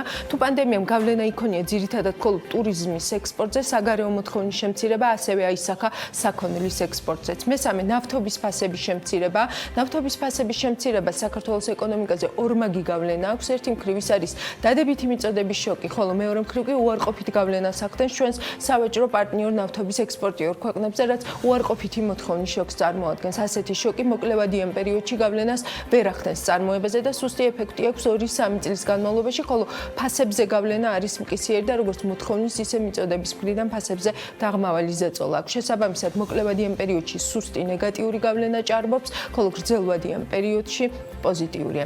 პესიმისტური სცენარი ეყრდნობა დაშვებას, რომ ეპიდემიოლოგიური მდგომარეობა მწვავედ შენარჩუნდება და მატერიალიზდება, ან მნიშვნელოვნად იდგება მეორე ტალღის წარმოქმნის რისკი, რის გამოც საჭირო გახდება მკაცრი რეჟიმის შენარჩუნება, შემდგომი გამკაცრება. სავაჭრო პარტნიორი ქვეყნების ეკონომიკური პროგნოზები ემთხვევა საბაზისო სცენარის პირობებს, მაგრამ გაცილებით მკაცრია საზღვრების ჩაკეტვის ხანგრძლივობა, ასეთი არის მთავრობის ანალიზი. შესაბამისად, წლის ჯამში ტურიზმიდან მიღებული შემოსავლები 80%-ით შემცირდება, შემცირდება ასევე ტურისტული მომსახურების იმპორტი და ვაჭრობა 20-30%-ით. ნეგატიურ სცენარში გადასახადები საბაზისო სცენართან შედარებით 742 მილიონით, ხოლო წინა წელთან შედარებით 1.650 მილიონი ლარით მცირდება. ვინაიდან ნეგატიური სცენარი ვირუსის ეპიდემიის გავრცელების უფრო მკაცრ დაშვებებს ეყრდნობა, დაახლოებით 1.5-ჯერ იზრდება ეპიდემიასთან ბრძოლისთვის გამოყოფილი ბიუჯეტი და შედეგად ფისკალური დეფიციტი საბაზისო სცენართან შედარებით 8.3%-დან მშპ-ს 10.8%-მდე იზრდება, ხოლო მთავრობის მთლიანი ვალი 60%-იან ზღვარს უახლოვდება და მშპ-ს 59.7%-ს აღწევს. ვალის ზრდაზე ასევე გავლენას ახდენს ვალუტის კურსის გაუფასურება, რომელიც ნეგატიურ სცენარში უფრო მაღალ დონეზეა მოსალოდნელი. შემდგომ წლებში ვალი დაღმავალ ტენდენციას შეინარჩუნებს. ოპტიმისტური სცენარის მთავარი დაშვებაა, რომ ეკონომიკური კრიზისი იქნება ლოკალიზებული, ძირითადად ტურისტულ სექტორში და სხვა სექტორებზე ნაკლებ გავლენას მოახდენს. ასეთ შემთხვევაში ლიკვიდობის პრობლემები ეკონომიკის გაცილებით ნაკლებ ნაწილს მოიცავს და შესაბამისად საგადასახადო შემოსავლებიც უკეთ გამოიყურება. საბაზისო სცენართან შედარებით 2020 წელს ოპტიმისტურ სცენარში საგადასახადო შემოსავლების მშპ-სთან თანაფარდობა 1.1%-ული პუნქტით მაღალია და 22% შეადგენს. შედეგად საგადასახადო შემოსავლები 776 მილიონი ლარით აღემატება საბაზისო სცენარის პროგნოზს, რაც მიედინება ფისკალური ბუფერების გასაძლიერებლად და მოხმარდება შემდგომი წლების დაფინანსების საჭიროებებს. მთავრობის მიერ წარმოდგენილ სცენარებს ამავე კვირაში დაეწია გალტენ-ტაგარტის და TBC კაპიტალის კვლევების. გალტის კვლევის მიხედვით საქართველოში ბოლო წლებში ეკონომიკური ზრდის ძირითადი მამოძრავებელი მომსახურების სექტორი იყო, სადაც ტურიზმი მნიშვნელოვან როლს თამაშობდა და თავის მხრივ სტიმულს აძლევდა ვაჭრობის, მშენებლობის და მომსახურების სხვა დარგების განვითარებას. 2019 წლებში მომსახურების დარგების წილი ეკონომიკაში 60%-დან 78%-მდე გაიზარდა. ასეთია გალტის გაანგარიშება, თუმცა წარმოების დაბალი ბაზის პირობებში გამომუშავებული შემოსავლების ძირითადი ნაწილი იმპორტზე არის მიმართული. გალტის შეფასებით 2019 წელს ტურისტების მიერ დახარჯული 3.3 მილიონი ამერიკული დოლარიდან ქვეყნის შიგნით მხოლოდ 1.3 მილიონი ამერიკული დოლარი დარჩა.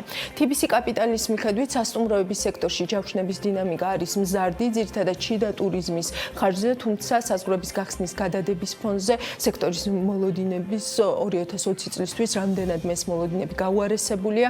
ამის ძირითადი მიზეზი კი ის არის, რომ რეგიონის ქვეყნების უმრავლესობაში ვირუსის გავრცელების ტემპი არის უფრო მაღალი, ვიდრე ეს მოსალოდნელი იყო. TBC კაპიტალის ვარაუდით ევროკავშირის და სხვა ქვეყნებთან ტურისტული დერეფნების შექმნასაც მეტი დრო დასჭირდება. ცოტნე ჯაფარიძესთან ერთად გავაანალიზებთ, როგორ უნდა შევაკავოთ COVID-19-ის გავლენა ისე, რომ ის ტურიზმის სფეროს არ გასცეცად, შესაბამისად ეკონომიკური ზრდის პროგნოზები საუკეთესოსთან მაქსიმალურად მიახლოებული სცენარების ფარგლებში დარჩეს. ცოტნე ჯაფარიძე ტურიზმის სექტორს წარმოადგენს, ის რაფიქტრეველის მმართველი პარტნიორია. მოგესალმებით, ცოტნე და დიდი მადლობა თქვენი დროისთვის. გაეცანით თქვენს ამ სცენარებს, მეც დეტალურად გავაცანი ახლა მაყურებელს და ფაქტიურად ხედავთ ჩვენ, რომ ესე ვთქვათ, ამ სცენარების წარმატება არის დიდწილად დამოკიდებული თქვენს სექტორზე. აი, დღეის გადმოსახედიდან სად ვართ დღეს, როგორ ფიქრობთ და ესე ვთქვათ, რამდენად იძლევა ის ფაქტიც, რომ თუნდაც საზღვრებს ვერ გავხსნით ჯერ და ივლისის ბოლომდე გადაინაცვლებს ეს პერიოდი, როგორც ეკონომიკის მინისტრმა გუშინ განაცხადა, აი სად ვართ დღეს, რომელ სცენართან უფრო ახლოს. დიდი მადლობა მოწვევისთვის. ესე იგი გუშინ ჩვენ შევიტყვეთ, რომ თურმე წესით და რიგით, როგორც აქამდე გვეუბნებოდნენ, საზღვრები უნდა გახსნილიყო საერთაშორისო მოგზაურებისთვის 1 ივლისიდან, შემდეგ ლაპარაკი იყო 15 ივლისზე. ოღონდ ამ პერიოდში ისიც კი არ ვიცოდით, რომელ ქვეყნებს ექნებოდა უფლება, რომელ ქვეყნის მოქალაქეებს ექნებოდა უფლება, რომ ჩამოსულიყვნენ საქართველოში, მაგრამ სამწუხაროდ გუშინ გამოაცხადეს, რომ თურმე გადაიწევს ეს ივლისის ბოლომდე. ოღონდ აქაც მე ვფიქრობ, რომ ეს არ არის დაზუსტებული ინფორმაცია და ისევე როგორც არაერთხელ შეუცვლიათ აქამდე გამოცხადებული განაწყვეტილებები და მიდგომები, შეიძლება ამის გარანტია ხაც არ გვაქვს და შეიძლება 1 აგვისტოც გახდეს 1 სექტემბერი და ისევ თქოს დავჭერთ სრულ გაურკვევლობაში. ეს ყველაფერი იმის ფონზე ხდება, როცა დღეს როგორც გვაქვს ასე ვთქვათ კულუარული ინფორმაცია, დღეს ევროკავშირის ქვეყნებს უნდა გამოეცხადებინათ იმ ქვეყნების ჩამონათვალი, რომლებთანაც ასე ვთქვათ მწვანე დერეფნები, რომლებთანაც გახსნიდნენ საზღვრებს. ამჯერად აბსოლუტურად გავგებარია, რატომ განვიჩქარეთ და ჩვენ განვაცხადეთ ამის შესახებ გუშინ, თქვა დავლოდებოდით დღევანდელ დღეს და გვენახა რაც განაცხადებდა ევროკავშირი და ამის შემდეგ მიგო განაცხადება და გაკეთებინა ეს განცხადება და ამის მიხედვით გვემოქმედა. იმიტომ რომ ყველაზე ცუდი ამ ეტაპზე არის სრულ მოლოდინების შექმნა, როცა ჩვენ თვეების წინ გვითხრეს, რომ 1 ივლისიდან საზღვრები გაიხსნება და ნელ-ნელა მოძრავდებით და ასე ვთქვათ აქტივობაც ტურიზმის სექტორში რაღაც აქტივობა მაინც დაიწყებოდა. გვესმის ის, რომ რა თქმა უნდა სიტუაცია ძიმეა ზოგადად სოფლიოში, მაგრამ და ამის მიხედვით უნდა ვიმოქმედოთ, რომ არ დაზარალდეს ქვეყანა და არ მოხდეს ეპიდაფეთქება და ის გზა რაც აქამდე გავიარეთ და დღესდღეობით საკმაოდ დაბალი მაჩვენებელი გავრცელების წყალში გადაყრილი და არ ჩაითვალოს კი ბატონო, მაგრამ სრულ მე ვერ ვხვდები უბრალოდ რატომ მოქცეს ამის მოლოდინი და რატომ დაგვაიმედეს რომ გახსნიდნენ. ანუ თქვენთვის ის გაურკვევლობა, რაც თავად ამ სიტუაციასთან არის დაკავშირებული, არ არის საკმარისი არგუმენტი, რომ ესე ვთქვათ ყველა ჯერზე სრულ მოლოდინები შეიქმნას. ამას კი, ზუსტად ამას ვამბობ, იმიტომ რომ სრულ მოლოდინი ქმნის გაურკვევლობას და ქმნის არასტაბილურობის განცდას.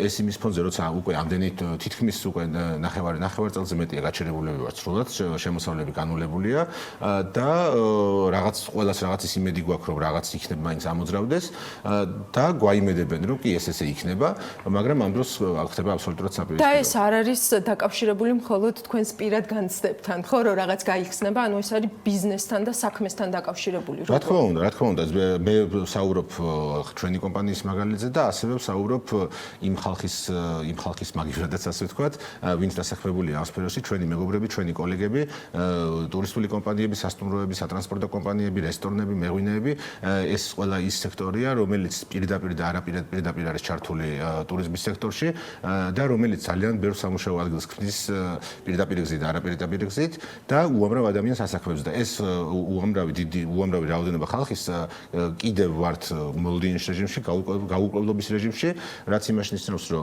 ცოტა ხანში უკვე თუ არ განაცხადეთ რომ ხსნით საზღვრებს, უკვე საერთოდ ჩავარდება ბოლომდე ეს სეზონი და ის რაღაც პატარა მოლოდინი რაც გვაქვს ის არ გამართება, იმიტომ რომ პოტენციურ ჩამოსვლას ხო უნდა დრო რომ დაგეგმოს, ბილეთი შეიძინოს, გაითვალისწინოს, ასე ვთქვათ და არჩიოს ის მიმართულება, სადაც წავა დასასვენებლად, იმიტომ რომ არის ქვეყნები, სადაც საკმაოდ დაბალია დაავადებულების მაჩვენებლები და შესაბამისად ამ ქვეყნებთან შეიძლება საზღვრის გახსნათ, სადაც გვაქვს პირდაპირ ფრენები ვთქვათ და რატო არ მივდივართ იმ გზით, რომ მოხდეს ვთქვათ მწვანე დერეფნების ჩამოყალიბება და აღვადგინოთ რაღაც მინიმალურ. ამაზე გვესმის მხოლოდ ერთი პასუხი, ხო, რომ აი ისრაელის მაგალითი, ისრაელთან ყველაფერი მზად იყო, უნდა გახსნილიყო, მაგრამ აი ისრაელში დამძიმდა ეპიდსიტუაცია და შესაბამისად, ანუ ეს არგუმენტი თქვენთვის როგორი არგუმენტია? კი, ეს ისრაელის შემთხვევაში ეს არგუმენტი აბსოლუტურად მისაღებია, იმიტომ რომ ლოკდაუნის შემდეგ ისრაელში საკმაოდ მოიმატა მაჩვენებელმა, რის გამოც ისრაელი იყო სიაში ერთ-ერთი პირველი ვისთანაც გახსნა საზღვარი და ავტომატურად გამოცხადდა რომ საზღვრები არ გაიხსნა, თვითონ ისრაელმა არც გახსნა საზღვრები თავიანთი მოქალაქეებისთვის. კი ბატონო, გასაგებია, მაგრამ როცა არსებობს ქვეყნები, მაგალითად სლოვენია არსებობს, არის ავსტრია, არის დანია, სადაც ხორვატია, სადაც საკმაოდ დაბალი მაჩვენებელია ვირუსის გავრცელების და რაღაცნაირად ეს მაინც გამოსავალი დაშვება იქნებოდა ჩვენთვის, რომ იმ ქვეყნებთან მაინც გახსნილი იყო საზღვრები, რომელთანაც დაბალი მაჩვენებელია გავრცელების და ასე ვთქვათ, რაღაც შვება მაინც ეგზონოთ უდიდესს. აი, გამოსავლის ნაწილზეც ვთქვათ, აი ამ მოცემულ ვითარებაში რა იქნებოდა თქვენთვის, როგორც სექტორის წარმომადგენლისთვის, ამ გაურკვევლობის, ესე ვთქვათ, შერბილების ფორმა. მესმის, რომ ეს გაურკვევლობა არ გაქრება და ვერც გაქრება ობიექტური მიზეზებით, მაგრამ აი რა შეარბილებდა ამ გაურკვევლობას თქვენთვის, რომ მოგცემდეთ უკეთ დაგეგმვის შესაძლებლობა. კი ბატონო, გაურკვევლობა ზუსტად იმაში მდგომარეობს, რომ არ ვიცით რა იქნება ხვალ, შეიძლება ზუსტადაც რომ გაკეთდეს სწორი განცხადება და იმ განცხადების მიხედვით ვიმოქმედოთ.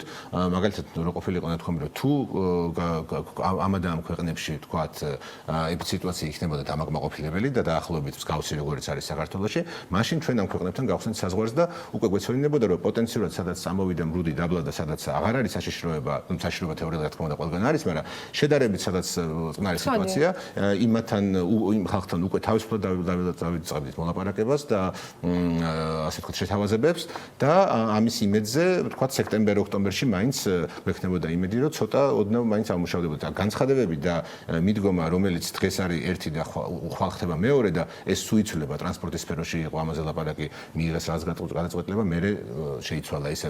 ანუ ერთს ამბობენ, მერე მეორეს აკეთებენ და ეს სუ ერთიდან გადავდივართ მეორეზე და საბოლოო ჯამში ისე და მათი საუბრები დღეს თქვენ და მათი განცხადებები დღეს თქვენთვის არის ზუსტად ის ორიენტირები, ანუ ამ ბნელში რაღაც სინათლის წერტილები, რა მიმართულებითაც თქვენ გინდათ რომ მუშაობა დაიწყოთ და ამიტომაც არის ძალიან მნიშვნელოვანი რომ ეს იყოს მდგრადი და არაცვალებადი. კი ბატონო, რა როცა იცი რომ რაღაცაზე ხარ დამოკიდებული და ამის მიხედვით იღებ გადაწყვეტილებას და ამის მიმართულებით ადგენს შენ სამუშაო გეგმას და გრაფიკს, რაღაც გიადვილებს მაინც საქმის კეთებას, მაგრამ როცა არაფერი არ იცი და როცა ერთს ამბობენ და მეორე მეორე კეთება, შესაბამისად ძნელია ფეხი აუწყო ამას და ის ფაქტორები, რომლებიც ჩვენ კონტროლის ქვეშ არ არის, ამ ფაქტორების გამო კიდევ უფრო ვიმძიმებთ მდგომარეობას. ვასრულებ ჩვენ უკვე და ერთ წინადადებას გთხოვთ, რომ აი პირდაპირ მიმართოთ მთავრობას და უთხრათ, აი რა გჭირდებათ დღეს ყველაზე მეტად. ყველაზე მეტად დღეს გჭირდება გონირული მიდგომა, გონირული და ლოგიკური მიდგომა ბიზნესთან, რაც შეიძლება მეტი კონტაქტი ჩვენ სექტორთან, კონსულტაციები, იმიტომ რომ ჩვენზე კარგად იმ ხალხზე კარგად ვინც დასაქმებული ვართ ამ სფეროში 10 წლეულებია უკვე, ძალიან ეჭვმებარება რომ იმას ესმოდეს თუ რა ხდება სექტორში და მეტი კომუნიკაცია, მეტი ლოგიკა და მეტი ჩართულობა პროფესიონალების ამ საქმეში და იქნებ რამენად დავძრათ და გადავარჩინოთ ეს სფერო. ორმის მადლობა ნამდვილად იქნებ გადავარჩინოთ ეს სფერო. ცოტნე ჯაფარიძე ტრაფიკ ტრეველის მართველი პარტნიორი იყო ჩვენთან ერთად რეკლამაზე გავდივართ და დავბრუნდებით სულ მალე.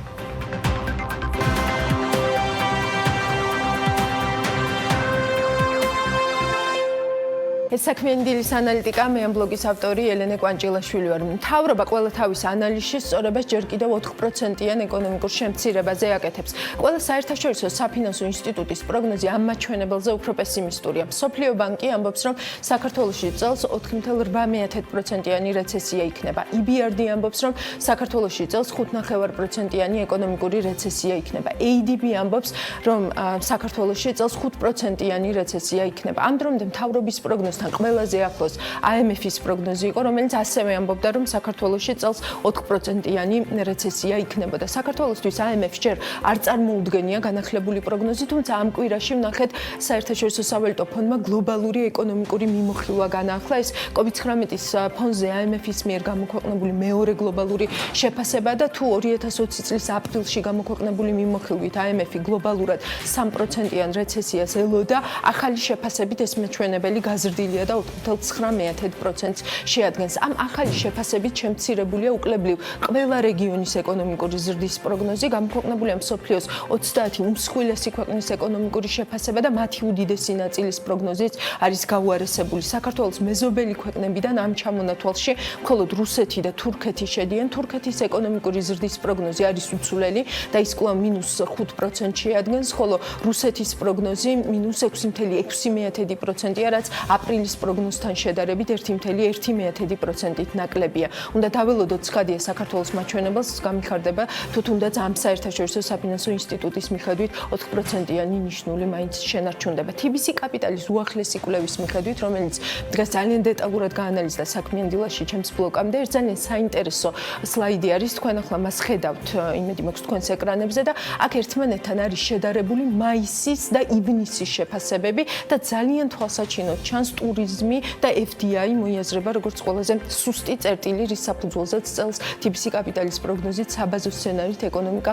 4.5%-ით მცირდება. გალტენ დაკარტის უახლესი კვლევის მიხედვით საქართველოს საჭიროებს საინვესტიციო სტრატეგიის განახლებას და ასევე გამოყოფს იმ სექტორებს, მაგალითად ტექსტილის, ტანსაცმლის და ტყავის წარმოება, ავტომობილების, ავტონაწილების წარმოება, მედიკამენტების და სხვა ქიმიური წარმოება, ელექტრონული პროდუქტების წარმოება, ტრანსპორტი და დასაწყობება, ბიზნეს პროცესების აუთსორსინგი, სადაც FDI-ის მოზიდისთვის არის რეალური პოტენციალი. რაც შეეხება წარმოებას, ამ მიმართულებით გალტენ დაკარტი პოტენციალს ძირითადად ხედავს სოფლის მეურნეობის სექტორში და სამშენებლო მასალებში. გიორგი ქიშტოვანთან ერთად გადავხარშავთ ამ საკმაოდ ბევრი ინფორმაციას ერთი კვირისთვის. გიორგი, მოგესალმებით, დიდი მადლობა რომ ხარ ჩვენთან ერთად და პასუხობ ჩვენს კითხვებს.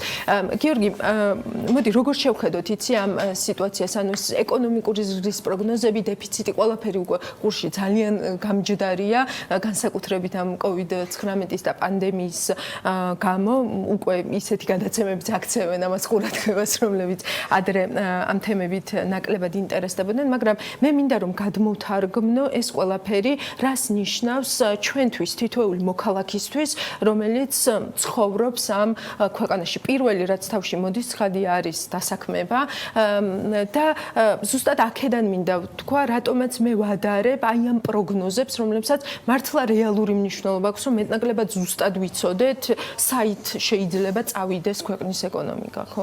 ხო, მეც ვფიქრობ, რომ ეს პროგნოზები ჩვენც გავაკეთეთ რამოდენიმე მსგავსი კვლევა, მნიშვნელოვანია, მაგრამ აუცილებელი არის, ასე ვთქვათ, რეალურ ეკონომიკურ პროცესებზე დაყნობითაც ვიმსჯელოთ რა მდგომარეობაა და ერთ-ერთი მნიშვნელოვანი მაჩვენებელი აქ არის დასაქმების მაჩვენებელი, თუ რა ხდება სამუშაო ბაზარზე.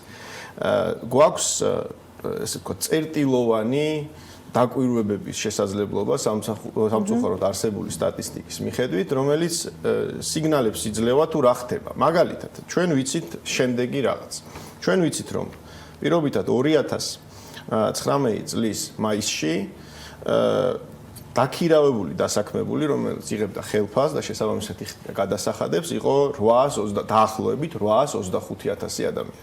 ასევე ვიცით, რომ 2020 წელს მაისისთვის შედეგებით ასეთი ადამიანების რაოდენობა შემცირდა და გახდა 750,000. ეს ზუსტად ვიცით. ეს ნიშნავს იმას, რომ პირველი რაც თქმად შეგვიძლია არის, რომ რეალურ სექტორში, როგორც ეს არის ბიზნეს სექტორი, რადგანაც საჯარო სამსახურში არ მომხდარა ადგილების შემცირება, ანუ ცნობილი ჩვენამდე არ მოსულა ინფორმაცია, რომ ეს მოხდა, ანუ რეალურ სექტორში ბიზნესის 75,000 სამუშაო ადგილი მაისის მდგომარეობით დაიკარგა. ეს არის უკვე ძალიან მნიშვნელოვანი დაკვირვება იმის გათვალისწინებით თან, რომ ოფიციალურად 2019 წლის ბოლოს სამუშაო ადგილების რაოდენობა დაქირავებით დასაქმებულების იყო 850,000. ამ შემთხვევაში თუ წლის დასაწყის ან წლის საშუალო მაჩვენებელს ავიღებთ 2019 წლის 100,000 სამუშაო ადგილი მაისის ბოლოს მდგომარეობით ეკონომიკაში დაიკარგა. კი, არ დაგვაქვს რომ ესენი არიან გადასახადის გადამხდელები ამავდროულად. მხოლოდ ამას თუ მივიღებთ ელენე მხედველობაში, ეს ნიშნავს რომ დაახლოებით, რა თქმა უნდა, ზუსტად მსჯელობა ძნელია,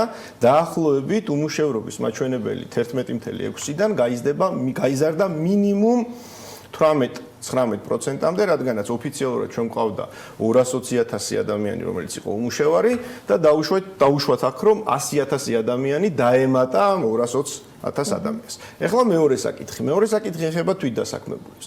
თვითდასაქმებულების ნაწილში მიუხედავად იმისა, რომ ძალიან ძნელი აქვს რაიმე სახის ანალიზის და შესაბამისად დასკვნების გამოტანა, ვიცით რომ დაახლოებით 130,000 ადამიანმა შეიტანა განაცხადი იმასთან დაკავშირებით, რომ მათ დაკარგეს ამ შემოსავლის წყარო და ითხოვეს სახელმწიფოსგან ეს 300 ლარიანი დახმარება.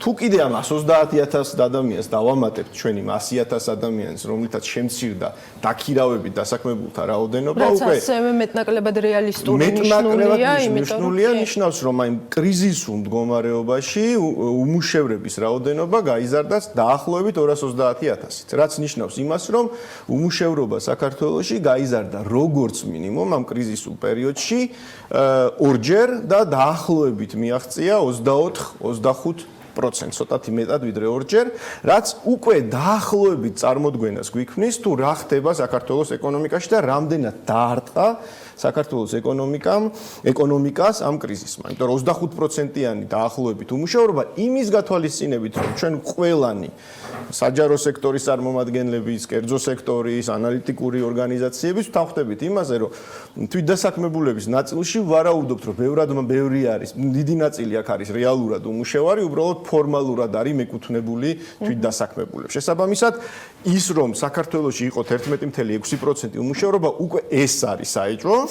მაგრამ ამ ყველაფრის, ასე ვთქვათ, მოცემულობად მიღების პირობებშიც კი უმუშევრობა არის მინიმუმ გაორმაგებული. გულისხმობ თვეებს მარტი, აპრილი, მაისი, რაც არის საგანგაშო მდგომარეობა და რაც პირდაპირ მეტყველებს იმაზე, რომ ის პროგნოზები, რომელიც კეთდება ეკონომიკის კლებასთან დაკავშირებით, ძალიან მძიმე სურათს ხატავს. კი ბატონო, რას ამბობს თვითონ ამ 4%-იან ნიშნულზე და ის რომ საერთაშორისო საფინანსო ორგანიზაციები უფრო პესიმისტურად უყურებენ ამ ყველაფერს, ნახეთ იგივე TBC კაპიტალიც ხო 4.5%. მესმის რომ ამის ახლა ზუსტი პროგნოზირება არის ძალიან რთული, მაგრამ 4% მაინც რაღაცნაირად გამორჩეულად აქ ორ რამეს ვიტყოდი ელენემე. რა თქმა უნდა, სახელმწიფო უფრო მოუქნელია ამ შემთხვევაში ვიდრე ცალკეული მაგალითად კერძო ან საერთაშორისო ორგანიზაცია. გულისხმობ რას?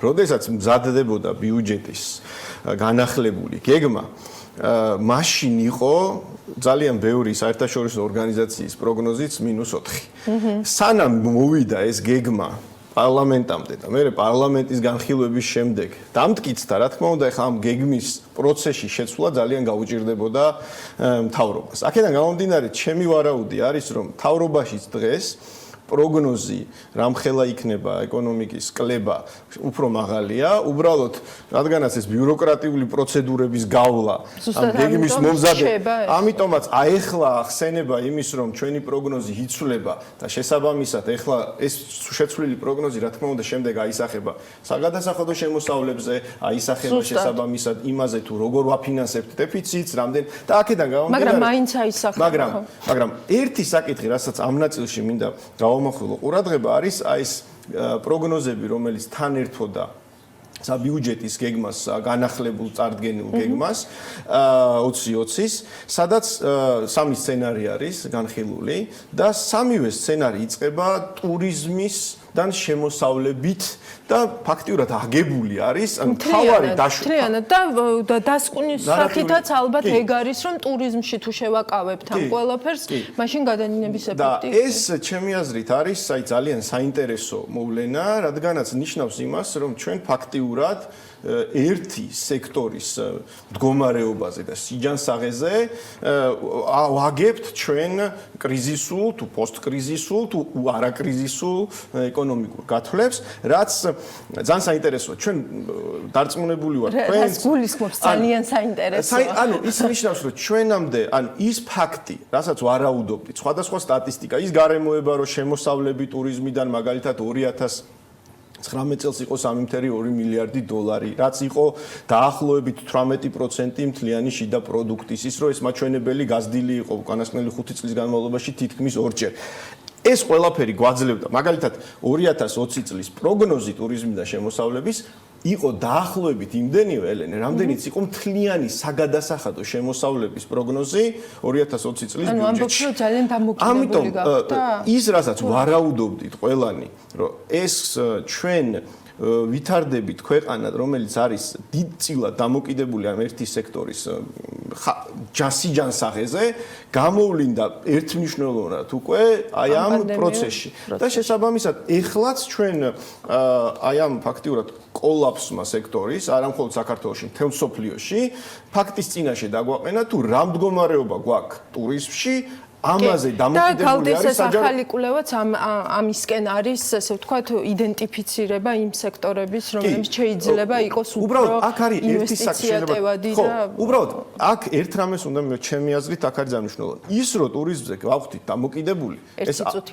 ეს არ არის რაღაცა ტრაგედია. უბრალოდ აქ არის ორი საკითხი ძალიან მნიშვნელოვანი. პირველი, როგორ შეგვიძლია რომ უფრო გავმდიდრდეთ ტურიზმიდან და ეს ნიშნავს რომ ტურისტული სერვისები უნდა იყოს უფრო ხარისხიანი ტურისტული სეგმენტი ქვეყნები და მეორე საკითხი ტურიზმი თუ არის შენი ესე ვთქვათ ლიდერი სექტორი განვითარების მე ვიტყოდი რომ უნდა განვითარდეს ის მიმართულებები რომელიც არის ბმაში ტურისტთა ხო და ეს იქნება წარმატების შედეგი. მადლობა გიორგი ხიშტოვანი იყო ჩვენთან ერთად ჩვენ შევხვდებით უკვე ანალიტიკაში საქმიანი დილა დასრულებულია დროებით.